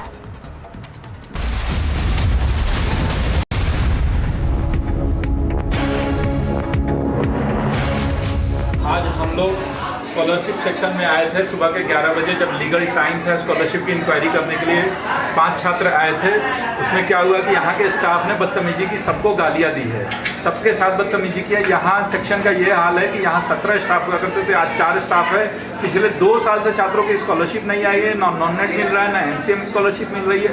GRF भी नहीं, एक तरीके से रुका हुआ है contingency. दूसरा जो कंटीजेंसी चढ़ाने वाले स्टाफ है, सभी के साथ बदतमीजी करते हैं, झूठ बोलते हैं, और जो भी टाइम होता है उस पर बिल्कुल साथ नहीं देते। हमारा यहाँ पे ये अपील है कि रजिस्ट्रार को बुलाया जाए, जब तक हमसे माफ़ी नहीं मांगी जाएगी जो बदतमीजी होती जा रही है, और जब तक एक एक छात्र को जो कि पिछले 6 महीने स्कॉलरशिप आई है उसका ब्याज भी यूनिवर्सिटी ले रही है।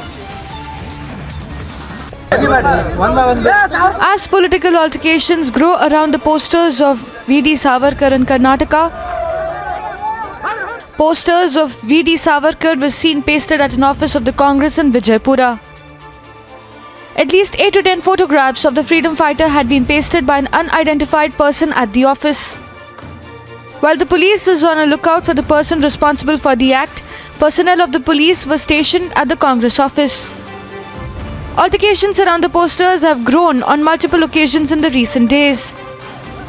While one on the first incidents was reported from Shivamoga, altercations between the BJP and Congress were later reported at Tumakuru and Dharwad, with Congress leader Siddharamaya's convoy being attacked in one of the occasions. The Savarkar posters were removed by the police at the Vijaypura Congress office. Bureau Report, Republic TV. He has called for a crucial meeting in Jammu today. According to sources, the meeting is being called to prepare a political strategy to counter the Gupkar Alliance's allegations, where the Gupkar Alliance has said that 25 new non-local voters are being added. Former Deputy Jammu and Kashmir Chief Minister and the BJP leader Kavindra Gupta has attacked the opposition parties and accused them of spreading misinformation about new voting rules, backing the Election Commission's clarification. He said that the opposition is trying to mislead people. An office of the Congress was vandalized in Vijaypur in Karnataka after posters of V.D. Savarkar were pasted at the site by an unidentified person. The police have booked a case.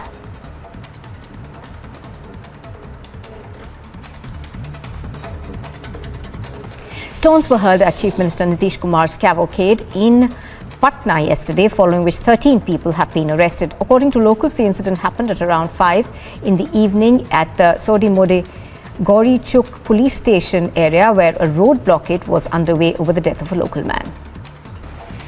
Farmers have called for an agitation in Delhi as their demands for a minimum support price, along with the resignation of the Union Minister Ajay Mishra, amongst others, have led to several farmers gathering at the capital in order to protest at Jantar Mantar. Police personnel have been deployed across the border ahead of gathering. A first-year MBBS student died under suspicious circumstances in Uttar Pradesh's University of Medical Sciences in Safai. The deceased student's parents believe that fellow students and wardens were complicit in his death. An IED weighing approximately 10 to 12 kgs has been recovered from the area of Behgund in Tral. The police and the army were called in to detonate the explosive at the site, with a major incident being averted in Jammu and Kashmir. The former Chief Minister of Gujarat, Shankar Singh Waghela, has announced his plans to form a no political party in Gujarat called the Prajashakti Democratic Party. The leader said that people were fed up with the BJP, adding that the BJP is taking people.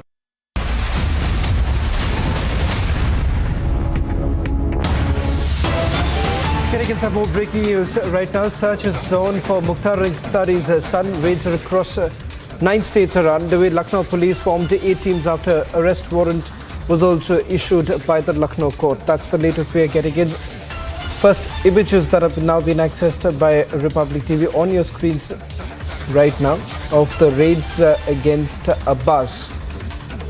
That's the latest we are picking up of the multiple teams that have been formed by the Uttar Pradesh police, which is on the other side. We'll get you the latest details of the raids that are being carried out by the Uttar Pradesh police. On your screens right now, multiple teams that have been formed in search of Mukhtar Ansari's son. He has called for a crucial meeting in Jammu today. According to sources, the meeting is being called to prepare a political strategy to counter the Gupkar Alliance's allegations, where the Gupkar Alliance has said that 25 new non-local voters are being added. Former Deputy Jammu and Kashmir Chief Minister and the BJP leader Kavindra Gupta has attacked the opposition parties and accused them of spreading misinformation about new voting rules, backing the Election Commission's clarification. He said that the opposition is trying to mislead people. An office of the Congress was vandalized in Vijaypur in Karnataka after posters of of V.D. Savarkar were pasted at the site by an unidentified person. The police have booked a case.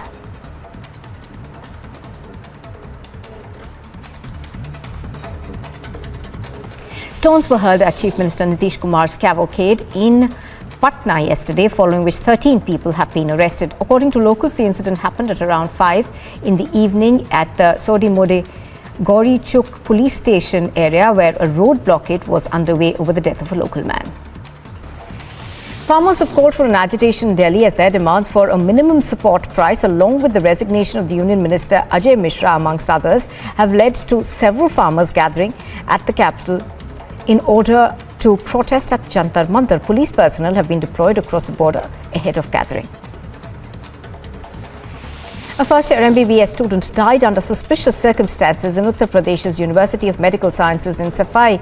The deceased student's parents believe that fellow students and wardens were complicit in his death. An IED weighing approximately 10 to 12 kgs has been recovered from the area of Behgund in Tral. The police and the army were called in to detonate the explosive at the site, with a major incident being averted in Jammu and Kashmir. The former Chief Minister of Gujarat, Shankar Singh Waghela, has announced his plans to form a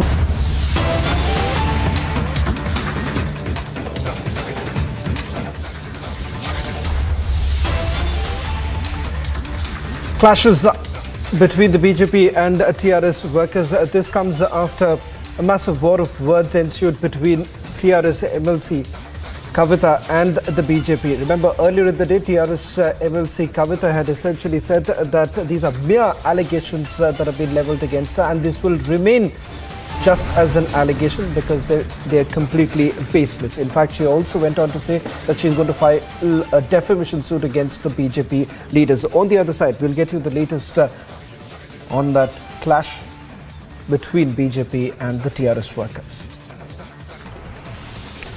An office of the Congress was vandalized in Vijaypur in Karnataka after posters of V.D. Savarkar were pasted at the site by an unidentified person. The police have booked a case.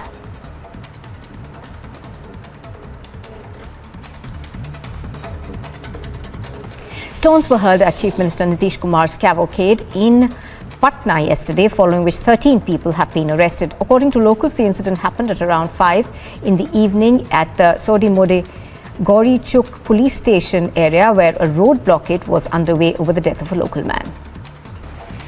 Farmers have called for an agitation in Delhi as their demands for a minimum support price, along with the resignation of the Union Minister Ajay Mishra, amongst others, have led to several farmers gathering at the capital in order to protest at Jantar Mantar. Police personnel have been deployed across the border ahead of gathering. A first-year MBBS student died under suspicious circumstances in Uttar Pradesh's University of Medical Sciences in Safai. The deceased student's parents believe that fellow students and wardens were complicit in his death. An IED weighing approximately 10 to 12 kgs has been recovered from the area of Behgund in Tral. The police and the army were called in to detonate the explosive at the site, with a major incident being averted in Jammu and Kashmir. The former Chief Minister of Gujarat, Shankar Singh Waghela, has announced his plans to form a no political party in Gujarat called the Prajashakti Democratic Party. The leader said that people were fed up with the BJP, adding that the BJP is taking people of Gujarat for granted. A 46-year-old allegedly with a fake Indian citizenship in 2016 was arrested from Delhi by the Rajasthan police for allegedly spying for Pakistan. The person reportedly got Indian citizenship in 2016 and was working as a taxi driver in Delhi. As political altercations grow around the posters of V.D. Savarkar in Karnataka,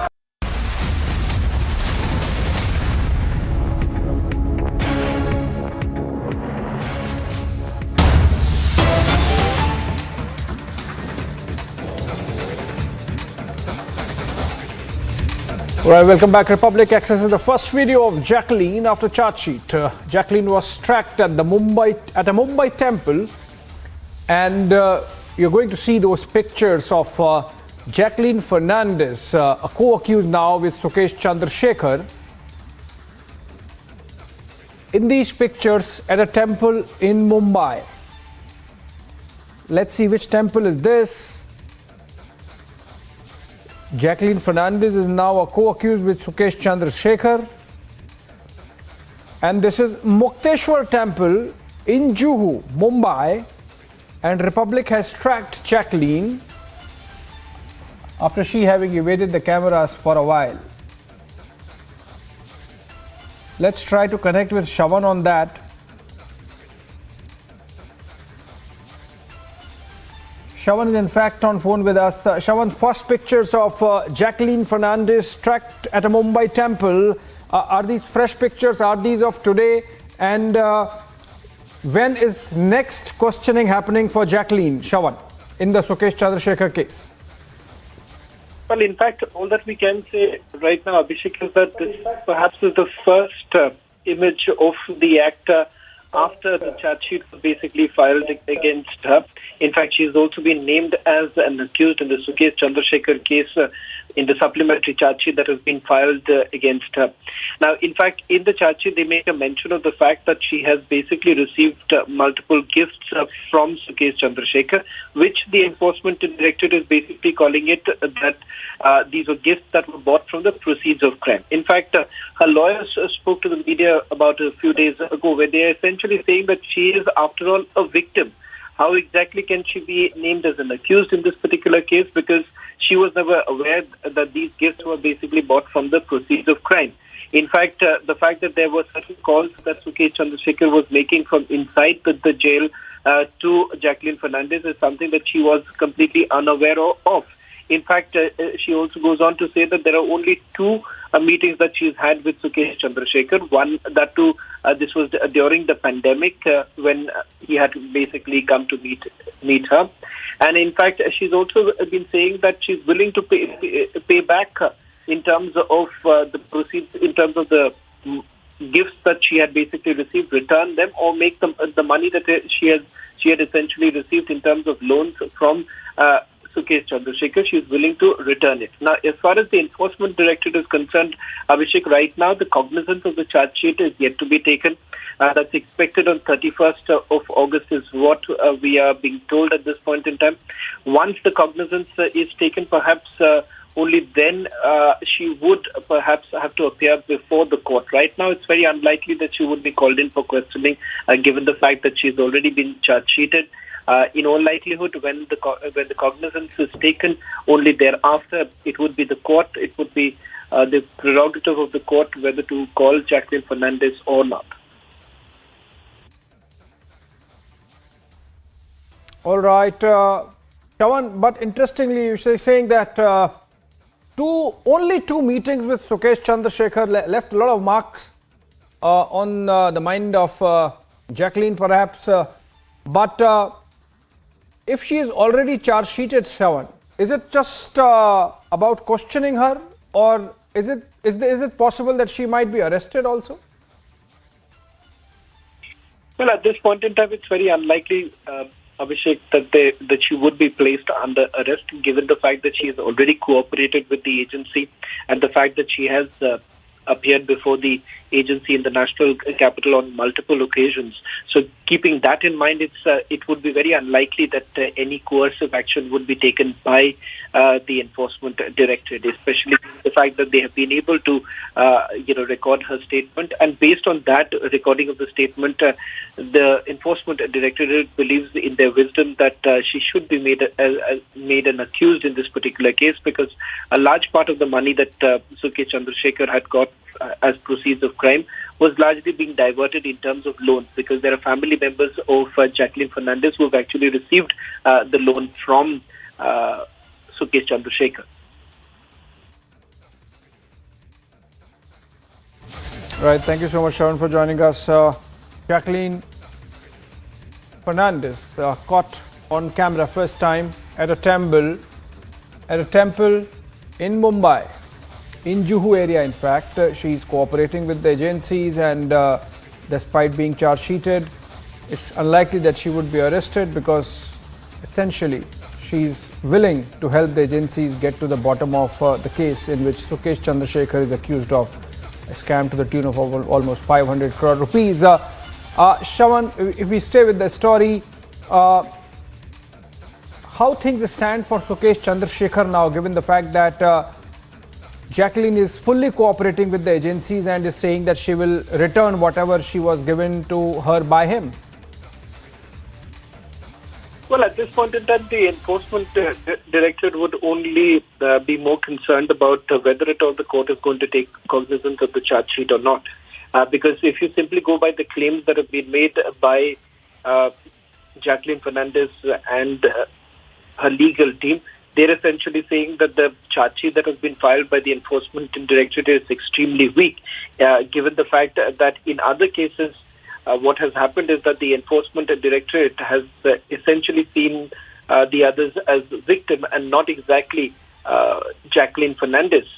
And they are exactly harping on the point that keeping that in mind, it's very unlikely that the court will be taking cognizance of the charge sheet that has been filed by the enforcement directorate. Now, that's a claim that has been made by the legal team. If you go by what the enforcement directorate has to say in terms of their investigation, they are saying that they've made certain recoveries in this particular case in terms of the luxury items that she was gifted by Sukesh Chandrasekhar. And secondly, they're basically raising their doubts about the fact that that she was completely unaware of the operations of Sukesh Chandrasekhar. The very fact that this was, after all, a con man who was, making those calls through VoIP and various other, using with the help of technology, perhaps changing voices and thereafter, collecting money from a businessman. In fact, in this particular case, you've had one of the a major businessman's wife who was basically duped by Sukesh Chandrasekhar. So exactly that is exactly why you're looking at Jacqueline's legal team also harping on the fact that if the businessman's wife is being regarded as a victim in the case, why not Jacqueline Fernandez? It does not seem to have really cut the ice with the enforcement directorate, because they believe that this is a clear-cut case in which money laundering has taken place, and she is a beneficiary of the scheme, and that is the reason why they need to charge sheet her. Shravan, my last quick question. Are the agencies actually believing that Jacqueline met Sukesh Chandrasekhar only twice? Well, in terms of corroborating what Jacqueline Fernandez is saying right now, Abhishek, what happens is for the enforcement directorate, that does not become a huge priority. The priority for them essentially being the fact that she was in touch with them. In fact, they have call data records, they have call recordings of both of them. There are pictures. There is enough to establish the connection between Sukesh Chandrasekhar and Jacqueline Fernandez. More importantly, there is a financial transaction between both of them, and not just her, but her family members have also received loans from Sukesh Chandrasekhar. So that is exactly why the enforcement director believes that they have good enough reason to charge sheet the actor. Thank you so much, Shravan, joining there on Sukesh Chandrasekhar, Jacqueline Fernandez saga. Jacqueline having been made an accused by the enforcement directorate just a few days back, and today being seen at a temple in Mumbai at Juhu. Let's move on with a 1-minute report and then come back to the bulletin. As political altercations grow around the posters of V.D. Savarkar in Karnataka, posters of V.D. Savarkar were seen pasted at an office of the Congress in Vijaypura. At least 8 to 10 photographs of the freedom fighter had been pasted by an unidentified person at the office. While the police is on a lookout for the person responsible for the act, personnel of the police were stationed at the Congress office. Altercations around the posters have grown on multiple occasions in the recent days. While one on the first incidents was reported from Shivamoga, altercations between the BJP and Congress were later reported at Tumakuru and Dharwad, with Congress leader Siddharamaya's convoy being attacked in one of the occasions. The Savarkar posters were removed by the police at the Vijaypura Congress office. Bureau Report, Republic TV. Dramatic visuals emerged from Patna earlier today when teachers staged protests holding the tricolour seeking jobs and were instead brutally thrashed. Water cannons were also used on the protesters. The Bihar government was forced to order a probe into the matter after the Republic news break. The pictures looked scary given the manner in which the security men, the policemen, were lathi charging these probable teachers. Let's try and connect with Prakash Singh if he can join us live from Patna. But before that, let's listen into a couple of reactions and sound bites of these candidates who were beaten up by the police today for protesting. कि police से दरिया अब तेरी खैर नहीं, बूंदों ने बगावत कर दी है। अरे नादा ना समझ बुद्धि किसको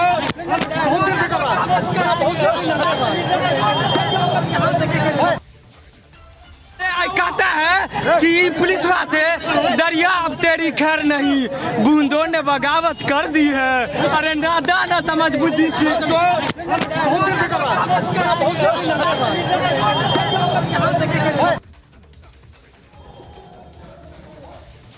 Well, these are candidates to become teachers but were forced to protest because the exams were not becoming clear, and the pendency has been there for a while, forcing them to come out and protest on the streets of Patna.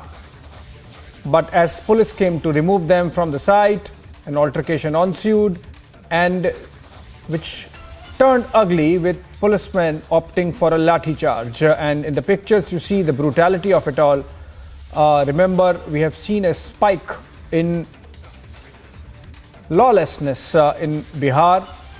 Other pictures you see of a minister taking a meeting, and another instance of dancing with guns. And now, while the police is not able to stop that, they can get even with protesting teachers. Let's listen to Deputy Chief Minister of Bihar, Tejasvi Singh Yadav, on what he had to say on this.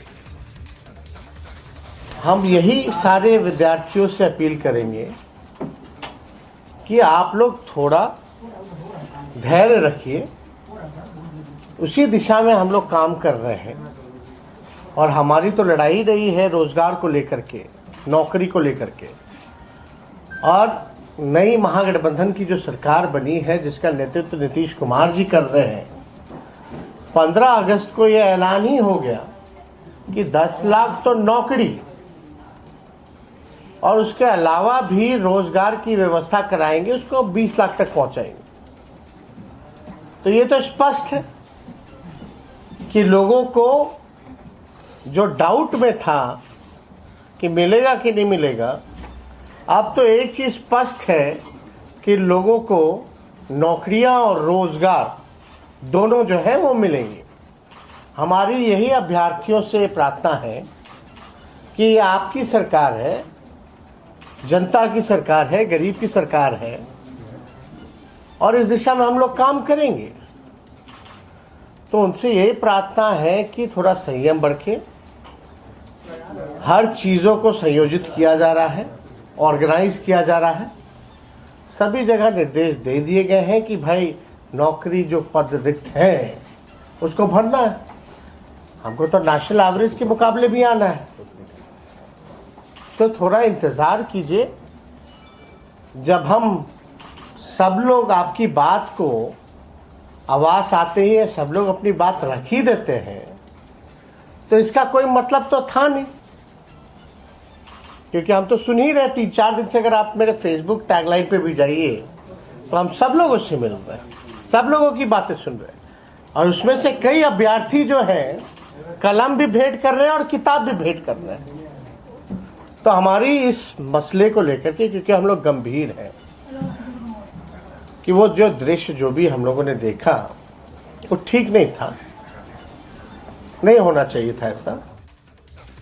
All right, Prakash Singh joins us live from Patna. Prakash, धीरज रखिए, धैर्य रखिए. That's what Tejasvi Yadav seems to be telling these impatient protesters wanting to become teachers in Bihar. Well, Abhishek, I can only say that politicians and false promises goes hand in hand. And Tejasvi Yadav, if I remember, in 2020, he had categorically said, the day I joined the government, the day I become the chief minister, now he is the deputy chief minister, in the first cabinet meeting, I will sanction 10 lakh jobs. Now, where are the details of those 10 lakh jobs? Only that the chief minister of Bihar has announced it from the podium of the 15th August that 10 lakh jobs will be given only to placate Tejasvi, and 10 lakh additional employment opportunities would be given. But where are the details of that job as promised in the poll campaign during 2020 elections? Then in the first cabinet, 10 lakh jobs would be given. So the details are not there. 10 days have passed, 10 jobs have not been given. So, and he's saying about now dheeraj rakhiye, dhairya rakhiye. And this entire protest took place because of a rumor that a audio was going viral from the education minister's office. Apparently an education minister belongs to the RJD quota, Professor Chandrasekhar, saying that how far it is true, I don't know. But when the polls are near, then only the job opportunities would be given, the employment would be given. Now these teachers have been protesting for 3 years now. They have passed the eligibility test, they are waiting for the recruitment. So we'll wait and watch, we'll keep a close watch on how Nitish Kumar and Tejasvi Yadav combination Prakash. Sanctions the job for the unemployed youth. Well, I think the catch in Tejasvi Yadav's statement is, Prakash, that he will give 10 lakh jobs when he becomes the chief minister. He has only become deputy as of now. So obviously, that's why he's saying that everyone should have a little more patience. Thank you so much for joining us there. Prakash Singh live from Patna. But moving on, getting in more details of the assassination in Russia of Daria Dugina. Russia's FSB, the successor to the KGB, says Ukraine bombed Putin's daughter. Remember, Dugina was killed in a bomb blast when she was moving in a car, though the ultimate objective was her father. But the assassins missed him, and now reports suggesting that the Russians have come to a conclusion that the Mini Cooper in which Dugina was killed was detonated with a remote control bomb by those from Ukraine, and it seems like an intelligence operation. In fact, yesterday we had Russian Defense Minister General Shoigu saying or claiming that these terror attacks in Russia are being planned in great detail by the West, only using Ukraine as a facade. Let's go to Niranjan. He's joins us live from our Mumbai newsroom. Niranjan, if you could share more details of this information coming in from Russian sources that Dugina was in fact killed by Ukrainian insurgents, perhaps, or even the Ukrainian establishment, and that remote control was the remote control bomb was detonated from perhaps Ukrainian territory. Well, there's a twist in the tale. It appears that it was actually detonated from within Russia, and the details emerging are sensational. Abhishek, I'm going to read out some of the details available right now. Just to put the story in perspective, there was an assassination a few days back. Assassination of the aide of Putin's daughter. Let's first tell you the story in context. The pictures on your screen are of Daria Dugina. Now, Daria is was one of the leading voices from Moscow, from Russia. She often went on global debates, on leading global networks. She's been on many debates on Republic with Arnab. She was a regular during the Ukraine-Russia war. She used to speak on behalf of Russia, putting out Kremlin's perspective. Let's show you her pictures first to just put the story in perspective. Daria Dugina. Daria Dugina, her father is believed to be extremely close. Her father, a leading writer in Russia, was believed to be the ideologue behind Putin, the man who inspired Putin. And Daria Dugina was killed in a car bomb that was set off, a car bomb in just outside of Moscow. In fact, we're getting in, and those pictures were rather distressing. I can show you the video, Abhishek, when the blast happened. It's a night video. You can see her car, and in one of the videos, very disturbing video where even her body is on the side, the car, there's an explosion, and even her body is seen alongside a car, a very distressing video that came in. Now officially, that is the video. That is the video on your screen. Now, Abhishek, the details available with us right now. Officially, the Ukrainian secret services have been blamed.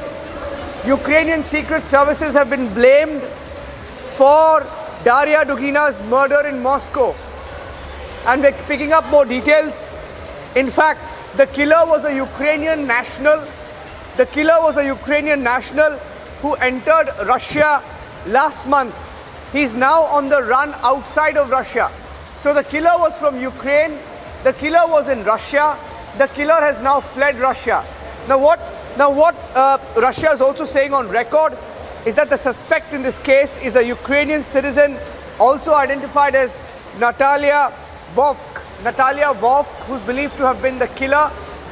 They're also saying the suspect arrived in Russia. This killer arrived in Russia on the 23rd of July with daughter Sofia Shaban. And they're also saying that a rented apartment close to where Daria was living in Moscow was taken. They took a rented apartment and were living close to where Daria Dugina was in Moscow.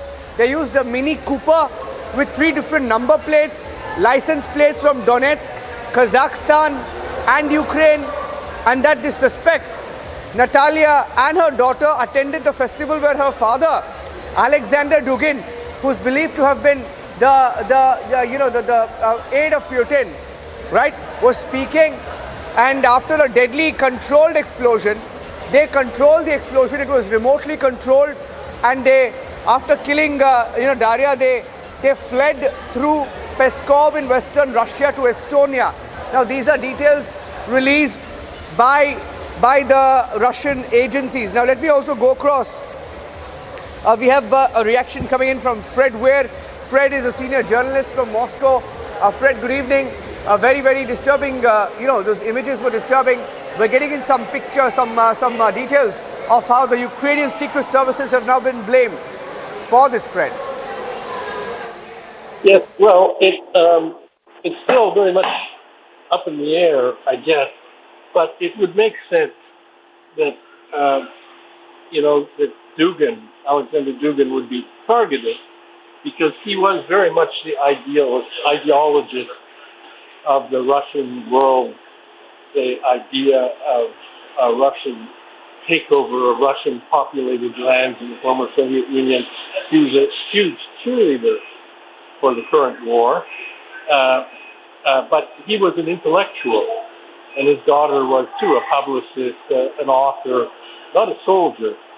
So this war is incredibly brutal and savage, but this was cold-blooded murder, not a military operation, and I think it's really going to aggravate everything in Russia. Certainly the mood in Russia will become much, much harsher after this.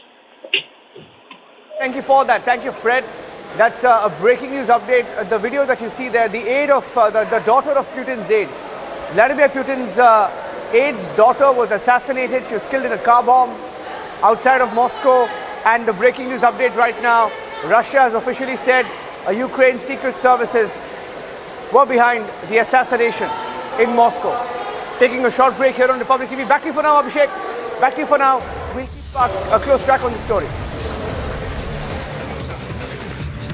Right, Niranjan, short break, but on the other side, top leaders in Aam Aadmi Party claim proof of BJP invitation to Sisodia. Says Sisodia has the audio tape. Let's listen in when we are back.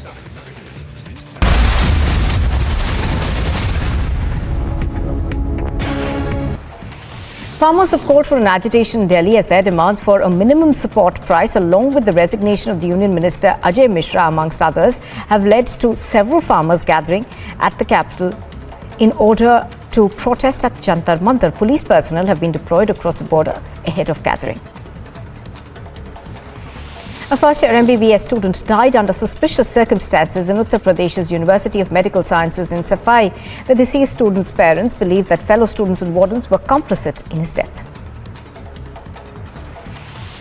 An IED weighing approximately 10 to 12 kgs has been recovered from the area of Behgund in Tral. The police and the army were called in to detonate the explosive at the site, with a major incident being averted in Jammu and Kashmir.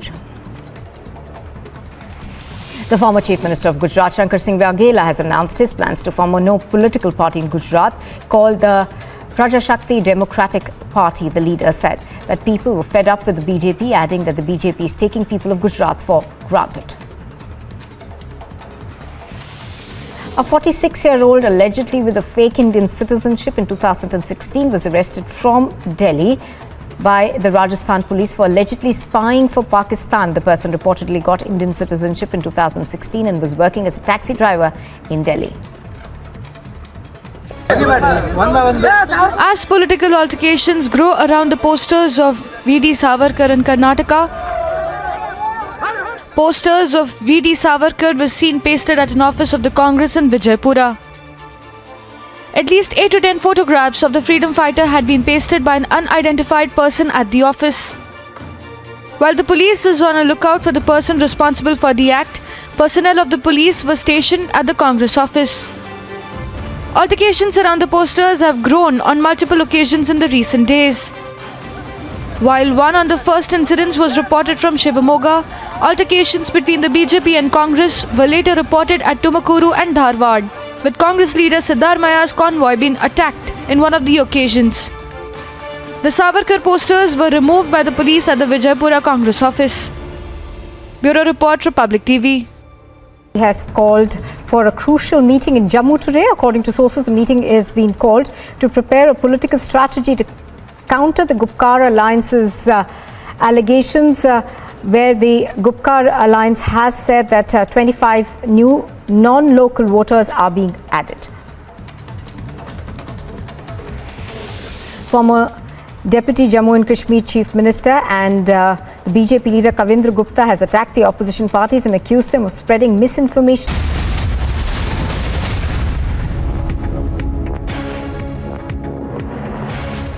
बदलने की बारी है कि आइए हम मिलके गुजरात के बच्चों का भविष्य ठीक करते हैं। आइए मिलके हम गुजरात के बच्चों को अच्छे स्कूल देने की कसम उठाते हैं। आइए मिलके हम भारतीय जनता पार्टी को हटा के अरविंद केजरीवाल जी को एक मौका देते हुए अपने बच्चों की शानदार एजुकेशन के लिए गुजरात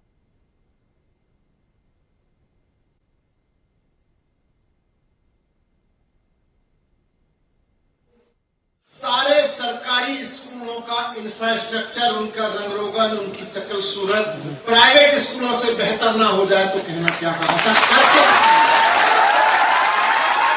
दिल्ली के सरकारी स्कूलों को भी पहले कहते थे टेंट वाला स्कूल है, खड्डे वाला स्कूल है, टीन टप्पर वाला स्कूल है। आज दिल्ली के सरकारी स्कूलों को कहते हैं स्विमिंग पूल वाला स्कूल है, फुटबॉल ग्राउंड वाला स्कूल है, शानदार लैब लेबोरेटरी वाले स्कूल है। एक एक स्कूल की लैब, लाइब्रेरी, लेबोरेटरी, खेल के मैदान। 5 साल तो बहुत लंबा समय, 27 साल की जरूरत नहीं पड़ती उसमें। 2-3 साल के अंदर अंदर गुजरात का एक एक सरकारी स्कूल प्राइवेट स्कूलों से शानदार ना हो जाए तो कहना इसकी गारंटी है। बिल्डिंग चमकाने की बात नहीं है। बात सिर्फ ये नहीं है कि 5 स्टार बिल्डिंग बना देंगे।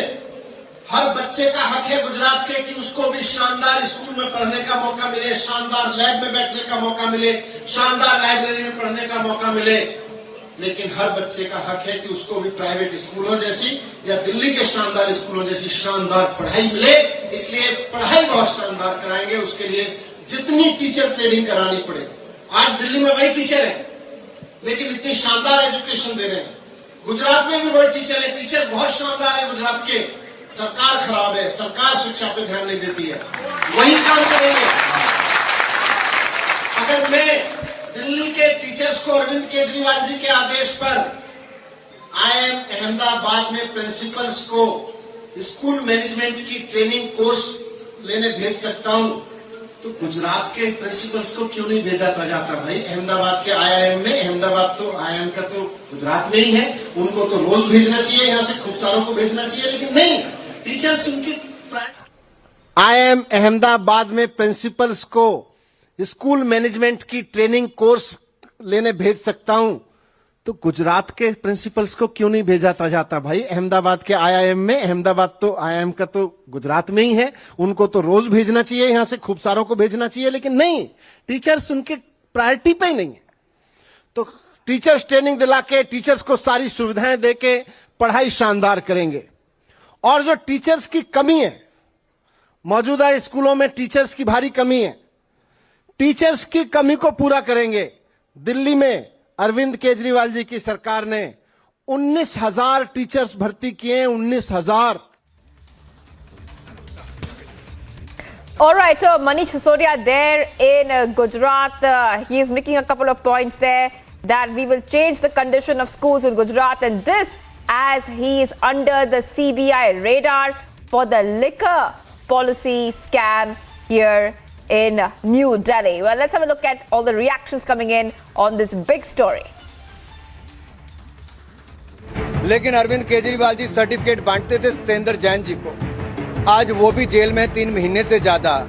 यही सर्टिफिकेट बांट रहे ईमानदारी का मनीष सिसोदिया जी को, जो आरोपी नंबर 1 है और किंग पिन बांट रहा है आरोपी नंबर 1 को ईमानदारी का सर्टिफिकेट। ये केजरीवाल मॉडल। अरविंद केजरीवाल जी को एक मौका दें, गुजरात के लोग तो 5 साल में वो करके दिखाएंगे जो गुजरात के लोगों ने भारतीय जनता पार्टी के 27 साल के शासन।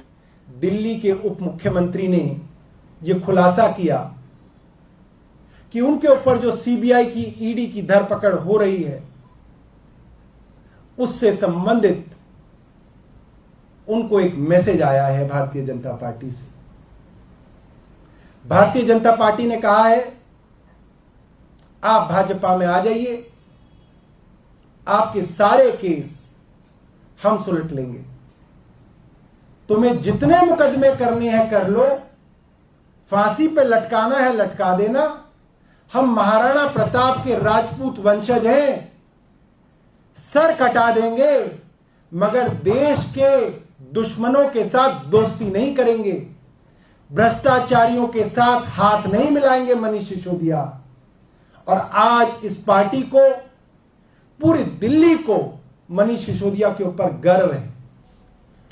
दर्जनों ऐसे बड़े बड़े नेता अलग अलग राज्यों में रहे हैं जिनके खिलाफ भारतीय जनता पार्टी की सेंट्रल लीडरशिप ने एक कैंपेन चलाया, ईडी और सीबीआई से मुकदमे दर्ज कराए, उनके घर और उनके साथियों पर छापे डलवाए, उनको बदनाम किया, और उसके बाद वो जब भारतीय जनता पार्टी में आ गए तो वो दूध से नहाकर भारतीय जनता पार्टी की वॉशिंग मशीन में धुलकर बिल्कुल साफ सुथरे बाहर निकले। मोदी जी के कॉर्पोरेट मित्रों को 10 लाख करोड़ के एनपीए की राहत हो जाए मगर इस पे सवाल ना उठे, कॉर्पोरेट टैक्स कम हो जाए मगर विपक्ष चुप रहे। तो ये किस मोडस ऑपरेंडी से भारतीय जनता पार्टी काम करती है? का ये जितना एक्ट है, जितने डायलॉग्स हैं,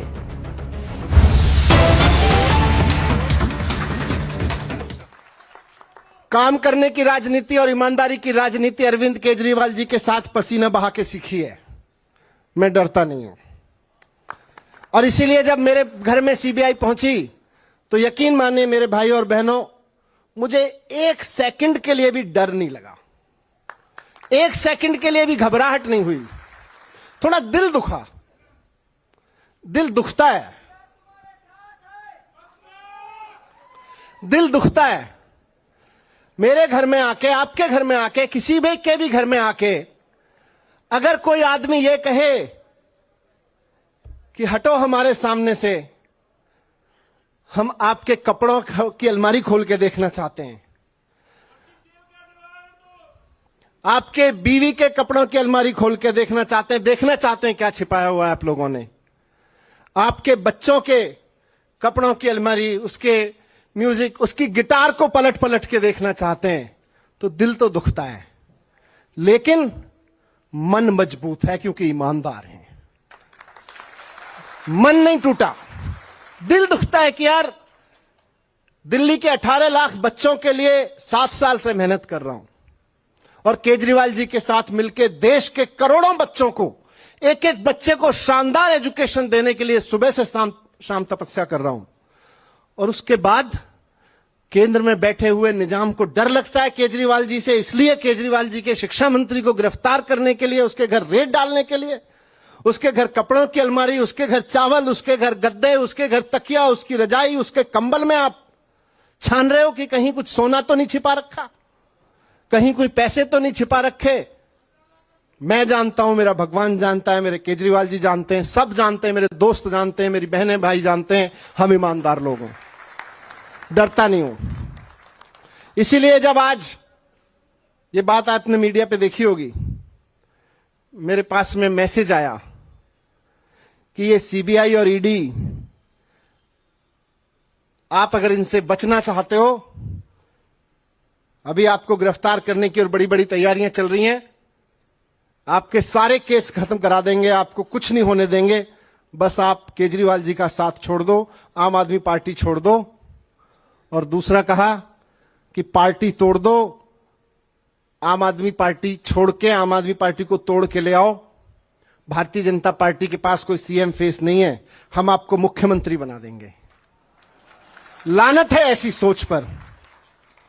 मैंने मैसेज का जवाब दिया कि मैं अरविंद केजरीवाल जी का सिपाही हूं, ईमानदार हूं, कभी एक पैसे का कुछ नहीं किया। आपने सीबीआई रेड करवाई, मेरे घर से एक पैसे की बेईमानी का सबूत नहीं निकला।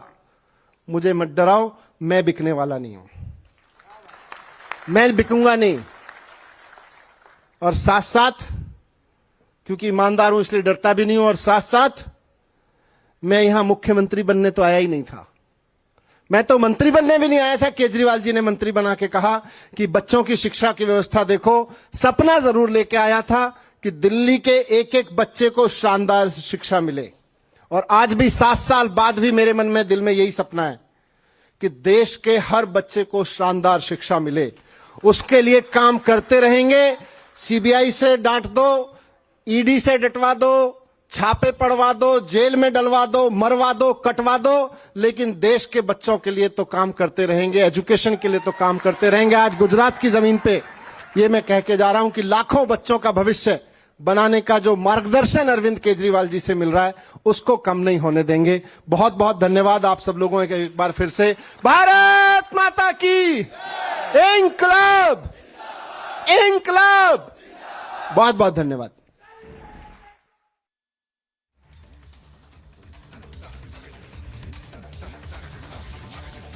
All right, we just heard Manish Sisodia there where he's saying that I was in fact asked to break up the Aam Aadmi Party. This is something that they have been maintaining, that the Aam Aadmi Party is claiming that they have an audio clip of BJP offering Manish Sisodia a post. But the BJP is saying that who is that person? Name the person. That's what the BJP is saying so far. It's taking a extremely interesting twist and turn as the CBI radar on Manish Sisodia gets more intense. We'll be tracking the story very closely. Stay tuned.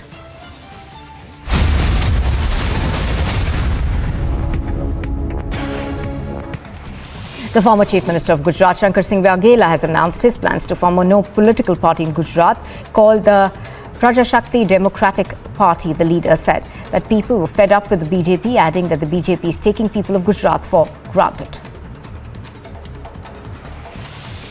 A 46-year-old allegedly with a fake Indian citizenship in 2016 was arrested from Delhi by the Rajasthan police for allegedly spying for Pakistan. The person reportedly got Indian citizenship in 2016 and was working as a taxi driver in Delhi.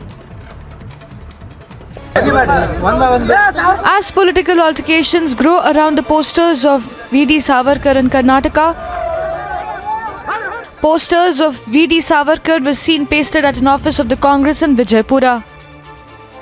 At least 8 to 10 photographs of the freedom fighter had been pasted by an unidentified person at the office. While the police is on a lookout for the person responsible for the act, personnel of the police were stationed at the Congress office. Altercations around the posters have grown on multiple occasions in the recent days. While one on the first incidents was reported from Shivamoga, altercations between the BJP and Congress were later reported at Tumakuru and Dharwad, with Congress leader Siddharamaya's convoy being attacked in one of the occasions. The Savarkar posters were removed by the police at the Vijaypura Congress office. Bureau Report, Republic TV. He has called for a crucial meeting in Jammu today. According to sources, the meeting is being called to prepare a political strategy to counter the Gupkar Alliance's allegations, where the Gupkar Alliance has said that 25 new non-local voters are being added.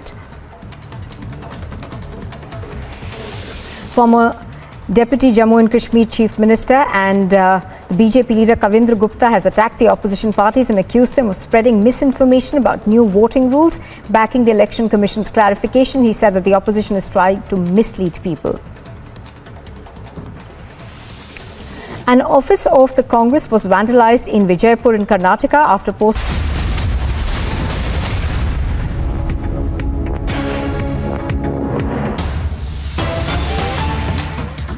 Viewers, we get some breaking news. Kerala High Court stayed until August 31st the appointment of Priya Varghese, wife of KK Rajesh, Private Secretary of Chief Minister and the Assistant Professor of the Kannur University. The court also issued notice to Priya and the university.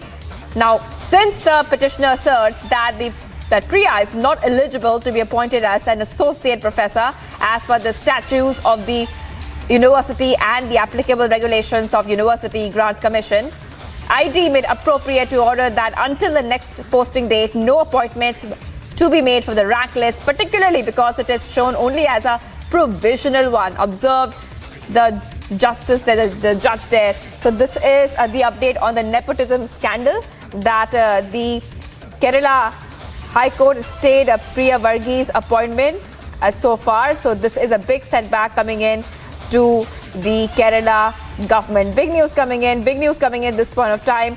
We'll be joined by my colleague soon to help us understand this case. Now, Ashwin is joining me. Ashwin, take us to the details, the update we have got on the Kerala nepotism scandal.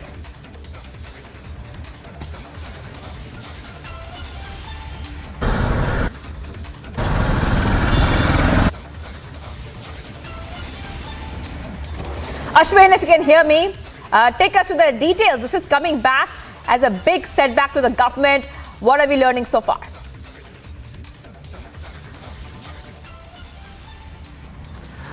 Yes, it's a big setback for the government because the judiciary has now pointed out that the appointment which has been made has been questioned. Now, basically, the petitioner is somebody who had applied for the same post, and he had gone to the High Court stating that there has been, there has been an ill way to appoint Priya Varghese, and that he had submitted a petition contesting the reasons why Priya Varghese had been given an appointment as an assistant professor. So today the Kerala High Court justice had clearly stated that the UGCs should be one of the respondent in this case, which essentially means that High Court has asked the UGC to be implemented in the case and add as a respondent, because the petitioner had stated that the UGC norms have been flouted in case of appointment of Priya Varghese. So the High Court has asked the UGC to also respond in this matter, and on August 31st will rehear the matter. Till then, the order for appointment has been stalled by the Kerala High Court. Now, this is a big news because earlier the governor of Kerala, Arif Mohammed Khan, had also frozen the appointment, and now followed by this, the judiciary has also come forward to freeze the appointment till August 31st until the next hearing. Right. Okay, Ashwin, thank you for joining us. Those details. So Kerala High Court stays the appointment. That's a big news we're getting for you right now. This is the nepotism charge which had hit Priya Varghese, wife of KK Rajesh, Private Secretary of the CM. Now let's have a look at what's coming up next. We continue to be live and breaking on Republic TV. Big breakthrough as top court hears the FIFA ban scandal. Asks for AIFF constitution in accordance with FIFA. Stay tuned.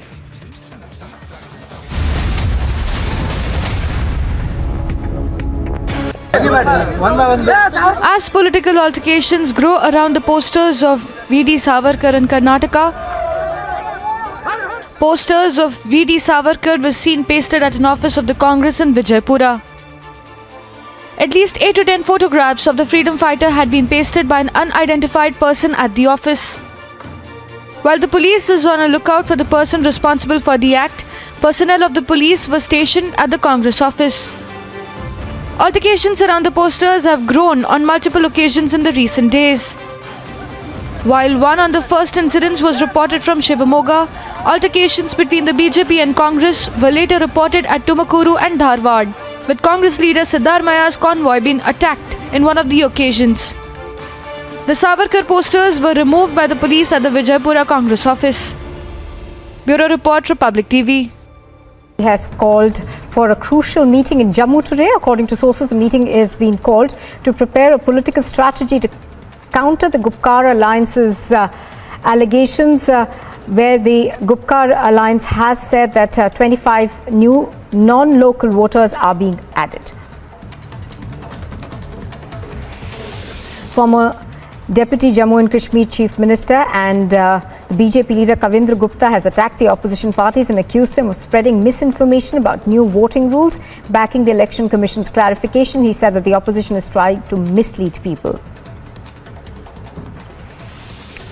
An office of the Congress was vandalized in Vijaypur in Karnataka after posters of V.D. Savarkar were pasted at the site by an unidentified person. The police have booked a case.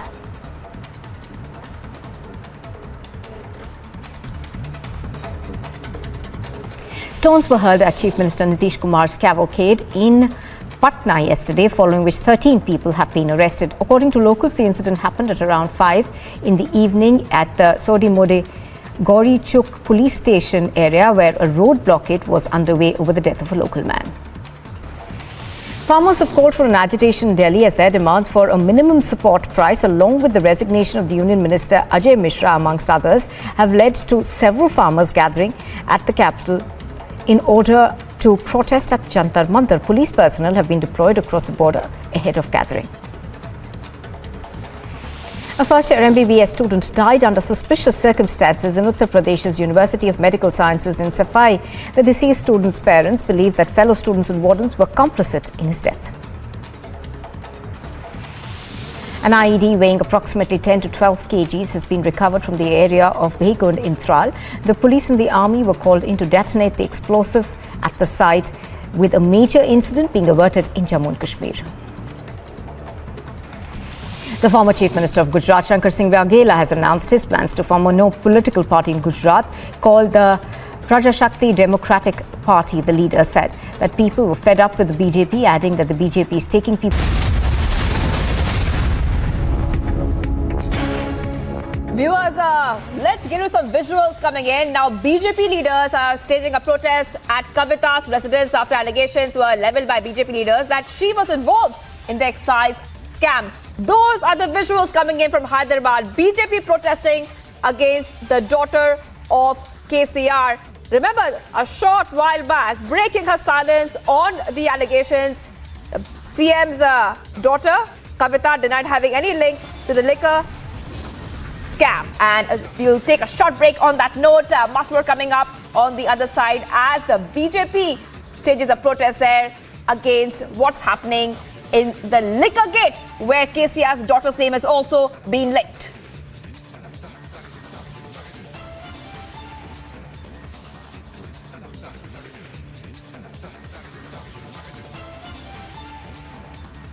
He has called for a crucial meeting in Jammu today. According to sources, the meeting is being called to prepare a political strategy to counter the Gupkar Alliance's allegations, where the Gupkar Alliance has said that 25 new non-local voters are being added. Former Deputy Jammu and Kashmir Chief Minister and the BJP leader Kavindra Gupta has attacked the opposition parties and accused them of spreading misinformation about new voting rules, backing the Election Commission's clarification. He said that the opposition is trying to mislead people.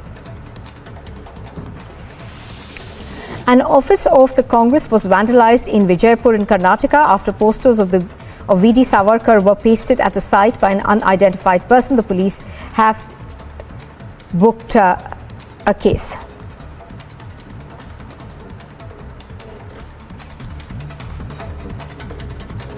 Stones were hurled at Chief Minister Nitish Kumar's cavalcade in Patna yesterday, following which 13 people have been arrested. According to locals, the incident happened at around 5 in the evening at the Sodimode Gauri Chuk police station area, where a road blockade was underway over the death of a local man.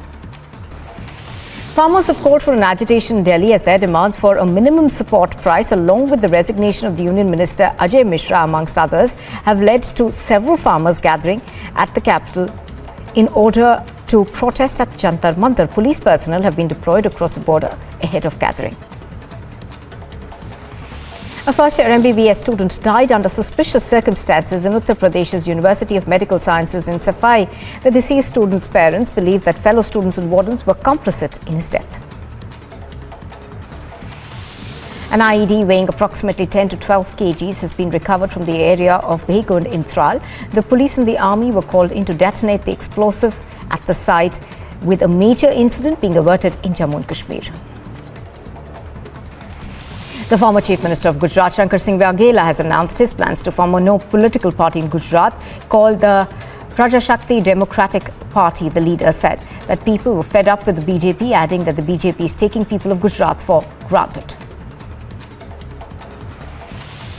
A 46-year-old allegedly with a fake Indian citizenship in 2016 was arrested from Delhi by the Rajasthan police for allegedly spying for Pakistan. The person reportedly got Indian citizenship in 2016 and was working as a taxi driver in Delhi.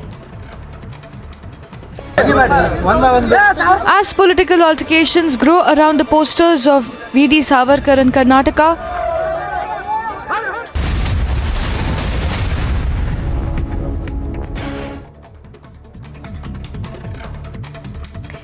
The top updates right now, slamming the CBI raids against his deputy Manish Sisodia. Delhi CM Arvind Kejriwal, who's in the poll-bound state of Gujarat, said that he should be given a Bharat Ratna for reforming Delhi government schools, but instead is being targeted by the Centre for Political Motives.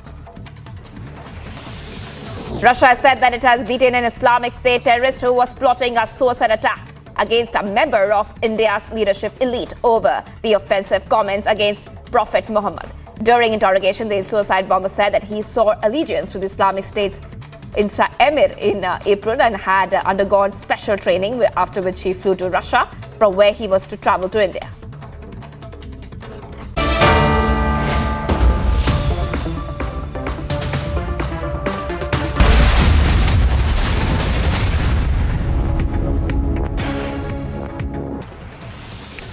An office of the Congress was vandalized in Vijaypur in Karnataka after posters of V.D. Savarkar were pasted at the site by an unidentified person. The police have booked a case.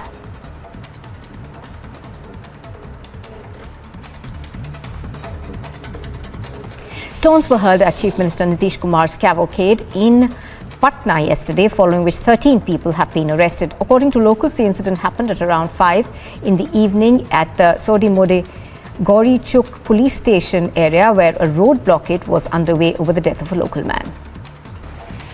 Farmers have called for an agitation in Delhi as their demands for a minimum support price, along with the resignation of the Union Minister Ajay Mishra, amongst others, have led to several farmers gathering at the capital in order to protest at Jantar Mantar. Police personnel have been deployed across the border ahead of gathering. A first-year MBBS student died under suspicious circumstances in Uttar Pradesh's University of Medical Sciences in Safai. The deceased student's parents believe that fellow students and wardens were complicit in his death. An IED weighing approximately 10 to 12 kgs has been recovered from the area of Behgund in Thrall. The police and the army were called in to detonate the explosive at the site, with a major incident being averted in Jammu and Kashmir.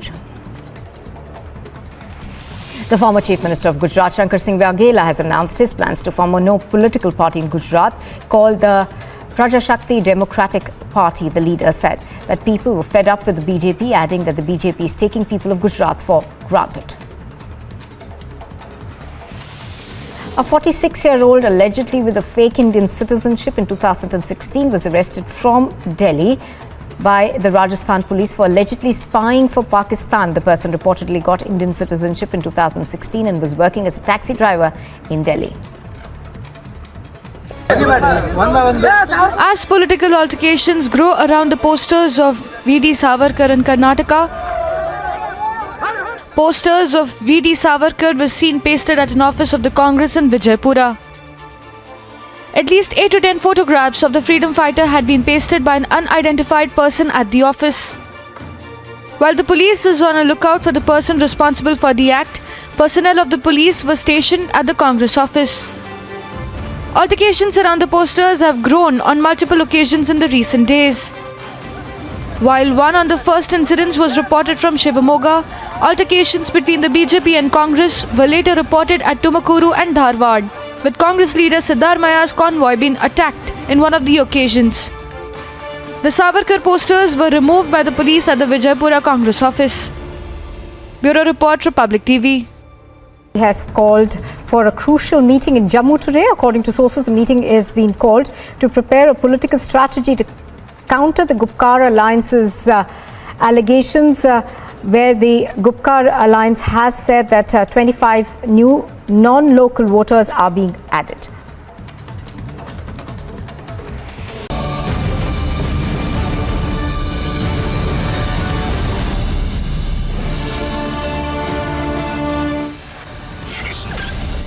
In a super exclusive investigation into the Delhi liquor gate, Republic breaks explosive leads.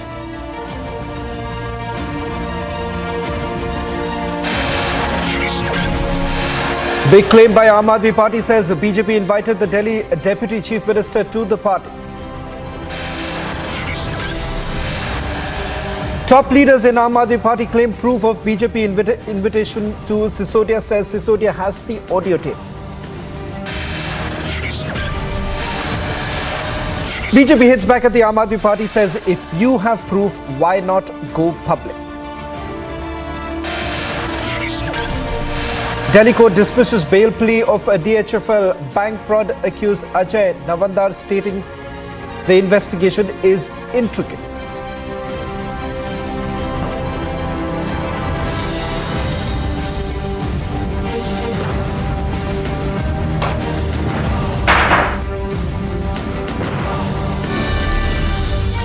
And in Republic Super Exclusive, we start this edition with getting you all the names of the 5 people who were questioned by the Central Bureau of Investigation in the liquor gate.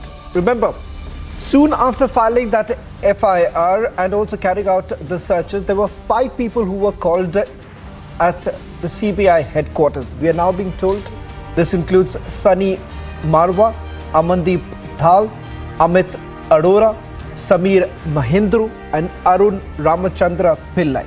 In fact, the 5 names only with Republic TV right now, getting full details of those who have been questioned so far. This comes at a time when the Central Bureau of Investigation is up the ante.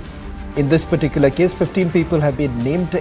9 private individuals were basically under the scanner of the CBI. The 5 names that we have just put out right now for you viewers, because all this while it was not known exactly who was called in for questioning. We can now confirm the 5 leaders who have, the 5 people who have been called in for questioning, which includes Sunny Marwa.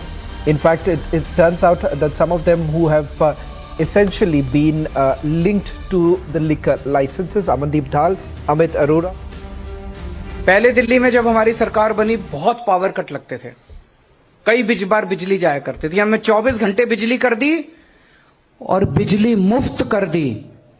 Delhi के लोगों को मुफ्त बिजली मिलती है। पंजाब के लोगों को भी अब 1 सितंबर से पंजाब के लोगों के 0 बिल आएंगे। 0 बिल पे 0 लिखा होता है, बिल आता है उस पे 0 लिखा होता है। आपको 0 बिल चाहिए कि नहीं चाहिए? किस किस को चाहिए? ये कहते हैं केजरीवाल पैसे लुटा रहा है, केजरीवाल फ्री की रेवड़ी दे रहा है। रेवड़ी चाहिए नहीं चाहिए? सबको चाहिए। केवल मैं कर सकता हूं, ये नहीं करेंगे। 27 साल में इन्होंने नहीं किया, तो मेरी पहली गारंटी है, हमारी सरकार बनेगी, सरकार बनने के 3 महीने के अंदर आपके सबके बिजली के बिल 0 आया करेंगे।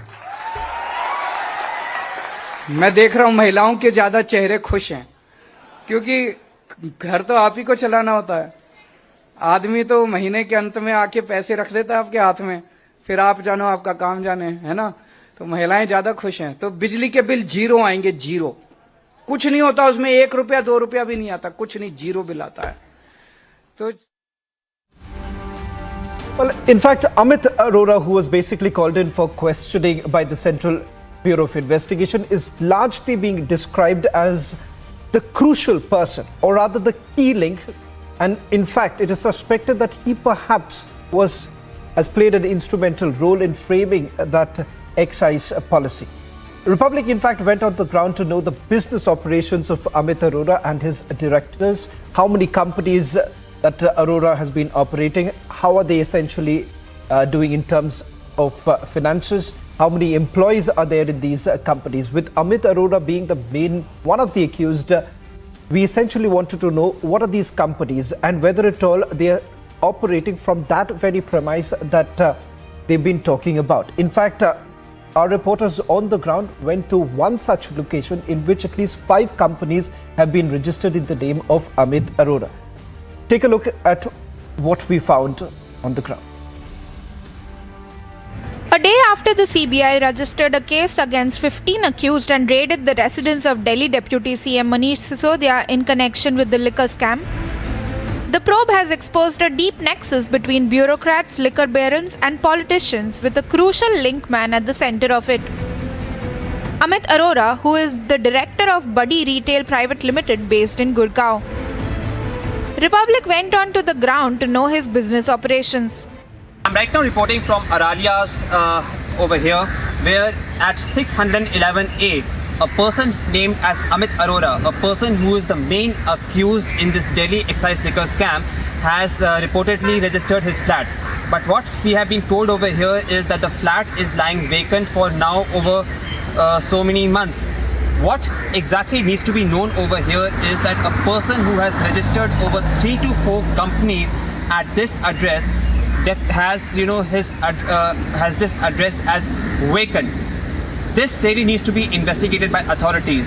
At a time when this person is the main accused, at a time when this person named as Amit Arora has been identified as one of the main accused who has been involved or who has been accused of framing up this excise liquor scam, the fact that most of his companies at present are not registered at its present location does cast an aspersion, and this again results in investigating agencies to investigate this matter. Surprisingly, when we came over here on the ground, we found that his offices were not really there at the spot. So as I said again, it now becomes very important for the investigating agencies to investigate the entire matter.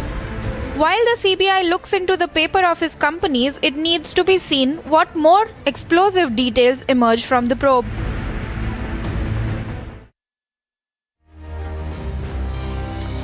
Well, in fact, who exactly is Amit Arora and why is it so very crucial as far as this investigation goes? Because remember, the company that he is basically linked to, Buddy Retail. In fact, we're now given to understand that the Central Bureau of Investigation is looking into the company papers.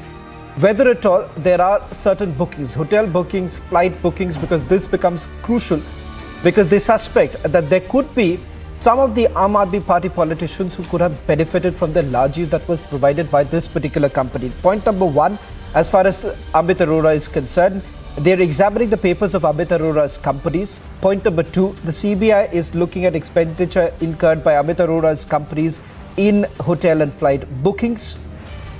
The third, what we are being told is that the CBI is essentially examining whether politicians benefited from the largesse provided by Arora's companies. CBI also suspects that Arora was instrumental in drafting the liquor policy. Buddy Retail Private Limited operated 2 liquor zones in Delhi Airport Zone and Zone 30. What is not very clear at all at this point in time, is it the same very company that had secured the rights without getting the NOC from the airport authorities, and there has been a 30 crore waiver for the same. Arora allegedly was in touch with two IS officers who were instrumental in drafting the policy. It is also suspected that Arora introduced representatives of Brindco Sales and Indo Spirits to Aam Aadmi Party politicians. That's the latest we are getting in right now. In fact, I'll also bring in my colleagues Piyush Ori as well as Piyush Mishra, who've been tracking the story very closely. In fact, let me quickly come to you first, Piyush Mishra, and then I'll come to Piyush Ori, who's been there on the ground tracking down those very properties or rather companies that have been registered in the name of Amit Arora.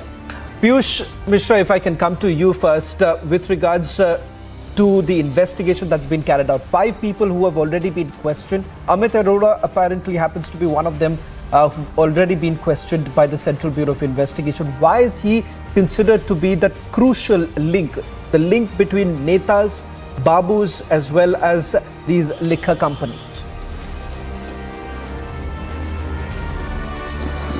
Well, Shaman, if we talk about this man, Amit Arora, he is now being seen as the important link not only between the politicians and bureaucrats but also the lobby which wanted to seek licenses for operating liquor business here in national capital.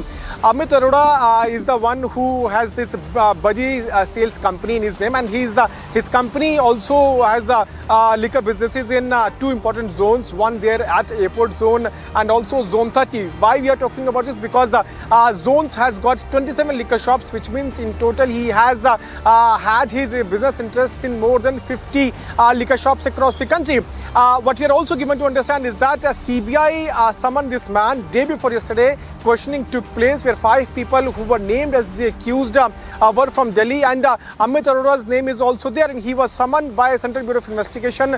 Questioning took place and then he was allowed to go. Amit Arora is the person about which CBI is trying to understand if he incurred the expenses of politicians, if he was the one who also introduced 2 other companies like Brindco Sales and Indo Spirits to Aam Aadmi Party politicians, because the crucial link of bureaucrats, politicians as well as the licensees is now being investigated by Central Bureau of Investigation, and Amit Arora is being seen as the very important person who has got alleged links with each and every person. He is now being seen as a connecting chain between all 3 parties. So that is why he is going to be the crucial one, and he was also summoned by CBI and investigations took place. We'll have to wait and watch how it is going to further take place. Though CBI has, according to our information, transferred papers to Enforcement Directorate also, and most likely we can expect ED also to jump into this, and then there would be a double trouble for Aam Aadmi Party leaders. But there are some certain questions which not only the government has to answer, the representatives of government has to answer, but also the top leaders of Aam Aadmi Party about the tweaking of policy which took place, and also why the policy was at first place withdrawn if the government felt that it was such a nice policy. Now Amit Arora is coming out as the crucial link. We have our colleague Piyush Ori also went there to the ground like you are mentioning, and he also tried to do a thorough investigation. In fact, we have also got not only the name of Amit Arora, but there are 5 people, those are there who were summoned, which also includes Sandeep Marwa. If we talk about this specific person, Sandeep Marwa is also the one who has got a company in Okhla area of Delhi, and we were very close to that location where Marwa, company with the name of Marwa Spirits is there in Okhla, and Sandeep Marwa was also summoned by CBI. So important details, Shavan, day by day are now coming out, and Amit Arora being seen as a crucial link between all the important parties, those are there in the talk of investigation. Well, in fact, Piyush, I'll request you to stay on. Our colleague Piyush Ori was there on the ground. In fact, he's also tracked down some of these companies. There are about 5 companies, as I understand, Piyush Ori, that have been registered at one particular address. We've spoken to the supervisor there to find out whether at all such a company actually exists, whether they've been operating from that place.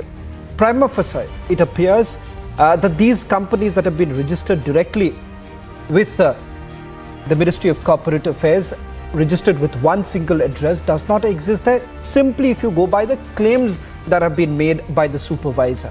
In fact, let's play out that report that has been filed by Piyush Ori, who's spoken to the supervisor, and then Piyush Ore, I'll come back to you, where you could perhaps explain which are the companies that have been registered, what exactly does the operations essentially look like, and whether at all there has been any word from Amit Arora. Let's play that out.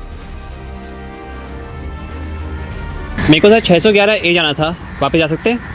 वहाँ पे Magnolia services private limited है। 611 ए? हाँ। 611 ए तो खाली है? खाली है ना? वहाँ काम चल रहा है।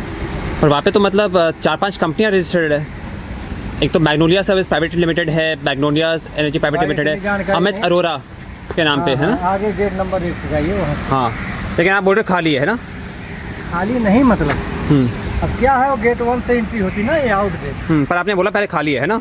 खाली है, अभी तक तो खाली है। भैया ये 611 ए जो यहाँ पर है उसका क्या स्टेटस है, मुझे बताइए ज़रा। काम कर रहे हैं वहाँ पे, वहाँ कोई रह नहीं रहा है अभी। वहाँ पे कोई नहीं रह रहा, क्योंकि हमारे अनुसार जो मतलब वहाँ पे ना 4-5 कंपनी रजिस्टर्ड है, और मतलब हमें जो बताया गया है वो मतलब वहाँ पे खाली है। नहीं, कोई कंपनी नहीं रह रहा है अभी वहाँ पे, कोई कंपनी नहीं रह रहा ना? कोई कंपनी नहीं। अच्छा, क्योंकि मतलब हमें जो अगर आप देखेंगे तो अमित अरोरा नहीं है, उनके नाम पे ये कंपनी रजिस्टर्ड है, और मतलब वो वहाँ पे 4-5 कंपनियाँ वहाँ पे थी, तो ऐसा कोई कंपनी कभी वहाँ पे काम नहीं कर रहा? नहीं। चलिए ठीक है। Well, in fact, let me also bring in my colleague Piyush Ore, who's joining us on this broadcast. Piyush, you were there on the ground trying to join the dots. It appears that there are about 5 such firms linked to one man who goes by the name of Amit Arora. Turns out to become a crucial link in this entire liquor scam. Just take us through the details that you have. Which are the 5 companies? How exactly did you find out about these companies?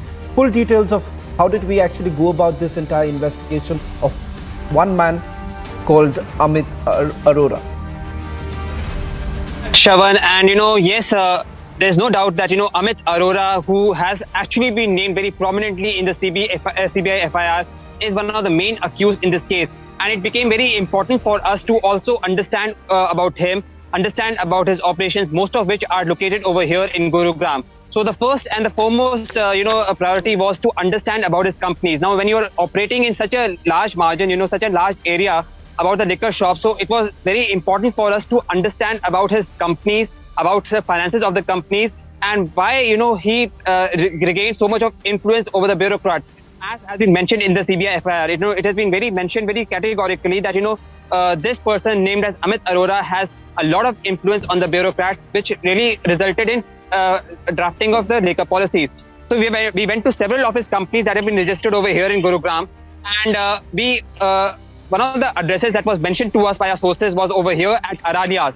Now, DLF Aralias. Now, this is one of the most poshest areas of the city, and to come over here is one of the most difficult tasks. However, we were able to come over here, and when we came over here, we found out that there were 5 companies. There were 5 companies that was registered under Amit Arora, and it's been mentioned very categorically that these companies which deals under maintenance services, realty services, entertainment services, and event management services were registered over here at Aralias. I would also like to mention the name of the.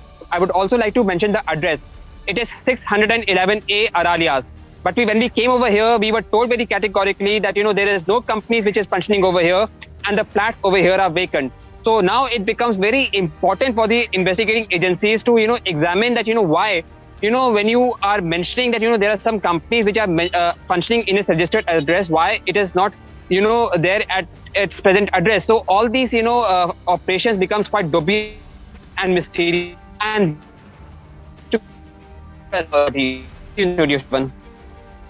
we'll try. Well, thank you very much, Piyush. In fact, we'll also bring you back. There seems to be some problem with that audio line. In fact, we're now getting in some more breaking news. More details essentially emerging as to how exactly did the excise policy came under the scanner. Was it the Central Bureau of Investigation, the only agency that was really looking into it? My colleague Piyush Mishra has now accessed more details. In fact, we'll just put out more the details of that communication that went in from the Delhi Police's Economic Offences Wing. The Economic Offences Wing had sent out a notice to the Excise Policy Department, demanding several specifics that were needed in the investigation in this case. In fact, I'll bring in Piyush, but I just want our producers to cut to this document that has been accessed. And just let me ask my camera person to just quickly focus on these 6 points. This is the note that was basically sent across by the Delhi Police's Economic Offences Wing to the Excise Policy Department, in which they're categorically asking for details, because this was back in July or August itself, and we're given to understand that they were asking on which date of the formulation of the excise policy, details of the floating of the tenders for grant of liquor license under that date of the grant of liquor license under the New Delhi excise policy, providing application forms of all successful applicants, 32 zones, along with other relevant documents submitted for the grant of liquor license under the New Delhi excise policy, details of all the successful applicants and their company details, what procedure was followed to check monopolies and cartels of successful applicants granted liquor license under the New Delhi policy, and whether at all a SOP was basically prepared to check the monopolies and cartels of successful applicants, and they wanted a full response. Now, let me quickly bring in my colleague Piyush Vishra, who's joining us. Piyush, from this particular document, what becomes abundantly clear is that there was a suspicion. The suspicion that the Delhi Police Economic Offences Wing had in terms of monopolies as well as cartelization, because what has essentially happened is the fact that whether at all these larger companies, say for instance, some of these companies had a turnover of over 150 crore rupees. There appears to be some sort of a clause that was brought in to this excise policy, making it impossible for smaller players to participate in the bidding process. Well, absolutely, Shravan. If you talk about this entire liquor policy, it was in controversy since beginning. Multiple complainants had come out and they started raising objections. So over the way the policy, Delhi excise policy was being tweaked, and that was also being done without getting approval from competent authorities. And that is why the complainants had come forward and they forwarded their request to the then Delhi Police Commissioner Rakesh Asthana. Rakesh Asthana, after receiving these complaints, had written to the Economic Offences Wing, following which in August what we are given to understand is that the EOW wing of Delhi Police had sent out a letter to the Excise Commissioner of Delhi, and few questions were asked, and we have also accessed, like you are also showing, that particular document in which the questions have been mentioned, and I am also going to read out a few important points from that document, where the questions were asked by the Delhi Police to the Assistant Commissioner of Excise of Government of Delhi. It was asked as to why and how the formulation of this excise policy took place. What is the date of floating of tenders from grant of liquor licensee under New Delhi excise policy 2021 to 22? There are 9 points and important points have been mentioned here. I would go through important point 7, 8, and 9, and in these points the Delhi Police had asked whether any SOP was prepared to check monopolies and cartels of successful applicants granted liquor license under New Delhi excise policy. In reply dated 21 June 2022 supplied by Excise Department to EOW, it has been stated that SOP to rule out monopolies and cartels by successful companies was as per the relevant clause of these documents, and who was responsible to implement this said SOP. So there are some 9 points those were raised in that particular letter by Delhi Police to the Assistant Commissioner of Excise. Before I toss it back to you, let me also point out one important point, that the people who were already there in the business of liquor, the smaller partners were facing a lot of problem, because the licenses were, according to the new policies, were allotted to a bigger person, to a richer person who could handle 27 shops, which means one zone had 27 shops, and if you have to get license, then you will have to pay for all the 27 shops, which means you will have to pay a larger amount. So that was the problem which was being faced by smaller partners, and that is why a lot of problem came out, and many people had also withdrawn from the liquor business here in National Capital. So that is why since beginning we have seen how there was a controversy in this entire policy, and which led to Delhi Police to step in, and then EOW wrote a letter to the Excise Department seeking few answers. We'll have to wait and watch how investigation further proceeds. Shravan. Well, thank you very much, Piyush Mishra, as well as Piyush Ori. Just one bit of a clarification, because this particular note that we have accessed, remember, it was before the Central Bureau of Investigation stepped in. The Delhi Police's Economic Offences Wing had sought for more details at the beginning, when the Chief Secretary had basically filed that report. Moving on to the other big story that we have been tracking very closely, it's the big arrest that's been made by the Russian Federal Security Service, which is detailed a suicide bomber, a member of ISIS, who was plotting a terrorist attack against a member of India's leadership elite. In fact, I'm quoting, Russia's FSB has identified and detained a member of the Islamic State international terrorist organization banned in Russia, a native of a country in the Central Asian region, who planned to commit a terrorist attack by blowing himself up against one of the representatives of the ruling circles of India. Let me bring in my colleague, our senior executive editor, Abhishek Kapoor, who's joining us on this broadcast. Abhishek, any details that you're picking up from the security agencies? Because there would be a protocol which is essentially to be followed. Perhaps the National Investigation Agency will also be informed in a short while from now.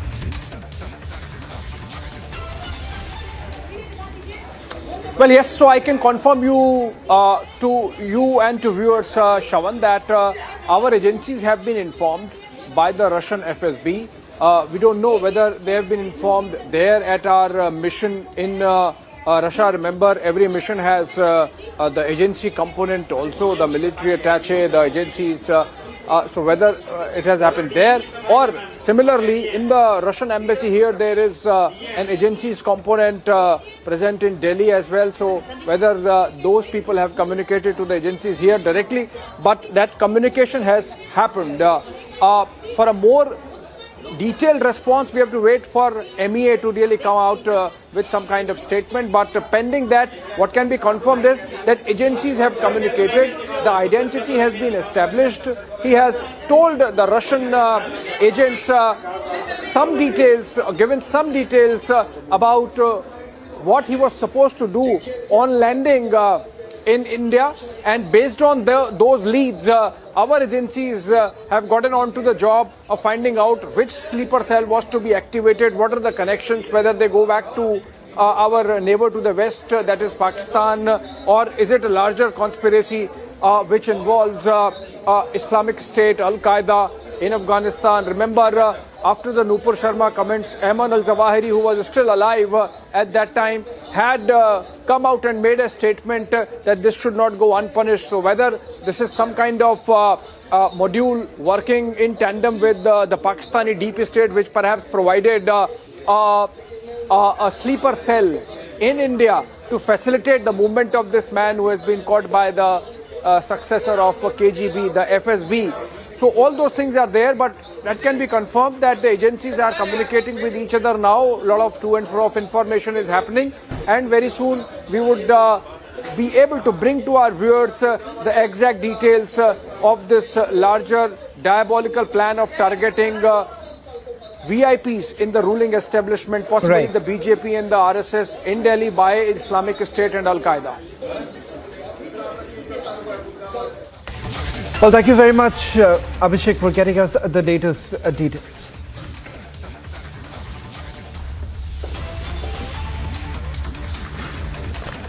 On the other side, news and updates continue as we track the stories very closely. The latest with the Russian FSB making the arrest, and also the liquor scam.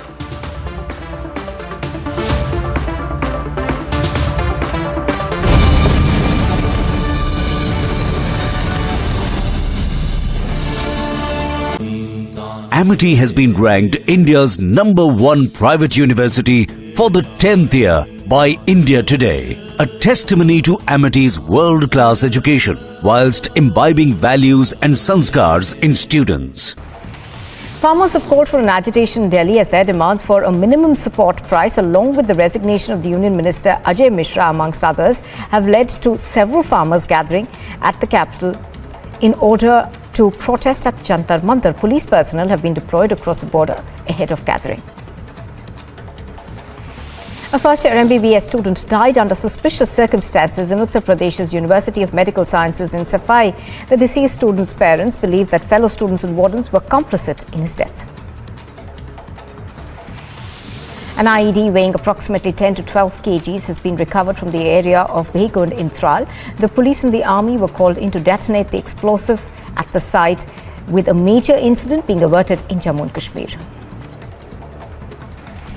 The former Chief Minister of Gujarat, Shankar Singh Waghela, has announced his plans to form a no political party in Gujarat called the Prajashakti Democratic Party. The leader said that people were fed up with the BJP, adding that the BJP is taking people of Gujarat for granted.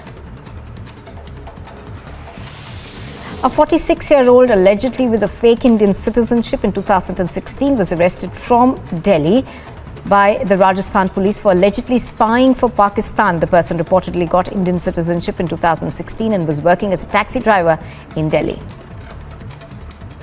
As political altercations grow around the posters of V.D. Savarkar in Karnataka, posters of V.D. Savarkar were seen pasted at an office of the Congress in Vijaypura. At least 8 to 10 photographs of the freedom fighter had been pasted by an unidentified person at the office. While the police is on a lookout for the person responsible for the act, personnel of the police were stationed at the Congress office. Altercations around the posters have grown on multiple occasions in the recent days. While one on the first incidents was reported from Shivamoga, altercations between the BJP and Congress were later reported at Tumakuru and Dharwad, with Congress leader Siddharamaya's convoy being attacked in one of the occasions. The Savarkar posters were removed by the police at the Vijaypura Congress office. Bureau Report, Republic TV. He has called for a crucial meeting in Jammu today. According to sources, the meeting is being called to prepare a political strategy to counter the Gupkar Alliance's allegations, where the Gupkar Alliance has said that 25 new non-local voters are being added. Former Deputy Jammu and Kashmir Chief Minister and the BJP leader Kavindra Gupta has attacked the opposition parties and accused them of spreading misinformation about new voting rules. Backing the Election Commission's clarification, he said that the opposition is trying to mislead people. An office of the Congress was vandalized in Vijaypur in Karnataka after posters of V.D. Savarkar were pasted at the site by an unidentified person. The police have booked a case.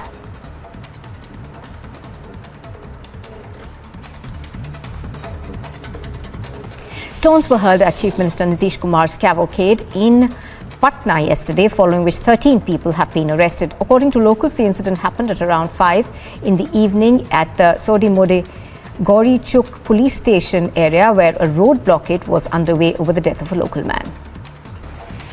Farmers have called for an agitation in Delhi as their demands for a minimum support price, along with the resignation of the Union Minister Ajay Mishra, amongst others, have led to several farmers gathering at the capital in order to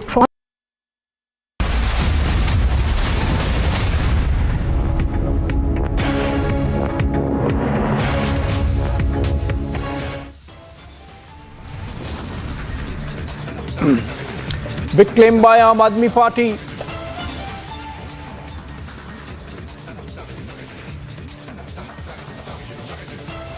Big claimer by Aam Aadmi Party says BJP invited Delhi Deputy Chief Minister to the party. Top leaders in Aam Aadmi Party claim proof of BJP invitation to Sisodia. Says Sisodia has the audio tape.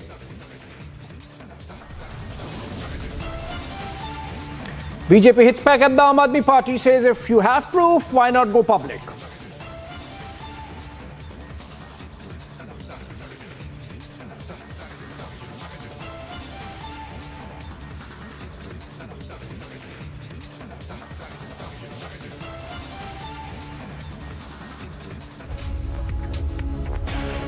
All right, dramatic visuals emerged from Patna earlier today when teachers staged protests holding the tricolor seeking jobs and were instead brutally thrashed. Water cannons were also used on the protesters. The Bihar government was forced in order to order a probe into the matter after Republic newsbreak. We are now getting visuals of the boy named Anishur Rahman in Darbhanga, who was hit by the ADM. In fact, Prakash Singh joins us live, and these pictures really show the kind of brutality that the cops really indulged in. Prakash, was this brutally really called for? Did the police lose its cool, or were they under some kind of instruction by the government to clamp down on these protests, embarrassed that the government might have felt? Prakash. Well, as far as the incident is concerned, the ADM concerned, KK Singh, definitely lost his cool, and he should not have done what he did, because the way he was brutally assaulting and mercilessly beating up that boy, Anishur Rahman, and who is injured, very badly injured. He's being, his parents called up today afternoon after the incident, and I spoke to his friend a moment back, and they say that he's being rushed to Darbhanga, his hometown. There he will be admitted into the hospital. I believe there's a hairline fracture in his jaw. He's unable to speak at the moment. I tried speaking to him. So this is the nature of the incident. Meanwhile, I feel that the DM has given a bite, saying that the teachers should have protested on the site of the dharna, whereas the Dagbangla Choraha is a prohibited area. There is no doubt about that. But 3 years back, these students had cleared the teachers' eligibility test, but till date they have not got the recruitment letter in hand. Why, in the first place, the government of Bihar brought out the advertisement for recruitment if they were not able to recruit any of these boys, even after 3 years of passing the test? That is the question. Now that Tejasvi Yadav says that Hamari Sarkar Padhai, Dawai, Kamai ki hogi, and he had promised that in the first cabinet itself he will sanction 10 lakh jobs.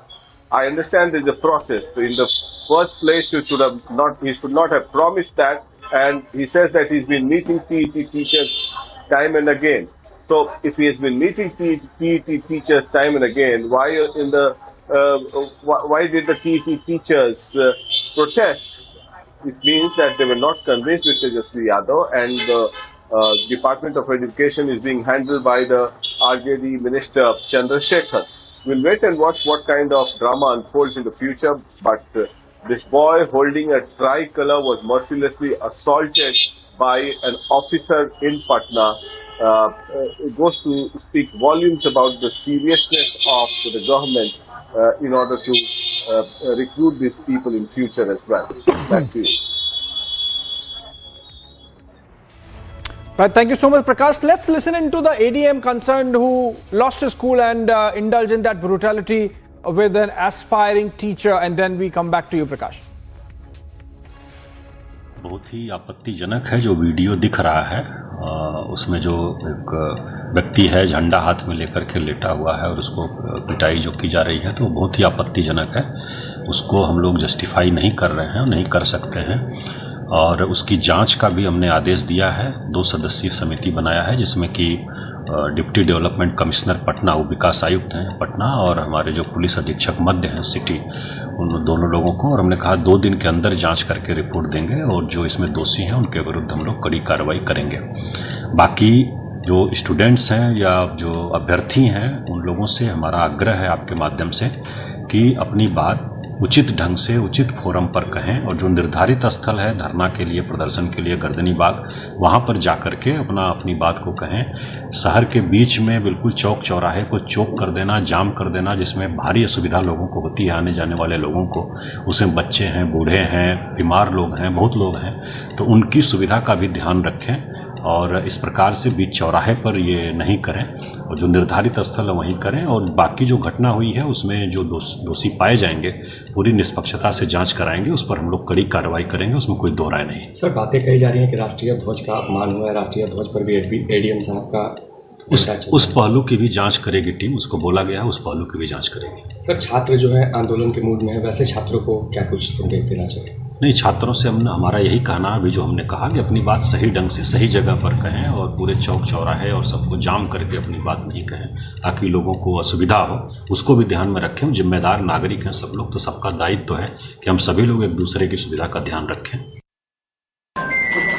हम यही सारे विद्यार्थियों से appeal करेंगे कि आप लोग थोड़ा धैर्य रखिए, उसी दिशा में हम लोग काम कर रहे हैं और हमारी तो लड़ाई रही है रोजगार को लेकर के, नौकरी को लेकर के।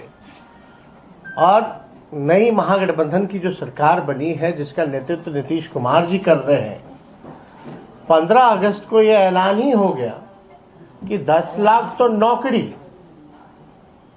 और उसके अलावा भी रोजगार की व्यवस्था कराएंगे, उसको 20 लाख तक पहुंचाएंगे। तो ये तो स्पष्ट है कि लोगों को जो डाउट में था कि मिलेगा कि नहीं मिलेगा, अब तो एक चीज स्पष्ट है कि लोगों को नौकरियां और रोजगार दोनों जो है वो मिलेंगे। हमारी यही अभ्यर्थियों से प्रार्थना है कि ये आपकी सरकार है, जनता की सरकार है, गरीब की सरकार है और इस दिशा में हम लोग काम करेंगे। तो उनसे यही प्रार्थना है कि थोड़ा संयम बरतें। हर चीजों को संयोजित किया जा रहा है, ऑर्गेनाइज किया जा रहा है। सभी जगह निर्देश दे दिए गए हैं कि भाई नौकरी जो पद रिक्त है उसको भरना है। हमको तो नेशनल एवरेज के मुकाबले भी आना है, तो थोड़ा इंतजार कीजिए। जब हम सब लोग आपकी बात को आवाज आते ही सब लोग अपनी बात रख ही देते हैं, तो इसका कोई मतलब तो था नहीं, क्योंकि हम तो सुन ही रहे 3-4 दिन से। अगर आप मेरे फेसबुक टैगलाइन पे भी जाइए तो हम सब लोगों से मिल रहे हैं, सब लोगों की बातें सुन रहे हैं और उसमें से कई अभ्यर्थी जो हैं कलम भी भेंट कर रहे हैं और किताब भी भेंट कर रहे हैं। तो हमारी इस मसले को लेकर के, क्योंकि हम लोग गंभीर हैं कि वो जो दृश्य जो भी हम लोगों ने देखा वो ठीक नहीं था, नहीं होना चाहिए था ऐसा। Well, some rationalization and some assurance coming in from the Deputy Chief Minister of Bihar, Tejasvi Yadav there.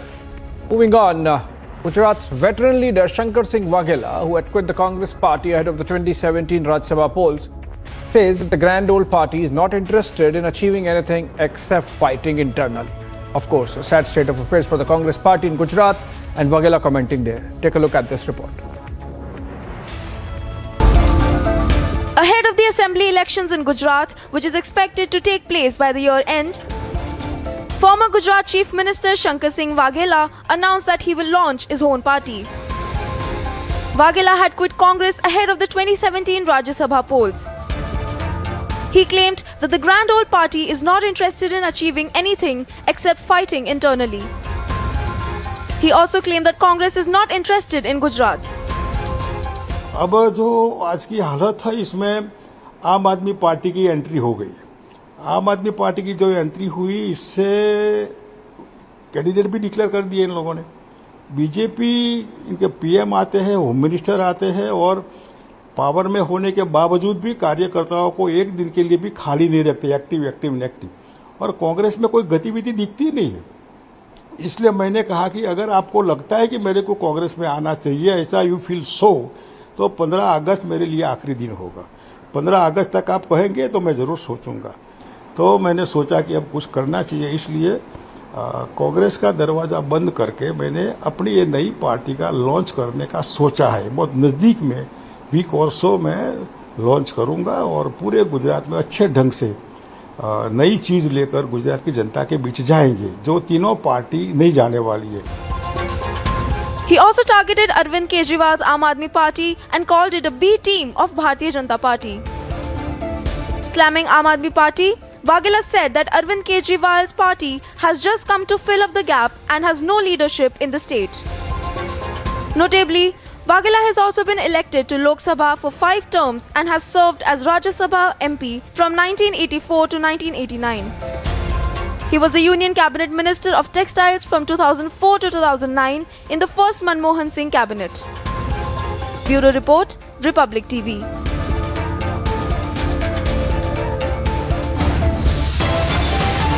Big on the other side, Russia claims Ukraine's secret services are behind the murder of Putin's aide's daughter.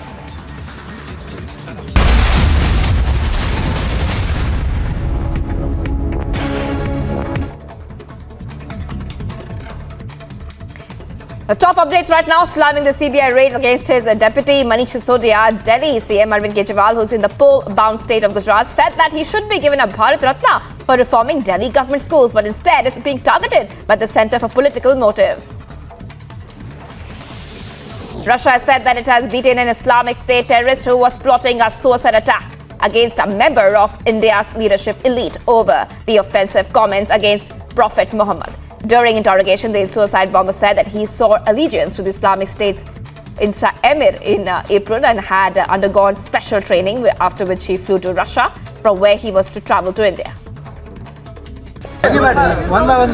As political altercations grow around the posters of V.D. Savarkar in Karnataka, posters of V.D. Savarkar were seen pasted at an office of the Congress in Vijaypura. At least 8 to 10 photographs of the freedom fighter had been pasted by an unidentified person at the office. While the police is on a lookout for the person responsible for the act, personnel of the police were stationed at the Congress office.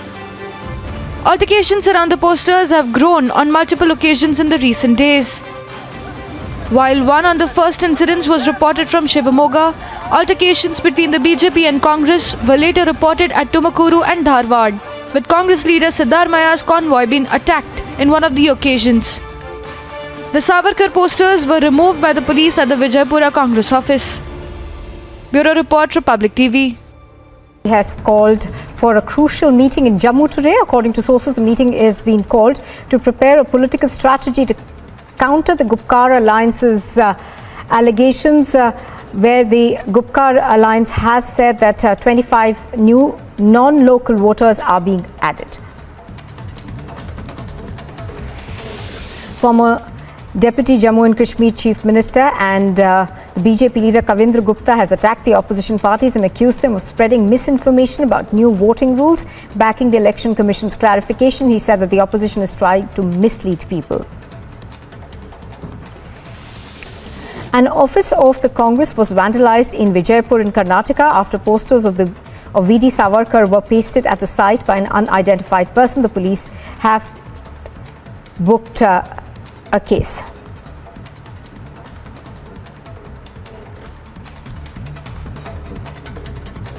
Stones were hurled at Chief Minister Nitish Kumar's cavalcade in Patna yesterday, following which 13 people have been arrested. According to locals, the incident happened at around 5 in the evening at the Sodimode Gauri Chuk police station area, where a road blockade was underway over the death of a local man. As political altercations grow around the posters of V.D. Savarkar in Karnataka, posters of V.D. Savarkar were seen.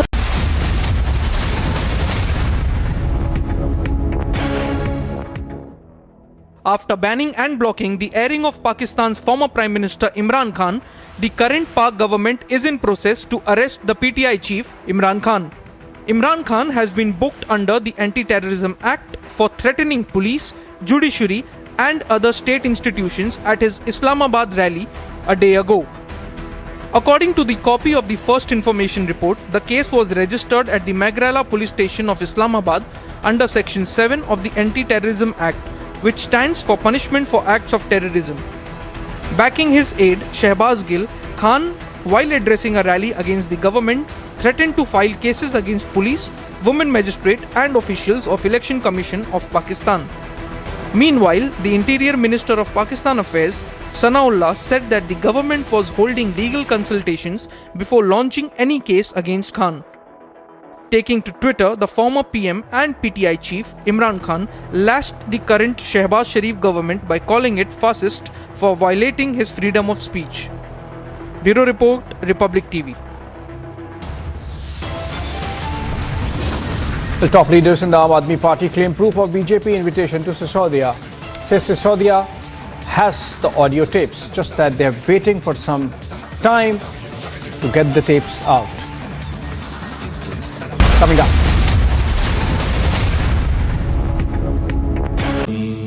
Amity has been ranked India's #1 private university for the 10th year by India Today, a testimony to Amity's world-class education whilst imbibing values and sanskars in students.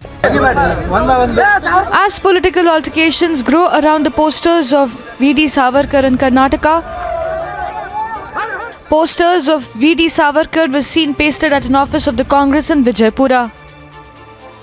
At least 8 to 10 photographs of the freedom fighter had been pasted by an unidentified person at the office.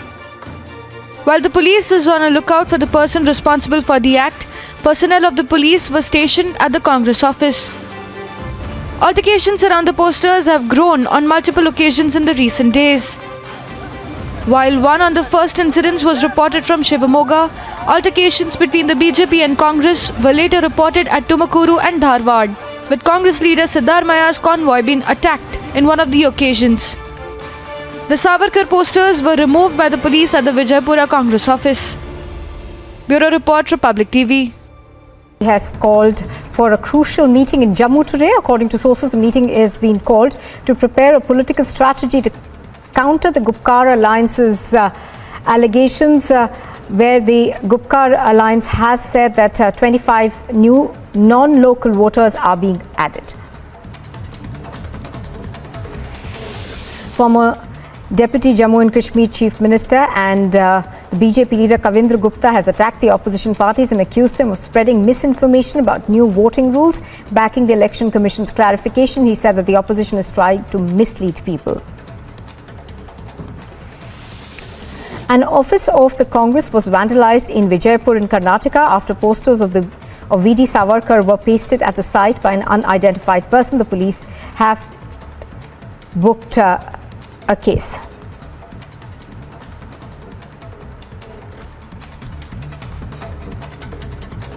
Stones were hurled at Chief Minister Nitish Kumar's cavalcade in Patna yesterday, following which 13 people have been arrested. According to locals, the incident happened at around 5 in the evening at the Sodimode Gauri Chuk police station area, where a road blockade was underway over the death of a local man. As political altercations grow around the posters of V.D. Savarkar in Karnataka, posters of V.D. Savarkar were seen pasted at an office of the Congress.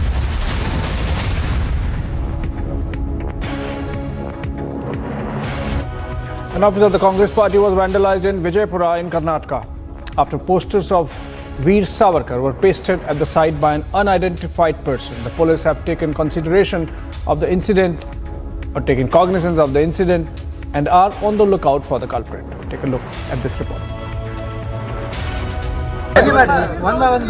As political altercations grow around the posters of V.D. Savarkar in Karnataka, posters of V.D. Savarkar were seen pasted at an office of the Congress in Vijaypura.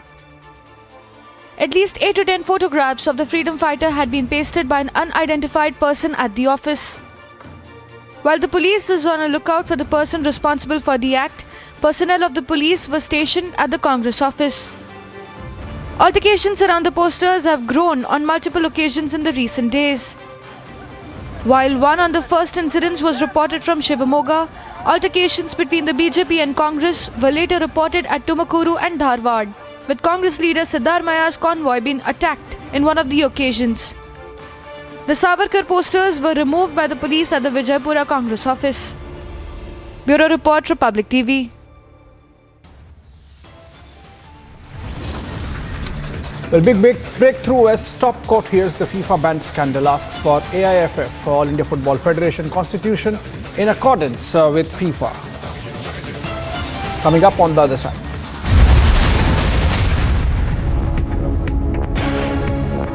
He has called for a crucial meeting in Jammu today. According to sources, the meeting is being called to prepare a political strategy to counter the Gupkar Alliance's allegations, where the Gupkar Alliance has said that 25 new non-local voters are being added. Former Deputy Jammu and Kashmir Chief Minister and The BJP leader Kavindra Gupta has attacked the opposition parties and accused them of spreading misinformation about new voting rules. Backing the Election Commission's clarification, he said that the opposition is trying to mislead people. An office of the Congress was vandalized in Vijaypur in Karnataka after posters of V.D. Savarkar were pasted at the site by an unidentified person. The police have booked a case.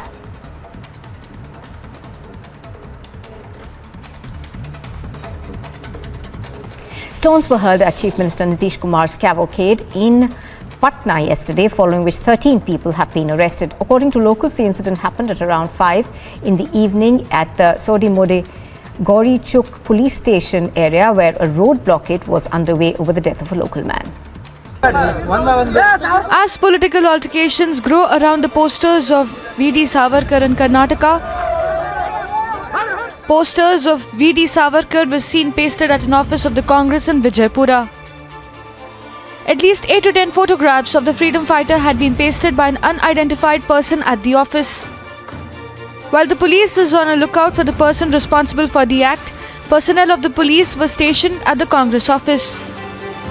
Altercations around the posters have grown on multiple occasions in the recent days. While one on the first incidents was reported from Shivamoga, altercations between the BJP and Congress were later reported at Tumakuru and Dharwad, with Congress leader Siddharamaya's convoy being attacked in one of the occasions. The Savarkar posters were removed by the police at the Vijaypura Congress office. Bureau Report, Republic TV.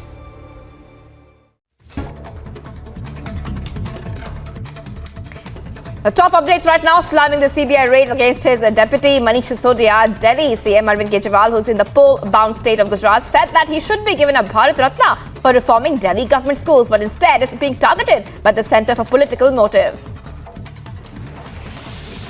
Russia has said that it has detained an Islamic State terrorist who was plotting a suicide attack against a member of India's leadership elite over the offensive comments against Prophet Muhammad.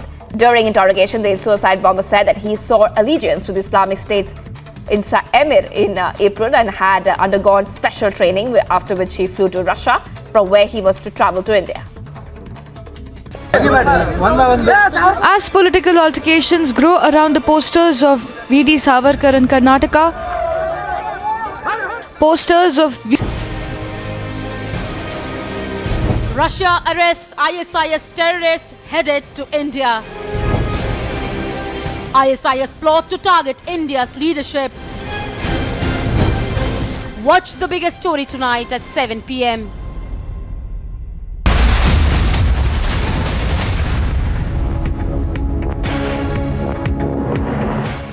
The political face-off over Liquorgate continues, with Aam Aadmi Party now claiming that the BJP has invited Manish Sisodia to the party.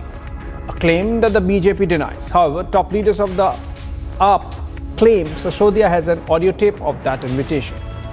While the BJP demands the AAP go public, if at all they do have the proof, here's how the political fight is playing out so far.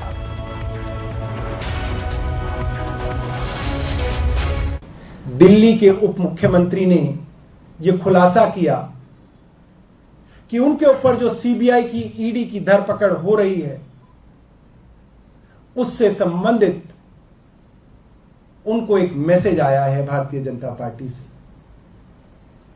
Bharatiya Janata party ने कहा है, आप भाजपा में आ जाइए, आपके सारे case हम सुलट लेंगे, तुम्हें जितने मुकदमे करने हैं कर लो, फांसी पे लटकाना है लटका देना, हम महाराणा प्रताप के राजपूत वंशज हैं, सर कटा देंगे, मगर देश के दुश्मनों के साथ दोस्ती नहीं करेंगे, भ्रष्टाचारियों के साथ हाथ नहीं मिलाएंगे मनीष सिसोदिया।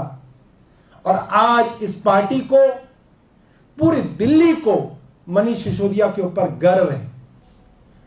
दर्जनों ऐसे बड़े बड़े नेता अलग अलग राज्यों में रहे हैं, जिनके खिलाफ भारतीय जनता पार्टी की सेंट्रल लीडरशिप ने एक कैंपेन चलाया, ईडी और सीबीआई से मुकदमे दर्ज कराए, उनके घर और उनके साथियों पर छापे डलवाए, उनको बदनाम किया, और उसके बाद वो जब भारतीय जनता पार्टी में आ गए, तो वो दूध से नहाकर भारतीय जनता पार्टी की वॉशिंग मशीन में धुलकर बिल्कुल साफ सुथरे बाहर निकले।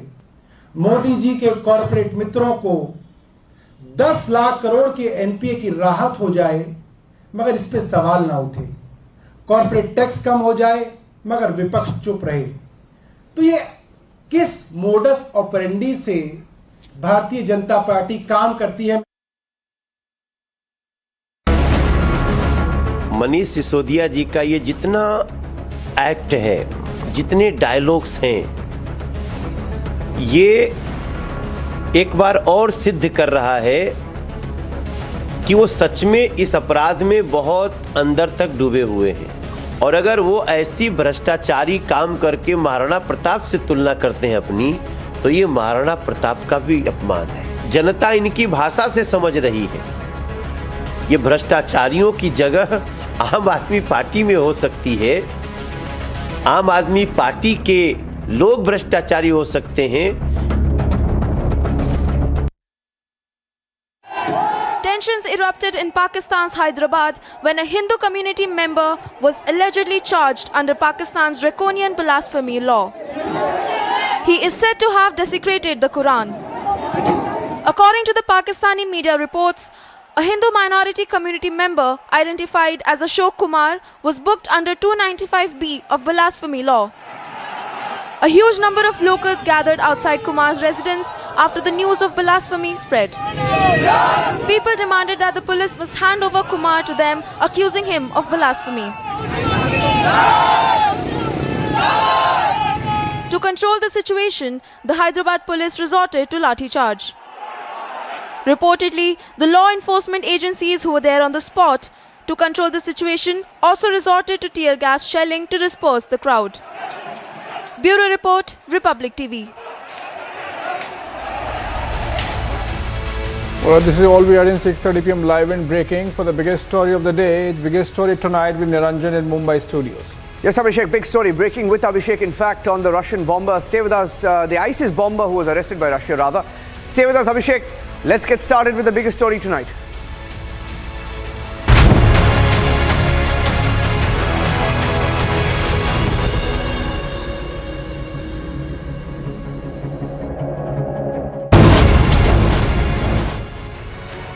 Liquorgate twist. Aam Aadmi Party claims Sisodia got an offer to join the BJP. They're not saying whether it's a call.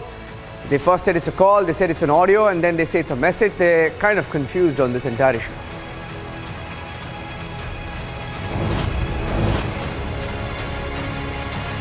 BJP seeks proof. The Aam Aadmi Party is silent on the offer. They haven't shown the proof of the allurement yet.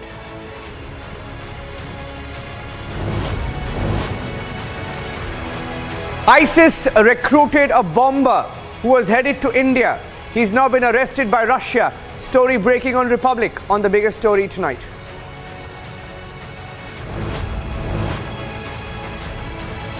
It's the biggest exclusive on the show. ISIS bomber was from Uzbekistan. Republic getting the story first.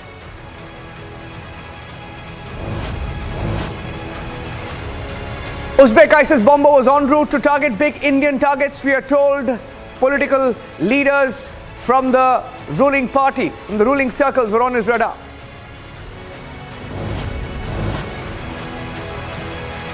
Relatives get cabinet entry.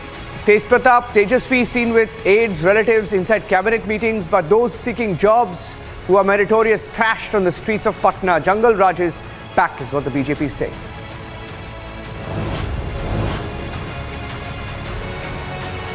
Russia claims Ukraine Secret Service killed Putin aide's daughter, Dagia Dugina. Story breaking from Moscow. We have the full report.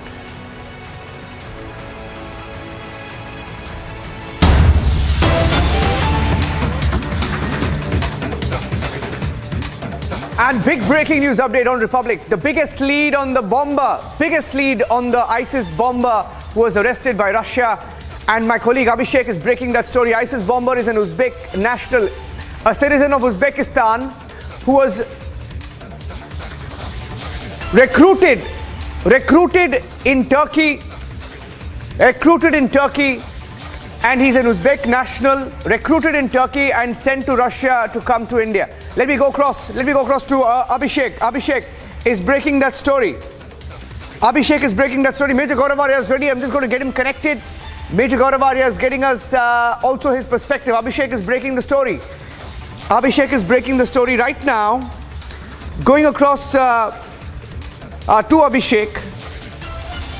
Joining us in just about 30 seconds. Abhishek, go ahead. Abhishek, tell us. All right, so, we got the video of confession of this ISIS operative analyzed, Niranjan, by some people who understand the languages of that region. And it comes out that this is an Uzbek national. Subsequently, we also checked with some of the agencies which are part of the loop looking into this matter, and they said yes, they have been told, it has been confirmed that it's a national of Uzbekistan. Remember, the press note that had come out of the FSB, the successor to KGB, said that a citizen of one of the Central Asian republics, which is the 5 Istans above Afghanistan, and the citizen has been nabbed with and he had the intention of traveling to India and carrying out a suicide bombing. So that's story number one, Niranjan, which is that the IS operative who wanted to become a suicide bomber and come and cause mayhem in India, possibly target some VIPs, has been identified as a national or citizen of Uzbekistan. Well, that's a big breaking news update, Abhishek. Abhishek, the second breaking news update that we have right now, it's an Uzbekistan national. I'm putting the details out first up on Republic TV. We'll put it full frame. The ISIS bomber was an Uzbekistan national. That's a confirmation on Republic. Only Republic has the details. Abhishek breaking that big lead. I don't think anyone has it. I don't think even the Russian media has that. ISIS bomber is a citizen of Uzbekistan. That's him there. He called himself Azamov, and he's an ISIS terrorist who was recruited in Turkey, sent to Russia to come to India. His transit was via Russia, and he was arrested by Russia. Full details emerging. And the second big breaking news update, let me put those details out. Second big update, a Pakistan sleeper cell. I repeat, role of Pakistan sleeper cells emerging. Role of Pakistan sleeper cells emerging, because even the terrorist who was arrested by Russia, he has confessed that he was going to meet someone in India, and that someone he was going to meet in India was going to give him the logistical support. That's the second big breaking news update that's coming in on the show this evening. Abhishek, what are your sources telling you in the agencies about the role of Pakistan and the sleeper cells?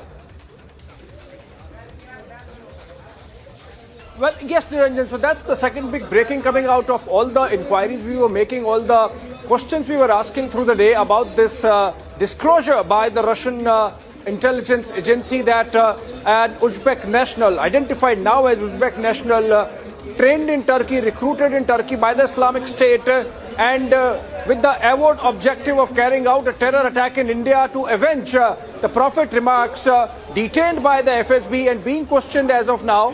Possibly at some stage we would also get access, not immediately, but what is important is, Niranjan, that our agencies are already working on the leads that have been shared initially by the Russians, and it seems that this man, once he landed here in India, was to get a massive logistics support to carry out the suicide bombing, and that is not possible by Islamic State, or network that is available in India. So whether there is possibility that the Pakistani deep state, or if not the Pakistani deep state, then the open terror organizations that work in cahoots with the Islamic State in Pakistan, were they facilitating the suicide bomber to carry out his terror attack, or were ready to do that? That's something which is being investigated by our agencies now.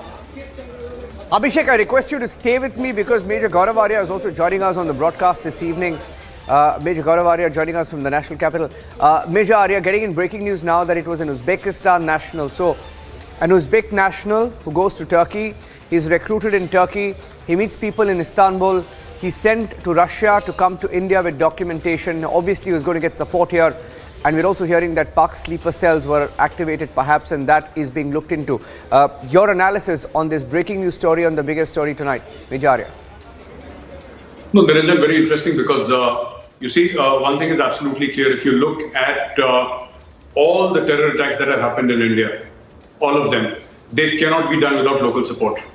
You need local logistical support, whether it is Uri, whether it is Pulwama, whether it is 1993 bomb blasts, whether it is 26/11, whether it is the parliament attacks. You know, those days of lone wolf terror attacks are very rare. If you want to do something at scale, something of a certain scale, you require local logistical support. So this is, I think, Niranjan, something which is very interesting, and always, I think this is like an iceberg. I call it the iceberg syndrome, Niranjan, where what you see is this attacker. This is only 10%, 90% is below the water. And what must be investigated is people who are sympathetic to his cause, who are inside India. Because obviously, if this guy was supposed to come on a flight, Niranjan, he's not going to be carrying RDX or weapons on a flight. Somebody would have given him the weapons inside India. Somebody would have been asked to give him explosives inside India. Somebody would have done reconnaissance. Somebody would have, scoped out various things in India. That here is the target. Here is the movement pattern of the target. This is what you can do. And then this person would have reconfirmed and then carried out the strike. So my sensing is that I think our agencies are already figuring out who in India is a support system. Yes, Pakistan, you're absolutely right. Pakistan module will help. Pakistan is in a very, very bad shape right now. It is not able to pay the Lashkar, the Jaish, the Hizbul Mujahideen, and the morale of the terrorists is extremely low. Such an attack on a prominent Indian leader, a politician, would be a huge morale booster for the Pakistani terrorist outfit. So you cannot discount Pakistan's involvement in this. But definitely there are people inside India who are helping with the logistics. I think, Niranjan, that is what I think. Yeah. Majara, stay with me. When we broke the story this afternoon, we accessed a 57-second confession video of this ISIS bomber, now identified as an Uzbek national, a story that we are breaking here on Republic. A citizen of Uzbekistan who was hired via social media. He was recruited via social media. He went to Turkey. He met people in Istanbul as well. He was meant to come to India to target people from the government. Now, who these personalities are, these politicians are, we don't know. Abhishek is breaking that perhaps at some stage our agencies will get access to this ISIS bomber. At some stage, they may get access. But here's what he confessed. Here's what is on tape about his plan after he was arrested, in his own words. Я Азамов Машархон Тохир Ола 1992 году в апреле 2022 год дал байат Амиру Исламского государства по имени Юсуф Таджики. В 2022 году приходил специальную подготовку в Турцию. В 2022 году по указанию Юсуф Таджика я летел в Россию. Я приехал в Россию, откуда должен был выехать в Индию. В Индию меня должен встречать было и необходимо было встречать и дать все необходимые вещи для совершения теракта. По указанию Исламского государства за оскорбление пророка Мухаммада. And before I go across to Fred Ware is joining us live from Moscow. He's a journalist based in Moscow. So we have New Delhi, Mumbai, Moscow on the broadcast. I want to go across. We'll bring in Fred Ware as well. Quick word in from Abhishek on the possibility of Indian agencies getting access to this terrorist. At some stage, is that going to happen, Abhishek? And the timing, sorry, I wanted to add one more part to that. The timing of it happened around the time when Ajit Doval, our NSA, was there. So what are the possibilities of this perhaps being discussed there? Or being raised? Well, that's coincidental. In fact, the NSA had left Russia by the time this has happened, Niranjan. So it just happenstance. But about the question that you're asking on whether we would get access, of course, 100% sure we would get access. I think we are told that in a couple of days we should be getting that. The fact that not only FSB came out with a press note, but beforehand, even before they released the press note, they had informed their respective counterparts in New Delhi. So that gives you an idea of the close coordination with which this is happening, the cooperation with which it is happening. There is an element of why the Russians would do it. I don't recall for the last time when FSB came out with a press note on something like this. So that bit, of course, leaves an element of curiosity there, but then even mystery perhaps. But that would be, that would be unraveling over a period of time. We'll sure get access to this Uzbek national maybe in a couple of days, Niranjan. Okay, Abhishek, stay with me. I have Fred Ware. Fred Ware is a journalist. He's live from Moscow. Fred, good evening. How are you looking at this story? Of course, a lot of details not available apart from what the FSB put out. My colleague Abhishek is just getting in whatever details he can from New Delhi. But we're also hearing that the Russians are also not giving out too much, perhaps, at this stage. What do you know about what's going on with this ISIS bomber? Well, you obviously know more than I do. The Russians are not giving out a lot. But what is pretty clear is that this stresses the advantages of having a long-term good relationship between governments on every level, no matter what is going on around. The relationship institutionally between Russia and India has always been strong. And when something happens, something comes up, this is what you see. You see fast reactions, cooperation, and I think that all other issues aside, this really is a good reason why governments should maintain those relationships. It's a pity, really, that Russia and the West that have a relationship that's deteriorated to the point of no return, and there would be absolutely no communication or cooperation should something blow up like this. So I think kudos to the agencies involved. Yeah. Will be interesting to see how Russia, of course, and like my colleague Abhishek said, it's very unlikely, isn't it, Major Arya, for Russia to actually put out, first of all, a release like this. It happens very rarely, and today, in fact, perhaps after a long time, we're looking at them put out two releases. One in the case of the murder, the assassination of the daughter of Putin's aide, Daria Drugina, who, by the way, was a regular on Republic TV, used to come on debates. Major Arya would remember her. And, they say Ukrainian Secret Service was responsible behind that assassination.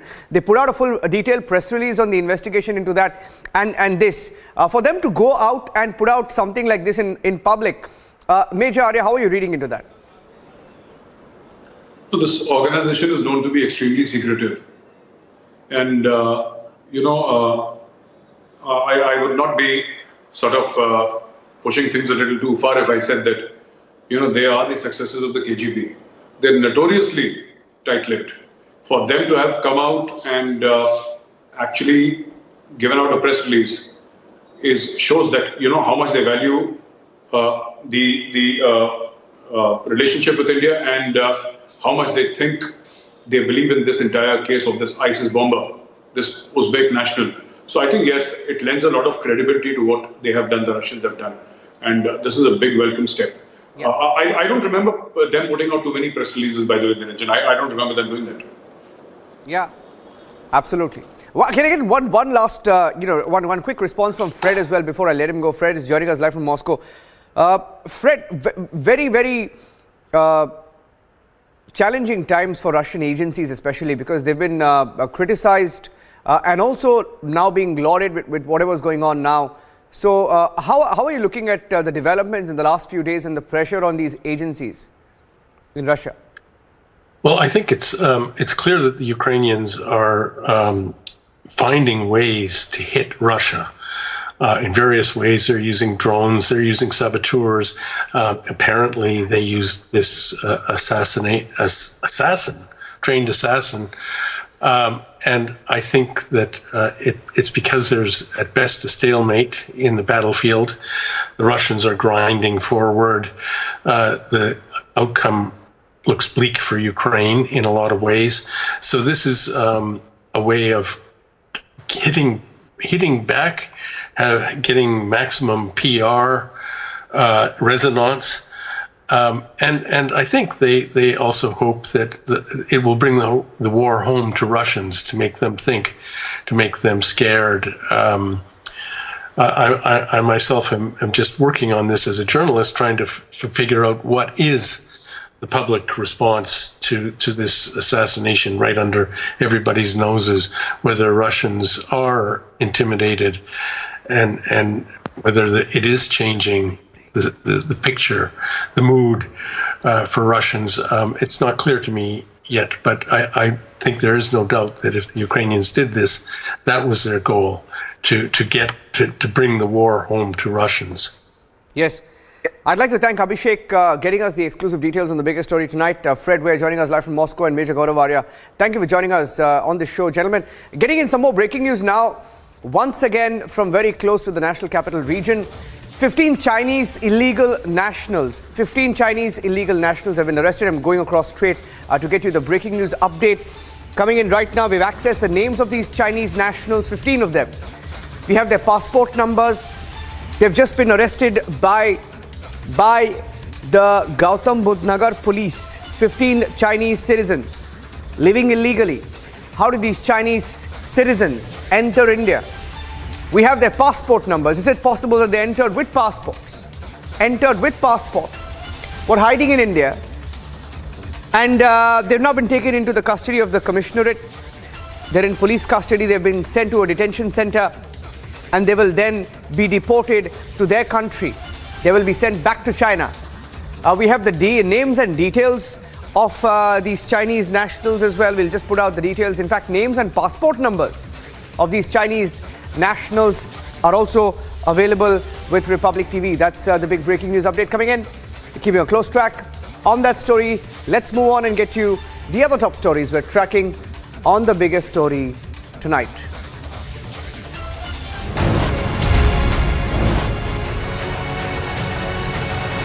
K. Kavita, TRS leader, daughter of Telangana Chief Minister KCR, is saying that she's going to sue BJP leaders after some BJP leaders said that she was allegedly involved in the liquor scam in which Manish Sisodia, the Deputy Chief Minister of Delhi, has been named.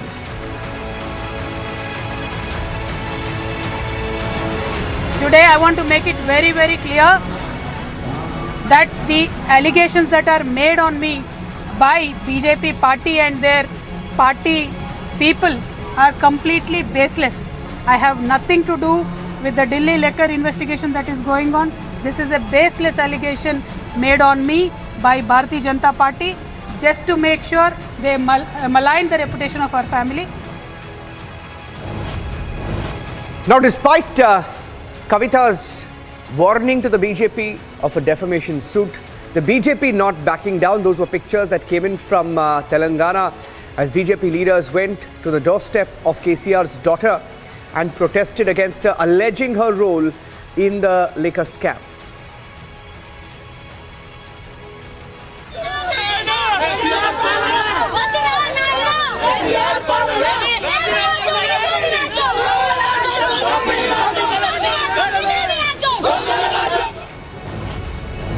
A big setback to Pinarayi Vijayan, the Kerala Chief Minister. The Kerala High Court has stayed the appointment of the wife of one of his closest aides. There were allegations of nepotism. The Kerala High Court has now stayed the appointment of Priya Varghese, the wife of KK Ragesh, who's the private secretary to the Chief Minister. Some pictures that came in earlier today of raids on Mukhtar Ansari's son. In fact, his son is missing, and there were raids that are being conducted in several states. At least 9 locations were raided while the police look out for Mukhtar Ansari's son.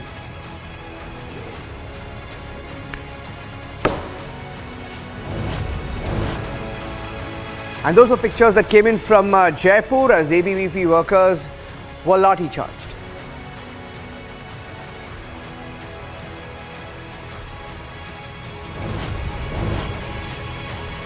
ABVP also claimed that their workers were assaulted on the campus of JNU.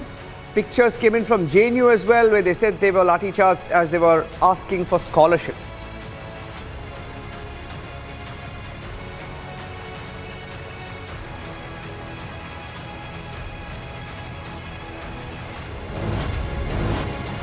मारा, पीछे sir से मारा, गुस्सा से मारा और पीछे हमको शीशे से भी चोट लग गया। उसके बाद बोलता है। And these pictures came in from Patna.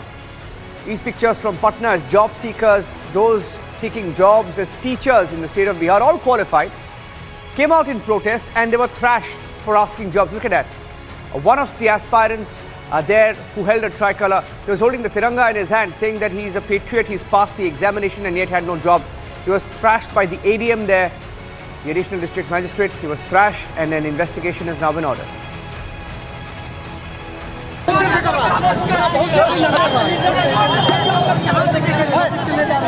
ये तस्वीर देखिए किस तरीके से जो प्रशासन है वो घसीट रही है और ये डाक बंगला चौराहा है तमाम। And as that video went viral of how qualified, meritorious job seekers were protesting and thrashed later on the streets of Patna, the Nitish Kumar government, which is facing very, very serious charges of allowing goons and letting the law and order slip, has ordered an investigation. क्योंकि हम तो सुन ही रहे 3-4 दिन से, अगर आप मेरे Facebook tagline पे भी जाइए तो हम सब लोगों से मिल रहे हैं, सब लोगों की बातें सुन रहे हैं और उसमें से कई अभ्यर्थी जो हैं कलम भी भेंट कर रहे हैं और किताब भी भेंट कर रहे हैं। तो हमारी इस मसले को लेकर के, क्योंकि हम लोग गंभीर हैं कि वो जो दृश्य जो भी हम लोगों ने देखा वो ठीक नहीं था, नहीं होना चाहिए था ऐसा। And that's the first video of actor Jacqueline Fernandez, who was charge sheeted by agencies in the money laundering case involving Sukesh Chandrasekhar. This is the first video of her. She was spotted at a temple in Mumbai days after being charge sheeted and being the beneficiary of the money laundering case.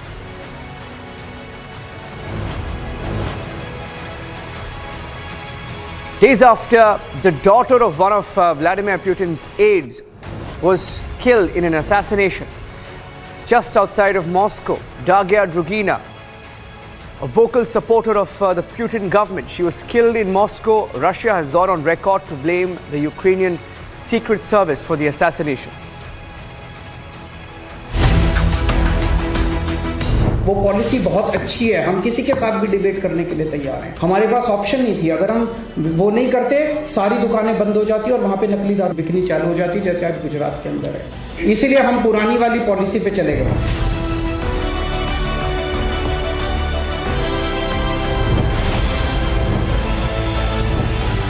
Debating tonight at 9 p.m.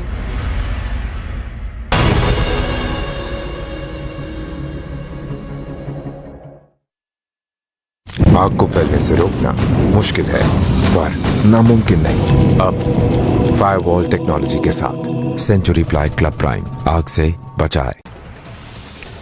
An office of the Congress was vandalized in Vijaypur in Karnataka after posters of V.D. Savarkar were pasted at the site by an unidentified person. The police have booked a case.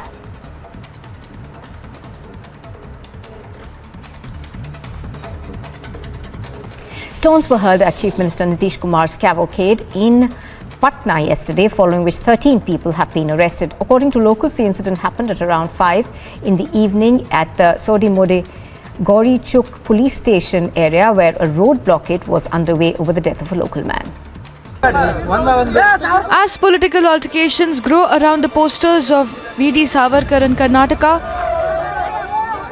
posters of V.D. Savarkar were seen pasted at an office of the Congress in Vijaypura.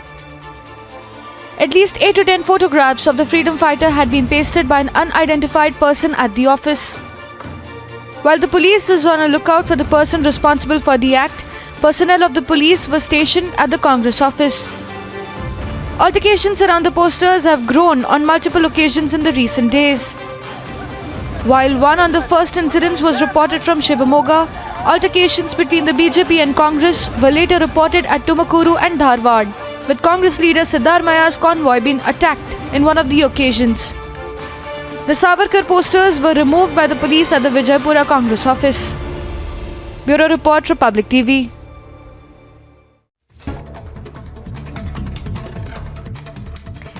The top updates right now, slamming the CBI raid against his deputy Manish Sisodia. Delhi CM Arvind Kejriwal, who's in the poll-bound state of Gujarat, said that he should be given a Bharat Ratna for reforming Delhi government schools, but instead is being targeted by the centre for political motives. Russia has said that it has detained an Islamic State terrorist who was plotting a suicide attack against a member of India's leadership elite over the offensive comments against Prophet Muhammad. During interrogation, the suicide bomber said that he swore allegiance to the Islamic State's emir in April and had undergone special training, after which he flew to Russia, from where he was to travel to India. As political altercations grow around the posters of V.D. Savarkar in Karnataka, posters of V.D. Savarkar were seen pasted at an office of the Congress in Vijaypura. At least 8 to 10 photographs of the freedom fighter had been pasted by an unidentified person at the office. While the police is on a lookout for the person responsible for the act, personnel of the police were stationed at the Congress office. Altercations around the posters have grown on multiple occasions in the recent days. While one on the first incidents was reported from Shivamoga, altercations between the BJP and Congress were later reported at Tumakuru and Dharwad, with Congress leader Siddharamaya's convoy being attacked in one of the occasions. The Savarkar posters were removed by the police at the Vijaypura Congress office. Bureau Report, Republic TV. He has called for a crucial meeting in Jammu today. According to sources, the meeting is being called to prepare a political strategy to counter the Gupkar Alliance's allegations, where the Gupkar Alliance has said that 25 new non-local voters are being added. Former वो policy बहुत अच्छी है, हम किसी के साथ भी debate करने के लिए तैयार हैं। हमारे पास ऑप्शन नहीं थी, अगर हम वो नहीं करते सारी दुकानें बंद हो जाती और वहाँ पे नकली दारू बिकनी चालू हो जाती, जैसे आज गुजरात के अंदर है। इसीलिए हम पुरानी वाली पॉलिसी पे चले गए।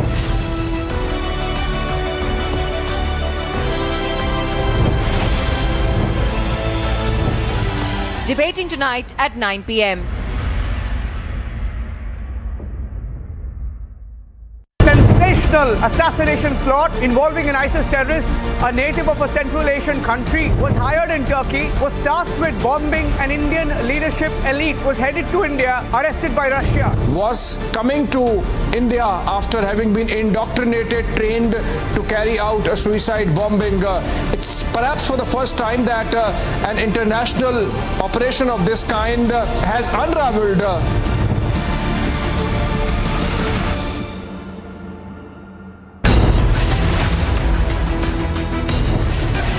Horror show in Bihar, law and order goes for a toss. कहता है कि पुलिस वाले दरिया अब तेरी खैर नहीं, बूंदों ने बगावत कर दी है, अरे नादा ना समझ बुद्धि किसको।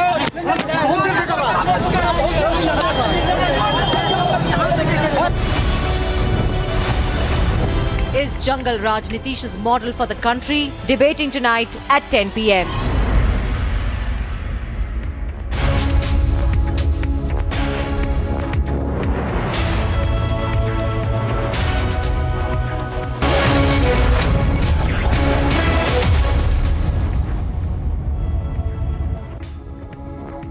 It's time for Superfast 50. Let's get started. Slamming the CBI raid against his deputy Manish Sisodia, Delhi CM Arvind Kejriwal, who is in the poll-bound state of Gujarat, said that he should be given a Bharat Ratna for reforming Delhi government schools, but instead is being targeted by the Centre for Political Motives.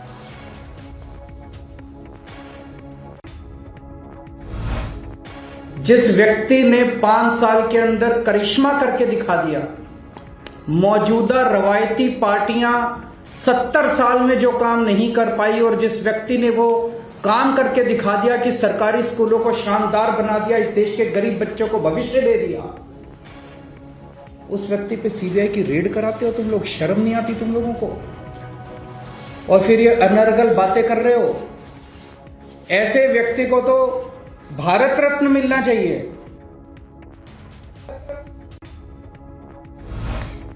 The Deputy CM Manish Sisodia claimed that he received 2 offers from the BJP, one revoking their all big cases registered against him by the CBI ED, and the other offer to break the Aam Aadmi Party and make him the Chief Minister. Sisodia said that Kejriwal was his political guru and did not come into politics to be CM or PM. BJP join करके party तोड़ के BJP join कर लीजिए और हम आपको CM बना देंगे, क्योंकि हमारे पास में कोई सीएम कैंडिडेट नहीं है वहां पे दिल्ली में भारतीय जनता पार्टी। तो मैंने कहा भाई ये सीबीआई ईडी जितने केस चल रहे हैं इनकी सच्चाई तो मैं जानता हूं, क्योंकि ये सारे केस फर्जी हैं। मैं एक ईमानदार आदमी हूं। इनफैक्ट मैं अरविंद केजरीवाल जी की टीम में हूं ही इसलिए कि मैं एक कट्टर ईमानदार आदमी हूं। Backing Delhi Deputy CM Manish Sisodia's claim, the Aam Aadmi Party has said that they have audio proof of BJP offer promising to close all cases against Sisodia if he splits Aam Aadmi Party and joins them. Rubbishing the allegations, BJP has stated this. मेरे पास message आया कि 2 message थे, 2 part थे उस message के, कि एक तो आपके खिलाफ जितने ईडी के सीबीआई के केस चल रहे हैं इनको सबको खत्म कर दिया जाएगा, और दूसरा कि आप बीजेपी ज्वाइन करके पार्टी तोड़ के बीजेपी ज्वाइन कर लीजिए और हम आपको सीएम बना देंगे, क्योंकि Taking on the Aam Aadmi Party's claim, the BJP has dared Kejriwal to make the audio, the number and the name of the person public. BJP says Aam Aadmi Party is trying to deflect from the core issue that is the Delhi excise policy case.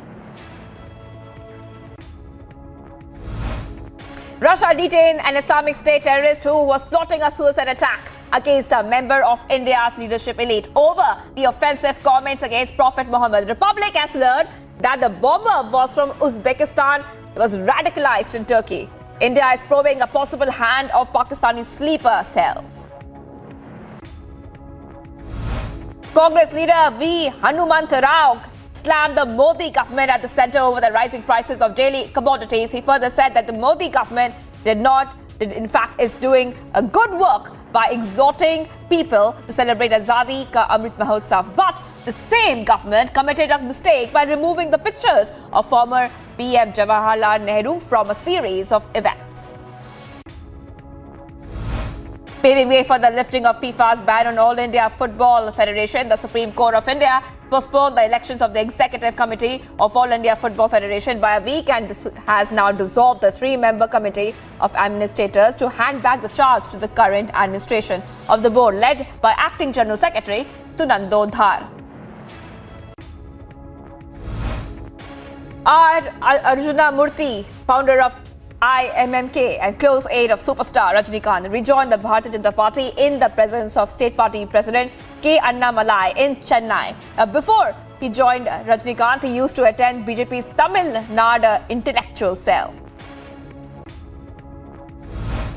Bihar police resorted to lathi charge against teachers who were protesting on the streets of Patna seeking jobs, thrashing them brutally. The protests have now come very shortly after the newly formed government in Bihar, led by CM Nitish Kumar and Deputy CM Tejasvi Yadav, assured to provide lakhs of jobs to the people of Bihar.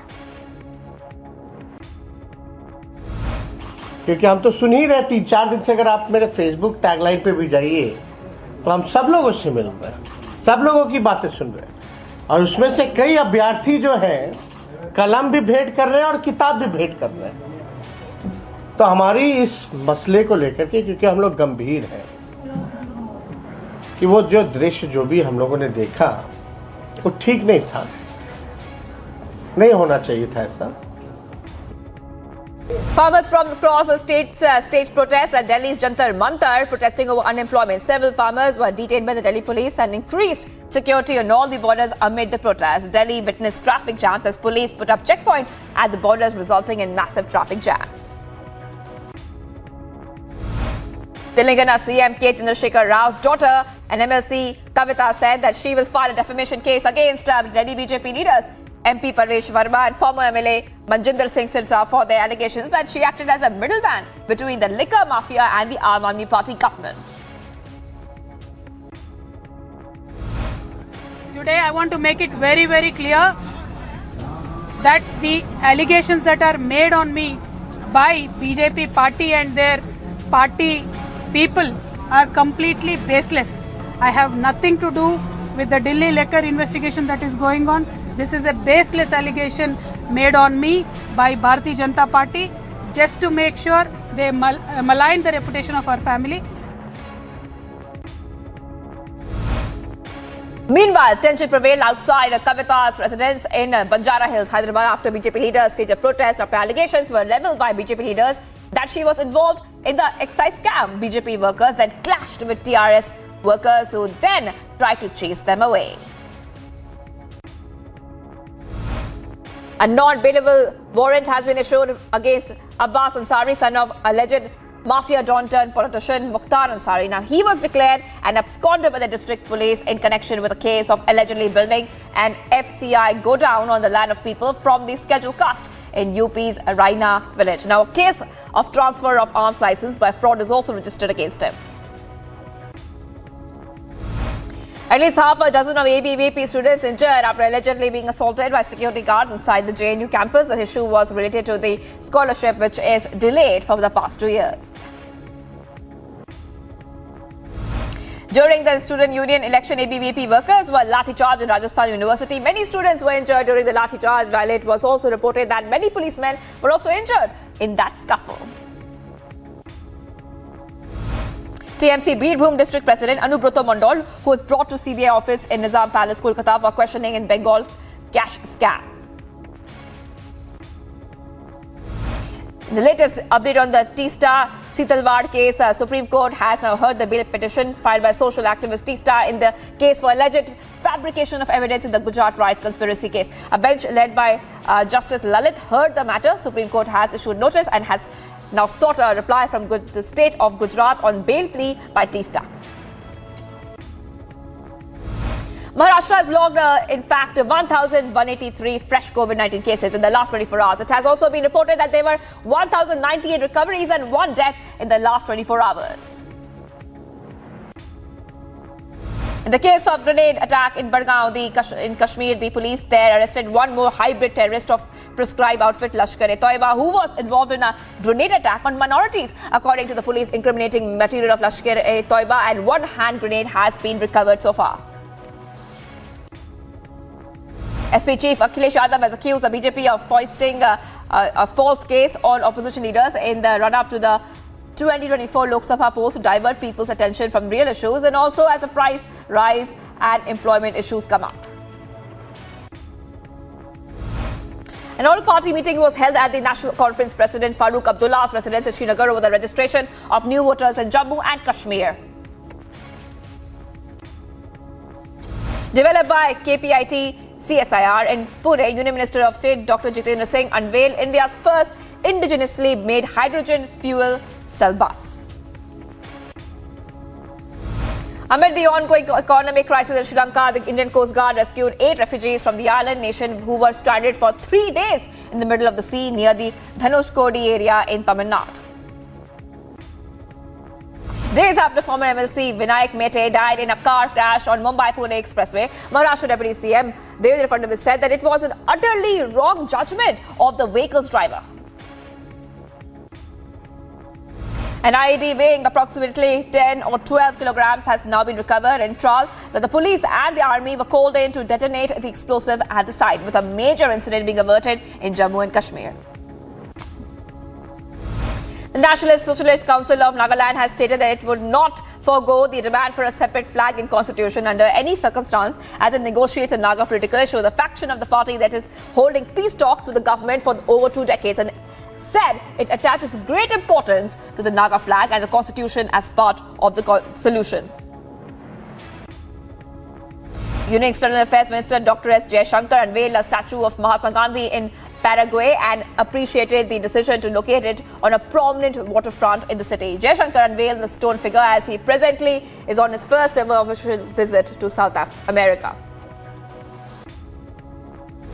A first-year MBBS student died under what is being considered a suspicious circumstances at the UP University of Medical Sciences in Safai. Now, these deceased students' parents believe that the fellow students and wardens were complicit in this death.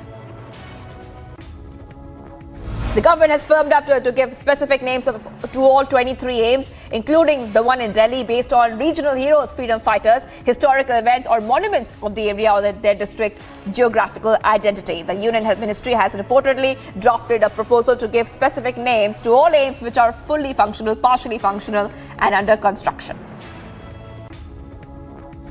According to Union Health Ministry data, in fact, India now has logged around 9,531 fresh coronavirus infections that pushed its tally to above 4 crore, and the number of active cases came down to about 97,000. The active cases comprise of 0.22% of the total infections, while the national COVID-19 recovery rate stands at 98.59%.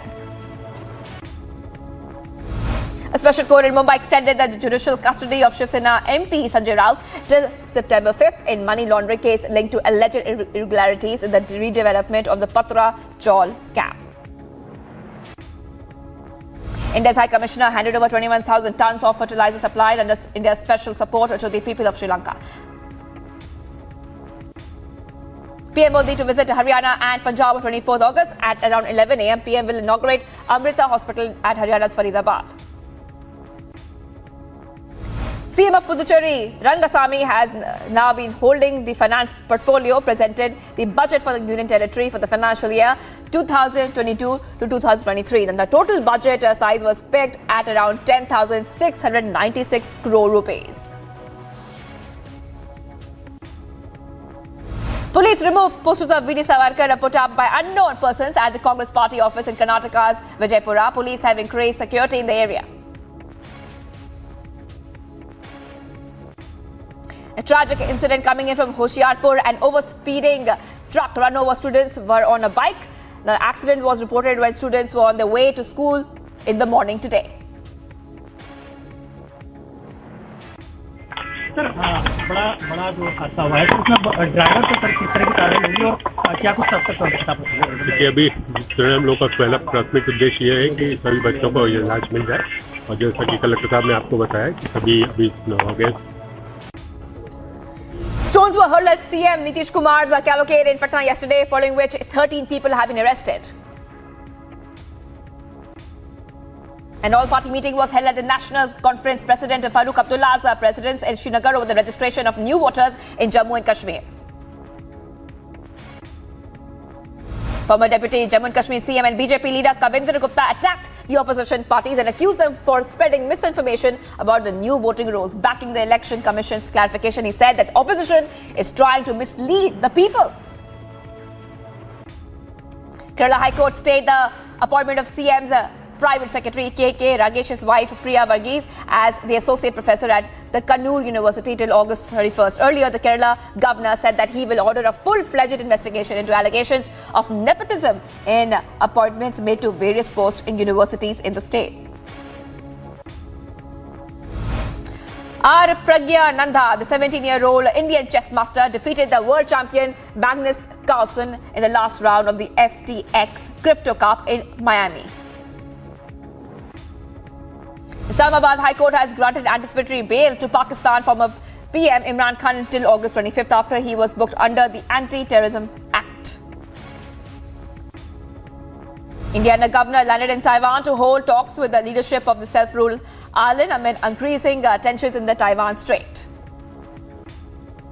The Beirut port grain silos continued their slow collapse. The remaining part of the silos slowly are crumbling after a fire broke out in the silos due to the fermenting grains. The grains had started fermenting and have now ignited in the summer heat last month. Firefighters and Lebanese army soldiers were unable to put it out, and it has been smoldering for weeks now.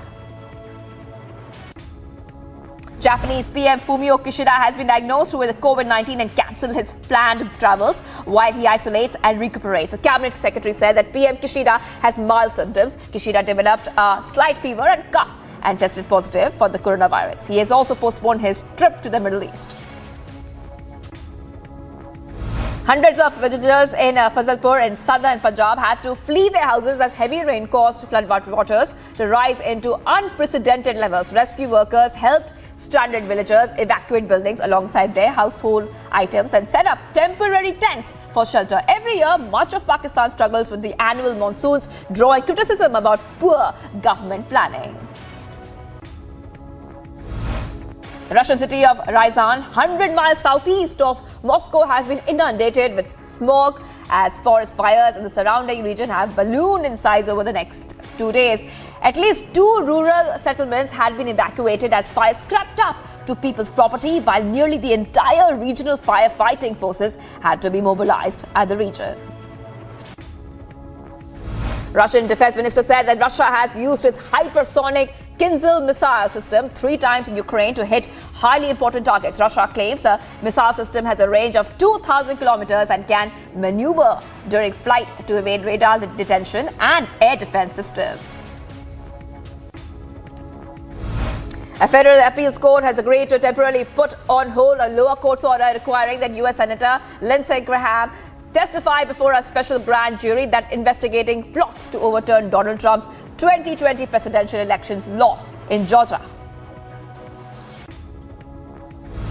A daughter of the Russian nationalist ideologist who was killed when her car exploded on the outskirts of Moscow. The Investigate Committee branch for the Moscow region said that Saturday night blast was caused by a bomb planted in the SUV driven by Daria Dugina.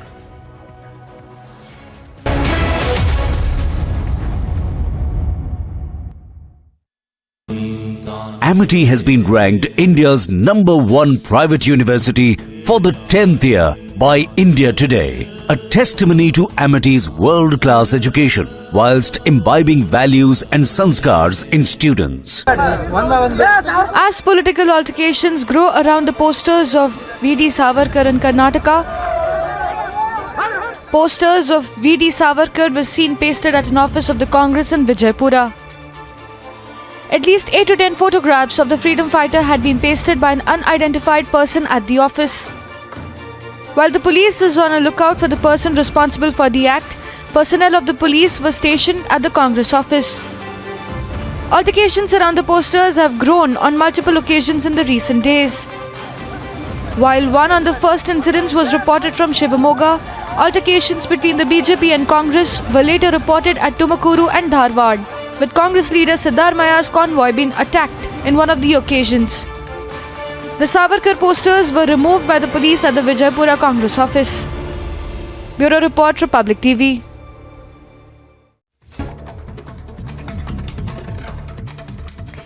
The top updates right now, slamming the CBI raids against his deputy Manish Sisodia. Delhi CM Arvind Kejriwal, who's in the poll-bound state of Gujarat, said that he should be given a Bharat Ratna for reforming Delhi government schools, but instead is being targeted by the centre for political motives. Russia has said that it has detained an Islamic State terrorist who was plotting a suicide attack against a member of India's leadership elite over the offensive comments against Prophet Muhammad. During interrogation, the suicide bomber said that he swore allegiance to the Islamic State's emir in April and had undergone special training, after which he flew to Russia, from where he was to travel to India. As political altercations grow around the posters of V.D. Savarkar in Karnataka, posters of V.D. Savarkar were seen pasted at an office of the Congress in Vijaypura. At least 8 to 10 photographs of the freedom fighter had been pasted by an unidentified person at the office. While the police is on a lookout for the person responsible for the act, personnel of the police were stationed at the Congress office. Altercations around the posters have grown on multiple occasions in the recent days. While one on the first incidents was reported from Shivamoga, altercations between the BJP and Congress were later reported at Tumakuru and Dharwad, with Congress leader Siddharamaya's convoy being attacked in one of the occasions. The Savarkar posters were removed by the police at the Vijaypura Congress office. Bureau Report, Republic TV. He has called for a crucial meeting in Jammu today. According to sources, the meeting is being called to prepare a political strategy to counter the Gupkar Alliance's allegations, where the Gupkar Alliance has said that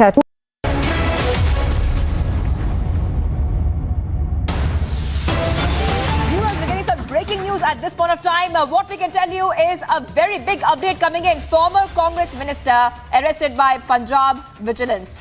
Former Food and Supply Minister Bharat Bhushan Ashu has been arrested by a team of Punjab Vigilance Bureau from Ludhiana for irregularities in the tender allotment scam. He is the second minister from the previous Congress government to have been arrested by the Aam Aadmi Party government on charges of corruption. So this is the big news coming in at this point of time. A former Congress minister has been arrested by the Punjab Vigilance. What we can tell you is that he's a former Food and Supply Minister. He has been arrested by a team of Punjab Vigilance Bureau from Ludhiana. And this is coming in for irregularities in the tender allotment scam. That's big news coming in. These are the visuals also we're getting for you right now. First on Republic.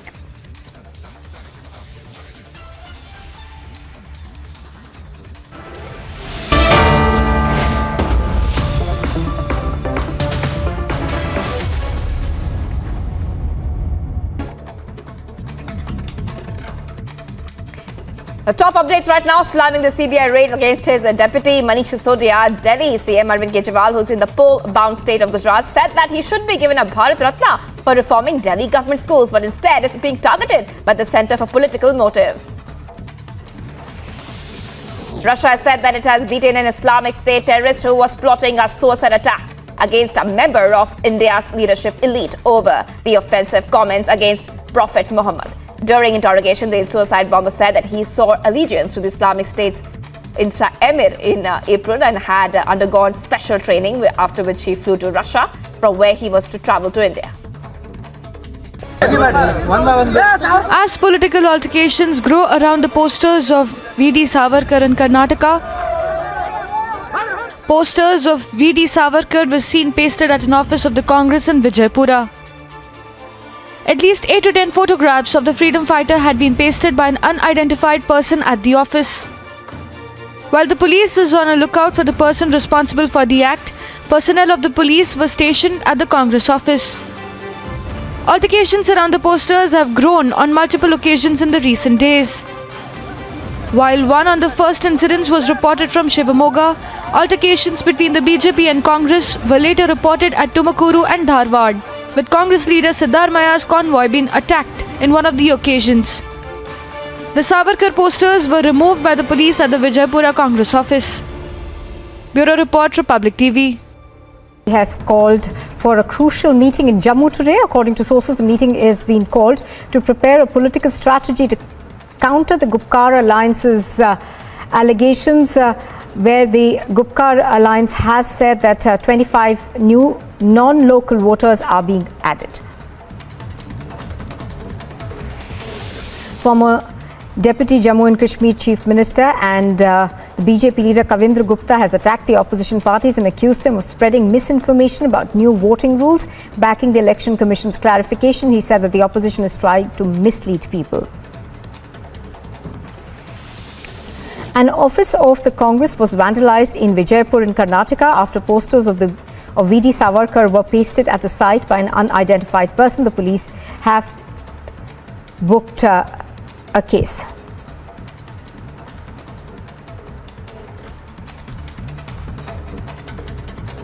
Stones were hurled at Chief Minister Nitish Kumar's cavalcade in Patna yesterday, following which 13 people have been arrested. According to locals, the incident happened at around 5 in the evening at the Sodi Mode Gauri Chuk police station area, where a road blockade was.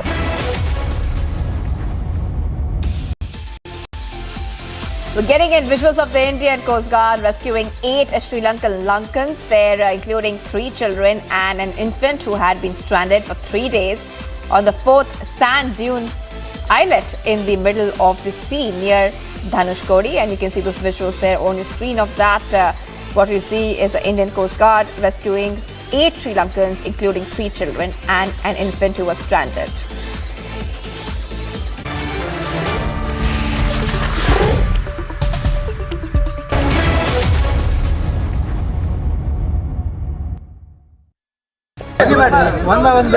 As political altercations grow around the posters of V.D. Savarkar in Karnataka, posters of V.D. Savarkar were seen pasted at an office of the Congress in Vijaypura. At least 8 to 10 photographs of the freedom fighter had been pasted by an unidentified person at the office. While the police is on a lookout for the person responsible for the act, personnel of the police were stationed at the Congress office. Altercations around the posters have grown on multiple occasions in the recent days. While one on the first incidents was reported from Shivamoga, altercations between the BJP and Congress were later reported at Tumakuru and Dharwad, with Congress leader Siddharamaya's convoy being attacked in one of the occasions.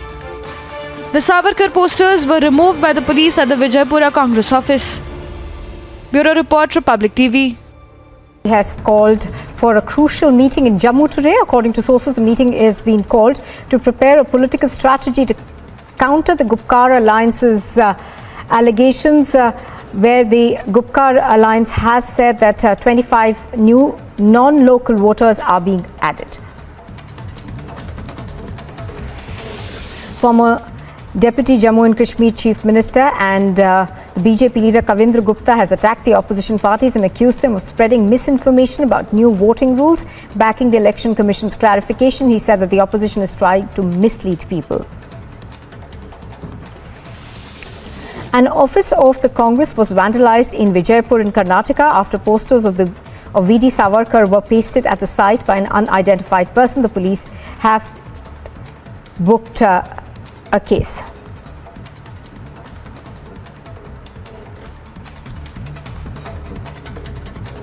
Stones were hurled at Chief Minister Nitish Kumar's cavalcade in Patna yesterday, following which 13 people have been arrested. According to locals, the incident happened at around 5 in the evening at the Sodimode Gauri Chuk police station area, where a road blockade was underway over the death of a local man.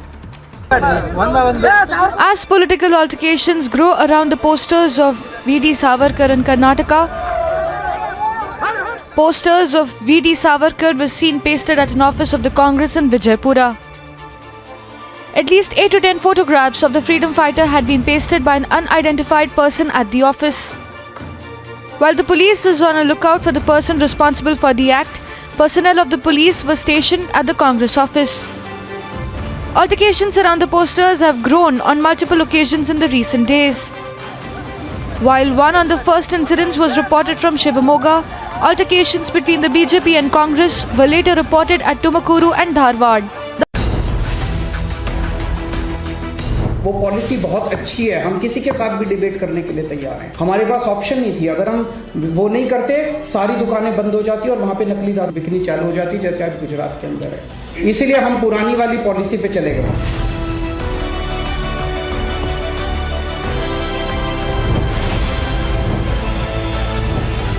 Debating tonight at 9 p.m.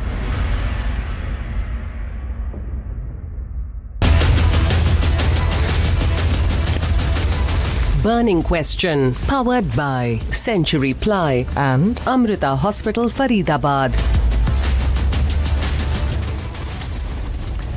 Big claim by the Aam Aadmi Party says the BJP invited the Delhi Deputy Chief Minister to join the party, claims Sisodia has the audio tape.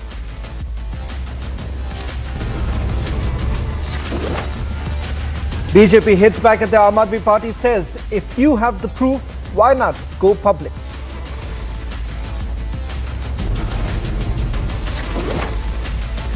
Delhi Chief Minister Arvind Kejriwal backs Manish Sisodia, says his deputy deserves Bharat Ratna.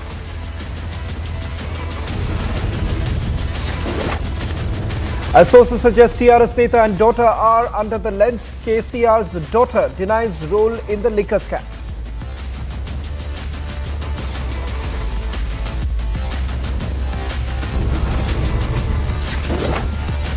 Major ISIS terror plot against India averted. Terrorist and Uzbek national recruited in Turkey to plot attack on India. Detail.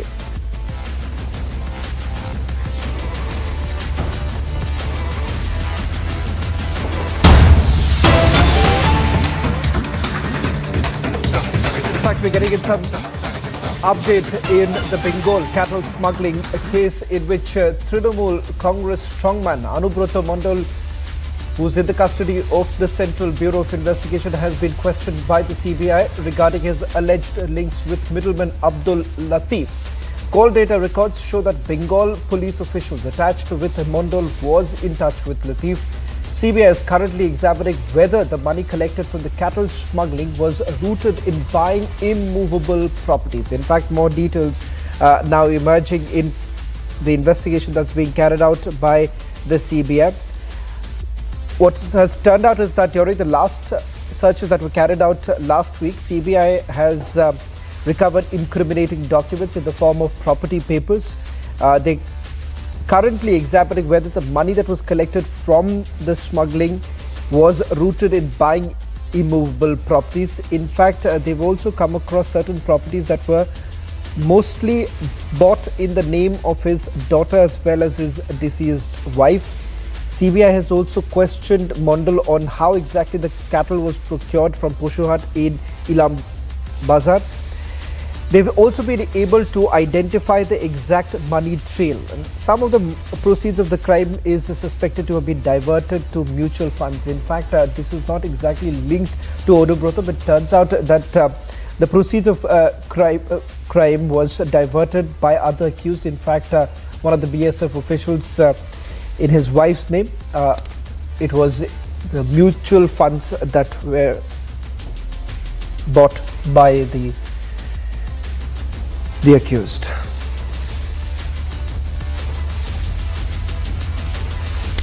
Well, in a startling revelation, Delhi Deputy Chief Minister Manish Sisodia alleged that the BJP offered him chief ministerial post if he joined the party. After this, the Aam Aadmi Party claimed that they have an audio proof of the same. Well, the BJP too has now dared to come out with the name of the leader who made him the offer.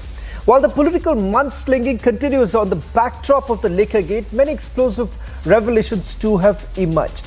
Like Aam Aadmi Party's links to a few businessmen in Delhi operating liquor outlets in prime areas. While Aam Aadmi Party is still mum on the corruption allegation, the party talks about everything else under the sun, right from the education policy to how Sisodia deserves a Bharat Ratna. But as one after the other minister faces corruption charges, will Aam Aadmi Party speak up on the allegations? In fact, through the day, we've also got multiple investigative reports in which it goes on to indicate that there is a murky deal.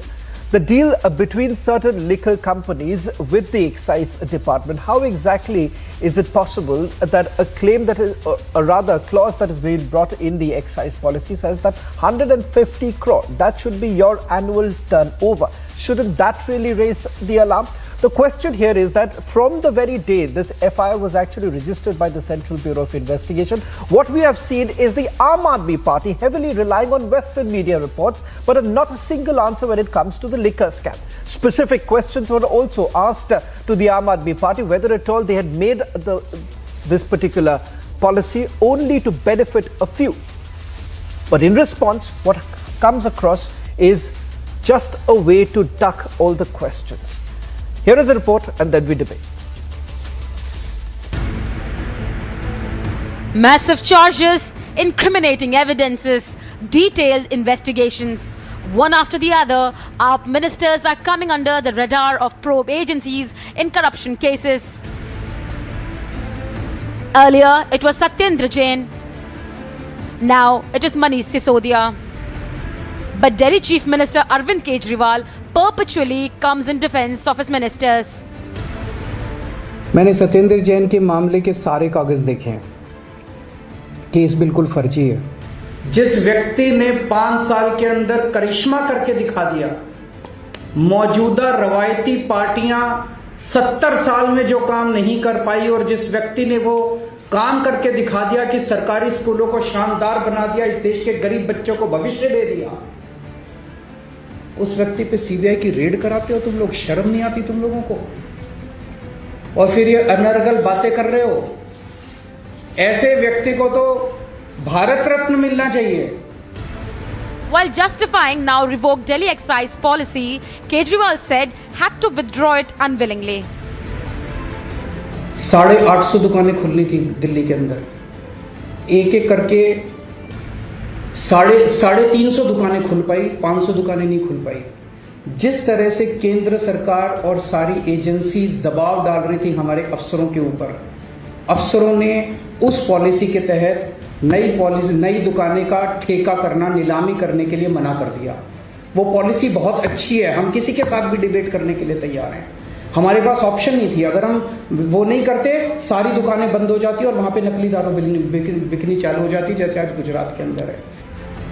Meanwhile, Delhi Deputy Chief Minister Manish Sisodia made an explosive claim saying that BJP offered him post of Chief Minister. BJP join करके, party तोड़ के BJP join कर लीजिए और हम आपको CM बना देंगे। The Aam Aadmi Party claimed that they have an audio proof of the same, backing Sisodia's claim. Delhi के उप मुख्यमंत्री ने ये खुलासा किया कि उनके ऊपर जो सीबीआई की ईडी की धरपकड़ हो रही है, उससे संबंधित उनको एक मैसेज आया है भारतीय जनता पार्टी से। भारतीय जनता पार्टी ने कहा है, आप भाजपा में आ जाइए, आपके सारे केस हम सुलट लेंगे। We have recently seen this is exactly what happened in Maharashtra, where many cases were filed with the CB, with the CBI, with the ED, or many of the people, the MLAs in the ruling coalition. And then on the other hand, using that as a threat, many of them were asked to break away and form a new government. This is exactly what the BJP is trying in Delhi. They offered to Mr. Manish Sisodia that if he was to join the BJP, number one, all places would be closed, and number two, that they would make him the Chief Minister of Delhi. But the BJP is not backing down. After massive claims made by the AAP leaders, the BJP has asked them to release the audio tape and make the name of the leader public who made an offer to Manish Sisodia. But AAP, which till now has been crying vendetta politics, will come out with proof, or is this just another deflection from the core issue? Bureau Report, Republic TV. Well, in fact, it's a sensational claim that has been made by the Aam Aadmi Party, which faces some very serious allegations, not for the first time. In fact, after Satyendra Jain, it is now the turn of Manish Sisodia. Joining us on the burning question, Anuja Kapoor of the BJP, Binay Singh, political analyst, Pratik Sob, lawyer and spokesperson of the JJP, Siddharth Sharma, spokesperson of the Aam Aadmi Party, Akil Khan, political analyst, and Bachchu Srinivas, who is the spokesperson of the TRS. Opening up first is Siddharth Sharma of the Aam Aadmi Party and Anuja Kapoor. We'll have the face-off beginning right at the top of the burning question. Siddharth Sharma, let me ask you this question. It's a sensational claim that you are making. What stops you from really disclosing the name of the BJP leader who's trying to lure Manish Sisodia, or as you put it, an attempt that has been made by the BJP leader to break the Aam Aadmi Party? That's a big claim.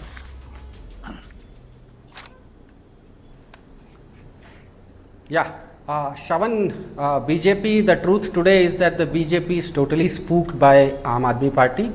The reason is simple, that they are trying their first, they try to malign the name of a good person by calling him corrupt, by alleging him corrupt, and then they reach out to the same person saying that if you change your sides and you become the face of BJP in Delhi, we are ready to drop all your charges. Now, the question is, who is doing all this? It's for the BJP to say, Siddharth, I'm sorry, we are telling it I hate to interrupt. Siddharth, I hate to interrupt. Yeah. No, you can't. You can't. You No, can't. Siddharth, You I have hate asked to a question, interrupt I'll because, answer you to know, that. Obviously, I'll answer to that. No, I asked you a different You question. had to interrupt, but still let me you repeat interrupt. the Let me question for complete you. my- let me complete repeat my the section. question for you. Yeah. No, one second. I'm directly asking you a straightforward question. I want the answer to that question, and then perhaps we can take it forward. You can give the certificates that Manish Sisodia essentially requires, that you're free to do so.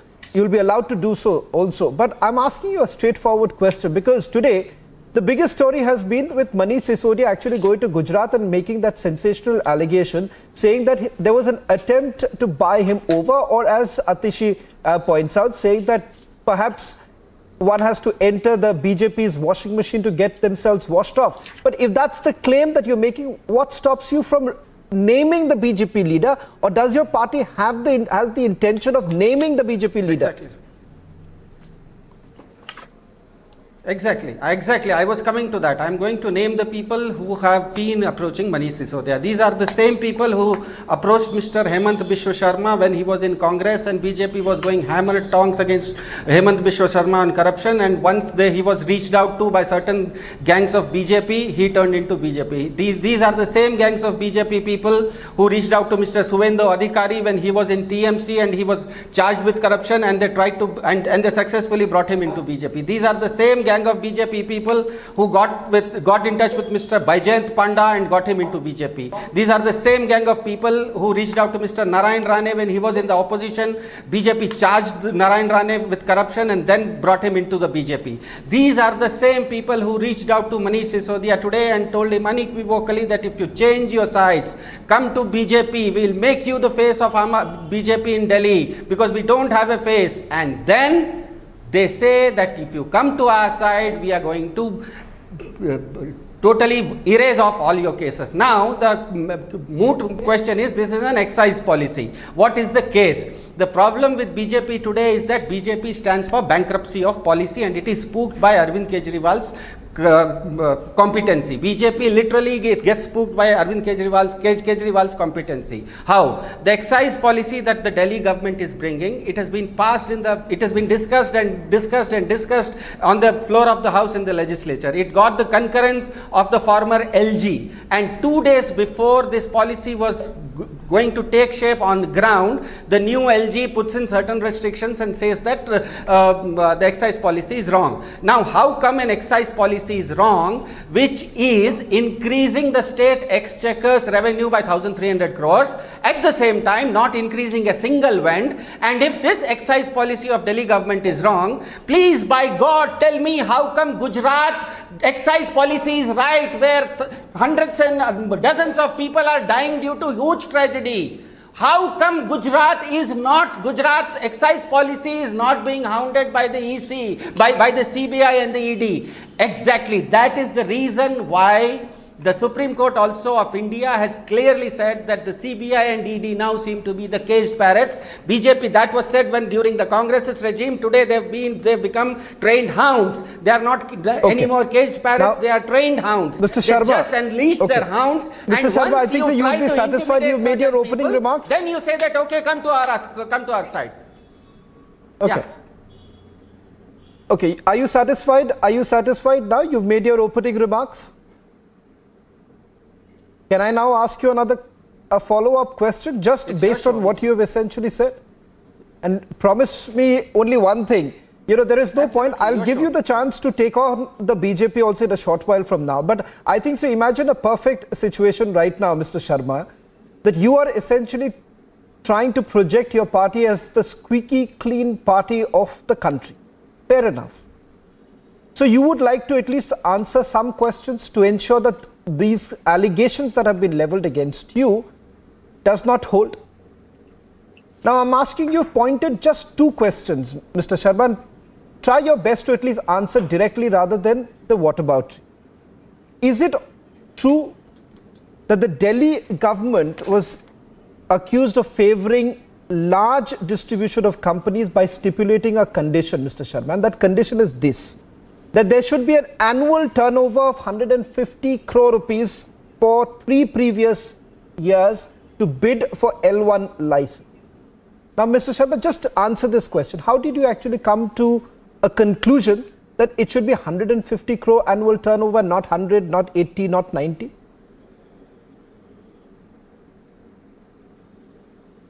Well, as I said, Shravan, these issues were discussed threadbare in the Assembly of Delhi, and if a liquor policy is bringing in good revenue, whether it is 100 crores or 150 crores, obviously there have been a survey and a set amount would have been set, and there have been bidders. The Delhi excise policy ensured that 9,000 crores of revenue was supposed to be generated through this new excise policy. Now, whether it is 100 crores, how much was it earlier? It was at 5 crores. From 5 crores, if Aam Aadmi Party is bringing in an excise policy which is giving the exchequers 150 crores.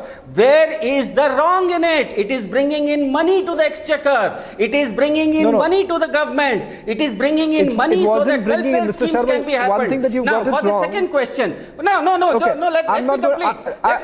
let me complete, Shravan. And now, if the Aam Aadmi Party's policy was wrong, how come the CAG, the Comptroller and Auditor General of India, today says that the fiscal policy of Delhi is one of the best in India? That is a contradiction, right? That is a contradiction according to you. A fiscal policy which is certified by the CAG as being fiscally prudent is being asked on a TV debate whether that policy is good or bad. That is the crux of the question. The CAG is certifying us. It is not I am certifying Aam Aadmi Party. The CAG run by the union government is certifying the fiscal policy of Aam Aadmi Party of the Delhi government as a prudent fiscal policy. You made a mention, Mr. Sharma. Okay. You made a mention of 150 crore. I was not talking about 150 crore as the revenue that the Delhi government was getting. 150 crore was the capping that you had basically put in terms of annual turnover of companies who can actually bid. I want Anuja to now respond. Anuja, you've heard the opening remarks of the Aam Aadmi Party spokesperson. Aam Aadmi Party spokesperson is saying that this was a policy which was discussed threadbare. This was discussed with the former LG, passed the buck on the former LG also. So why exactly do you really have a problem with a policy as the Aam Aadmi Party is touting as the country's best excise policy? Ask them, when did they ask for the meeting? Ask them. When did you have a cabinet meeting, sir? When? 8th April, you already waived off 144.36 crore rupees. Tell me, when did you did the cabinet meeting? You did the cabinet meeting on 14th of July. You asked the LG to come hurriedly. So you tell me, you think you're trying to create a fool people out here, a group of fools which Arvind Kejriwal is already heading? The problem is you have already been promising lies to the people all around, and you went back to the policy of BJP because it was the best policy around. If it wouldn't, you would not have never done that. Because what Arvind Kejriwal says, he always says that I am the best, my policies are the best. Because when we talk about even the ration, we talk about what's supposed to be given to the poor, you put your name and you do it. Now what happened? You hurriedly, because you knew CBI was coming, the LG had already spoken to, and LG was only being given the response and the report by their Delhi Chief Secretary. He made 15 pages report, and that is when after that, because you know your Manish was getting behind bars, now what you have done is you have started playing around with the DTC thing, you started playing around with the Lotus thing, you started playing around with the many other stuff, education, health, but you're not answering the questions on that. Why did you go back? We are the people who are putting up an illegal markets. We are putting up the people with hoarding with illegal whiskies and licenses related to this. So you should have not gone to on our policy. What made you turn back? Okay, Anuja. The only problem with you is I'll give Siddharth the chance to respond. Okay. No, but Anuja, I'll give Siddharth the chance to respond. But one thing at the start of the debate, Anuja, I want you to respond. Siddharth, I'll give you the chance to respond also, and then I'll open up the debate for others. But Anuja, this is something that I know it's going to come in the course of this entire debate, and I want the BJP's position on this entire matter.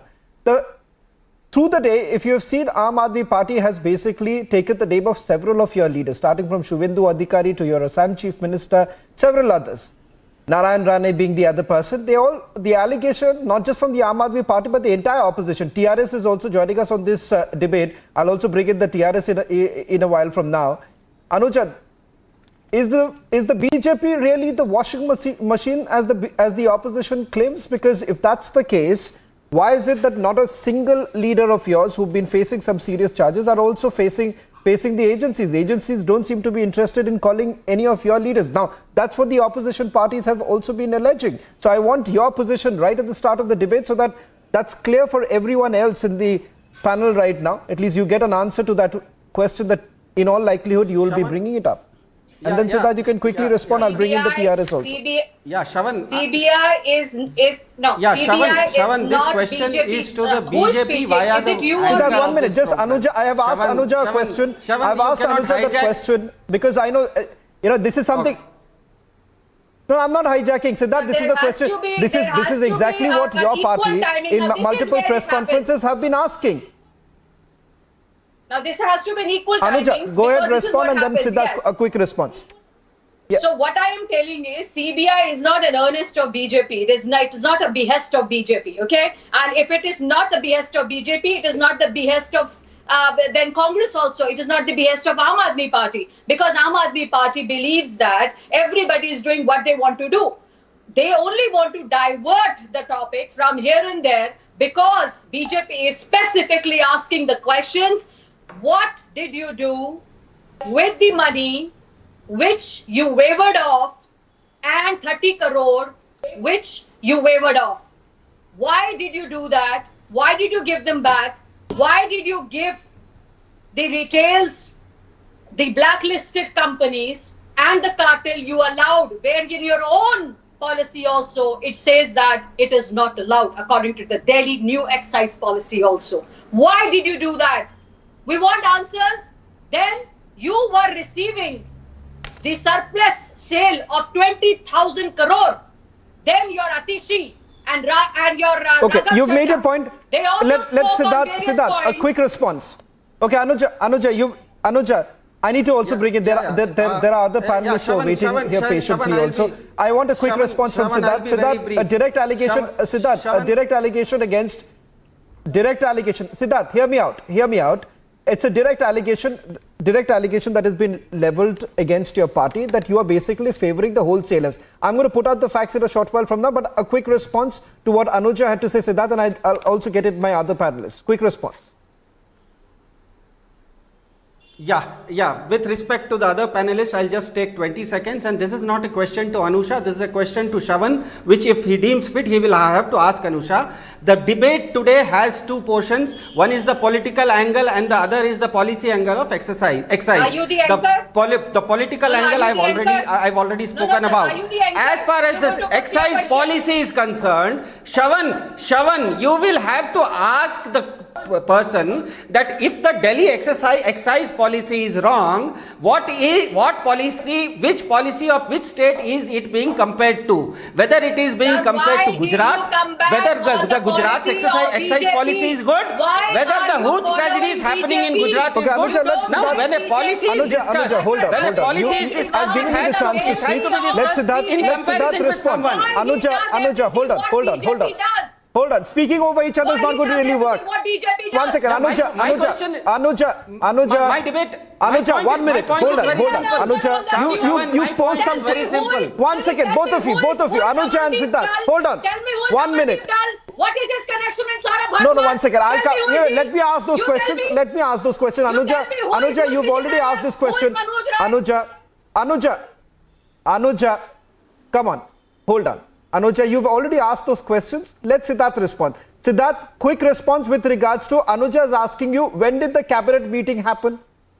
Wasn't the LG hurriedly called in? This is after you had already taken the decision. And not just that, Siddharth, it also turns out that your group of ministers, it was a conscious decision of the group of ministers of Delhi government, which included Manish Sisodia, to create a monopoly of large companies by eliminating the smaller players. Now, that's an allegation. A quick response. Siddharth. Yeah. For the first response, very, very clear that something which has already been discussed in the legislature. Aam Aadmi Party is a party which believes in democracy and it has discussed this issue in legislature. Unlike Mr. Modi's government, which likes to bring in things through a cabinet meeting or through a singular individual and bring ordinances. The point number two. Come on, Anusha. When you are speaking, I was listening to you, Anuja. Anuja, this is excise policy has been discussed. Anuja, this is not going to be. Excise policy has been discussed in the floor. Anuja and Siddharth, you cannot perhaps hijack this entire thing. Okay, now if you both want to continue like this, let me get in the other guests also right now. Anuja, you cannot do this. You cannot do this. Let Siddharth at least respond. I'll give you the chance to even question him, but let Siddharth respond, and please. Yeah. There are other panelists also. Yeah, to the specific question of Anuja, to the specific question of Anuja, whether this discussion was happened whether in the cabinet or not. This discussion already has happened on the floor of the House in the legislature. So it is a democratic process. The excise policy being brought in by Delhi is through a democratic process. Happened the second question which Shavan had asked regarding the revenue, any government has to bring in a policy which brings in the highest revenue. We cannot be seen, a government cannot be seen to be favoring small or big people. It has to ensure that enough revenue comes into the exchequer, and this excise policy brings in 1,300 stores. This can't go on. This can't go on.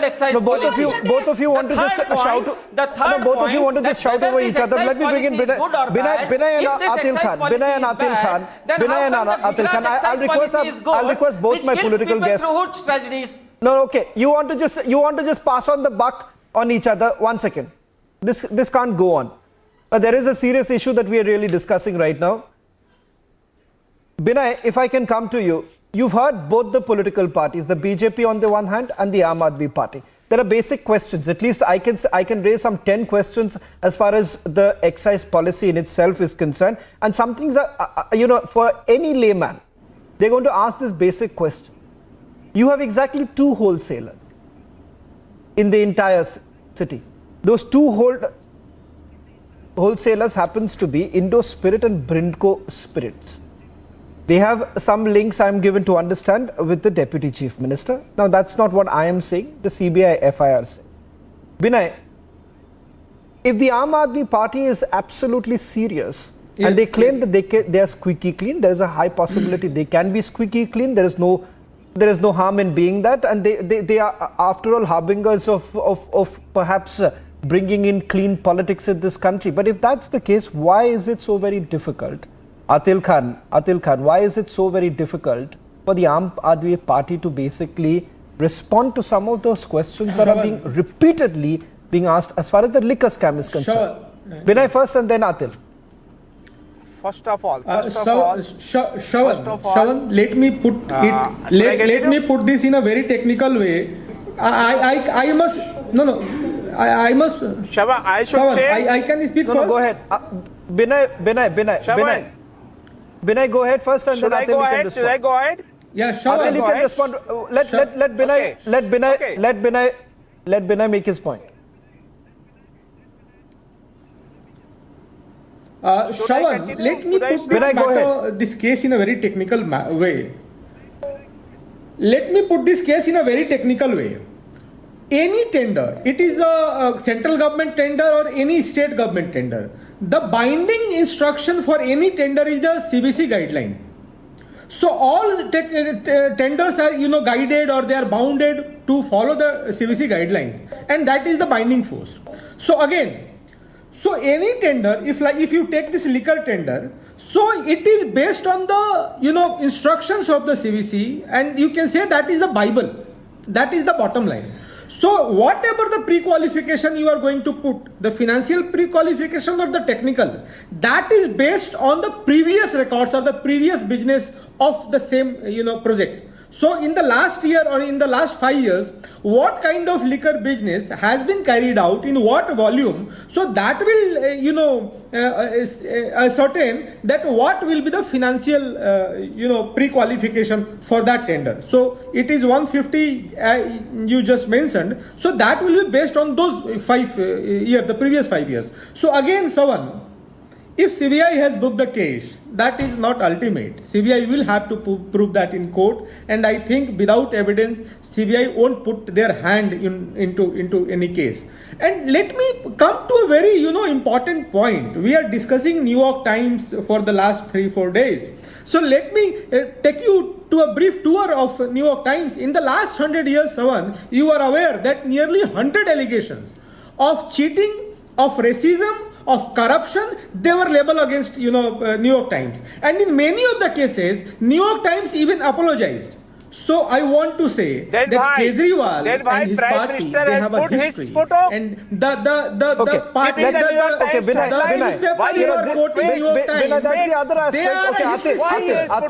are a history sitter. Why would the Aam Aadmi Party? Okay, Binay, you made a point. Binay, you've made a point. I want Atil to come in. Atil, why would the Aam Aadmi Party have to rely on the New York Times or the Western media? Atil. Okay, Binay, you got my... Atil, just respond to this. Can you recollect in the last few hours or in the last few days from the time this FIR has been registered? Binay, just let me ask this question to Atil. Atil, can you or anyone in this panel actually, anyone, Akhil Khan, can anyone recollect right now that whether at all in the last few days, from the time the FIR has been registered, the Aam Aadmi Party, has it actually responded on the single allegation? All that they have been repeating is only one line, that Manish Sisodia is the best education minister. Manish Sisodia is a very clean man. Manish Sisodia should be hailed as a revolutionary man who's brought in all the necessary changes, reforms in the education sector. All fair enough. No one is going debating that. For a minute, for the sake of argument, he is what the Aam Aadmi Party is claiming. Very good. But Akhil Khan, can we get one single answer when it comes to the liquor scam? First of all, when it all started, only after New York Times have published image of Manish Sisodia praising his education model in the world. That it is you just make a payment to New York Times. They will say that it was not Neil Armstrong, but you, Mr. Akhil Khan, who landed on the moon first. NYT can publish an article that you landed on the moon first. It was not Neil Armstrong. Just make them a payment. It is Mr. Modi wanted to land on moon. Let Akhil New York respond. Times denied that it is a fake news when Modi published his face in the New York Times, and then New York Times said no, this is fake news. And for this, one second, Akhil Khan, you're getting it everything wrong. Said that it is Akhil Khan and Binay Singh, the debate is not about New York Times. No, one second. I'm not concerned about, one second. The debate is not about, the debate is not, Akhil Khan, there's no point. One second, Akhil Khan, what was the question that I asked you? Let me remind you. No, one second, Akhil Khan, come on. Raising your voice does not really mean that you have any substance in your argument. I'm asking you a simple, direct question. I'm not bothered about what the New York Times has to say and what is the timings of the publication. Now, let me tell you, one second, Akhil Khan. No, one second. When was the FIR registered? When was the FIR registered? Get your facts correct. No. Why don't you come to the debate with some of the facts? When was the FIR registered? When was the FIR registered? Please give me a specific answer. Give me a specific answer. Before you say that the raids were basically carried out, because that morning the CBI basically woke up on the table. They had NYT was lying on the table, and they said, look here, Manish Sisodia's face is on New York Times, so let's do something. Let's pack our bags. Let's go to Manish Sisodia's residence and let's start the searches. Is that the level? Is that the discourse that you really want to have, Akhil Khan?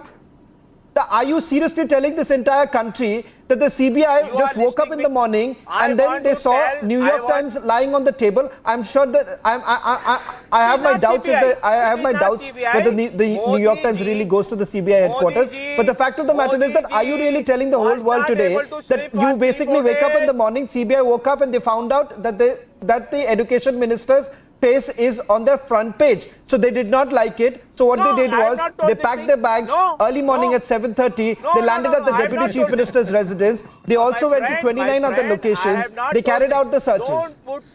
Don't put your words in my mouth, please. Please don't put your words in my mouth. You are not listening to me. You are not allowing me to explain the thing. You are not allowing me to reply the things. Please give me 30 seconds. You will come back and say the same point. I'm giving you the time. 30 seconds, I'll give you the time to respond. Okay. Nobody should disturb.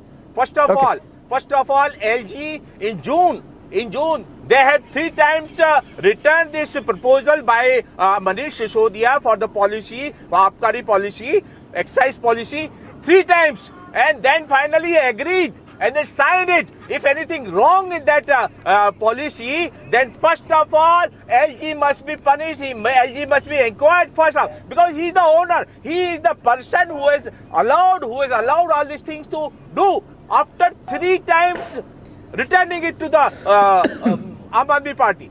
Now, next is you have put 900 CBI officers. 31 raids. You're asking a nonsense question. Investigation. LG was the only one who has started the CBI investigation. You don't know anything, sir. Nothing. Okay. You are talking about LG. Pratik Som of the JJP. Pratik Som of the JJP. Okay, Pratik Som of the JJP. Okay, Anuja, I'll bring you in with Bachchu Srinivas also. Anuja, hold on. I need to go to. Let me bring in Pratik. Anuja, just hold on. Pratik. She doesn't know. One second, Akil Khan, hold on. Akil Khan, hold on. Can I get Pratik Som? Pratik Som. Allegation. Pratik Som. One second, Akil. No, one second. These are your Akil, Pratik Som, Akil and everyone else on the other side is again and again raising this entire point that this was discussed in the Legislative Assembly. This was a policy there was discussions back and forth between the LG and the Aam Aadmi Party government for several months put together. Now that's what they claim. But the fact of the matter here is that despite that, on 30th of July, the best excise policy was essentially withdrawn. Today, the Chief Minister of Delhi has said that, look here, at least it is important that the policy is in place so that we don't have huge tragedy. He compared it to what happens in Gujarat, and he said that is the reason why the policy was reverted. Pratik Som. See, please give me 1 minute of uninterrupted time for my submissions. See, first of all, we have to understand that a major scam of thousands of crore has happened, whereas state exchequer has faced a loss, and there is a serious lapses in terms of the policies. Now, coming on the merits of the case, we have to see that if this policy is such a wonderful policy that state has gathered so much of revenue, then why on the registration of FIR, why the same Aam Aadmi Party government withdrawn this policy and reinstated the old policy which was implemented by BJP? Point number 1. Another very important point, because I've read the FIR, there is a major serious lapse on part of Mr. Manish Sisodia. There is a company by the name of Buddy Retail. So they have made a bid of 144 crore, and that money committed. Mr. Sisodia, upon his orders, has returned back. Pratik, there seems to be some problem with your audio line. Pratik, there seems to be some problem with your audio line. No, I'm not interrupting you. There's a problem with your audio line. You are telling lies. All right. So, Akil, hold on. One second. Pratik, we'll try and Pratik, Akil Khan, can you stop? All right. Can you stop heckling around? Akil Khan, can you stop doing that? Let me also bring in, Bachchu Srinivas has been waiting here patiently. Now this 1 minute. Pratik will come back to you. Money has been returned back as Pratik, there is a problem with your audio line. And that money was to be forfeited. Pratik, there is a problem with your audio line. We'll try and sort that out. Let me bring in Bachchu Srinivas. Bachchu Srinivas and Anuja can come in. Bachchu Srinivas. Today what we saw was another sensational allegation that has been leveled against the TRS. Kavita has already come on record saying that these are some baseless allegations that have been leveled against her. And perhaps Anuja needs to answer that how exactly is it that even before the Central Bureau of Investigation has called anyone from the TRS, Anuja, you've had one of your parliamentarians taking the name of the TRS. And then what happens is that an allegation is leveled that this was a liquor company has booked a five-star suite here in the national capital. There were meetings that were essentially done. And all of this is with an attempt to try and muzzle the voice of the opposition. What is very surprising, Anuja, is that CBI has not called anyone from the TRS. So how exactly has your party ended up taking the name of the TRS? And Bachchu also can come in. But first, Anuja, on what basis did you make that allegation of the TRS essentially being involved? Because it appears today, Kavita has come on record saying that these are mere allegations and they'll always remain an allegation. So I think, Miss Kavita has nothing to do with this, right? She was the one who brought many vendors on the board and she had to talk about with them, with Manish Sisodia on related to this. Don't you think it is just a coincidence? What is the proof, Anuja? They were giving 18 crores. Anuja, what is the proof? Credit note to them. No, do you think there are? But Anuja, what is the proof? TRS is asking you what is the proof? The proof, sir. Proof will CBI will give. No, what is the proof? I will give here. The CBI. I am not a CBI. The proof will be given by the CBI. You are making the allegation. No, you are making the allegation. Anuja, your party is making the allegation against the TRS. Sir, there is a smoke. No, CBI has not mentioned TRS in their FIR as yet. Sir, there is no, there is no FIR against the TRS. We are asking this question of the Aam Aadmi Party because their deputy chief minister has been named as accused number 1. But as far as the TRS is concerned, they are not named as yet in the FIR. Even before they are named, you are making an allegation. So what I am saying that why don't you directly ask this question to Bachchu Srinivas? Bachchu Srinivas, you've heard what Anuja has to say. Anuja is saying that there have been meetings that have taken place, meetings in the national capital, in which Kavita was actually present. There are liquor companies which have been introduced to Manish Sisodia.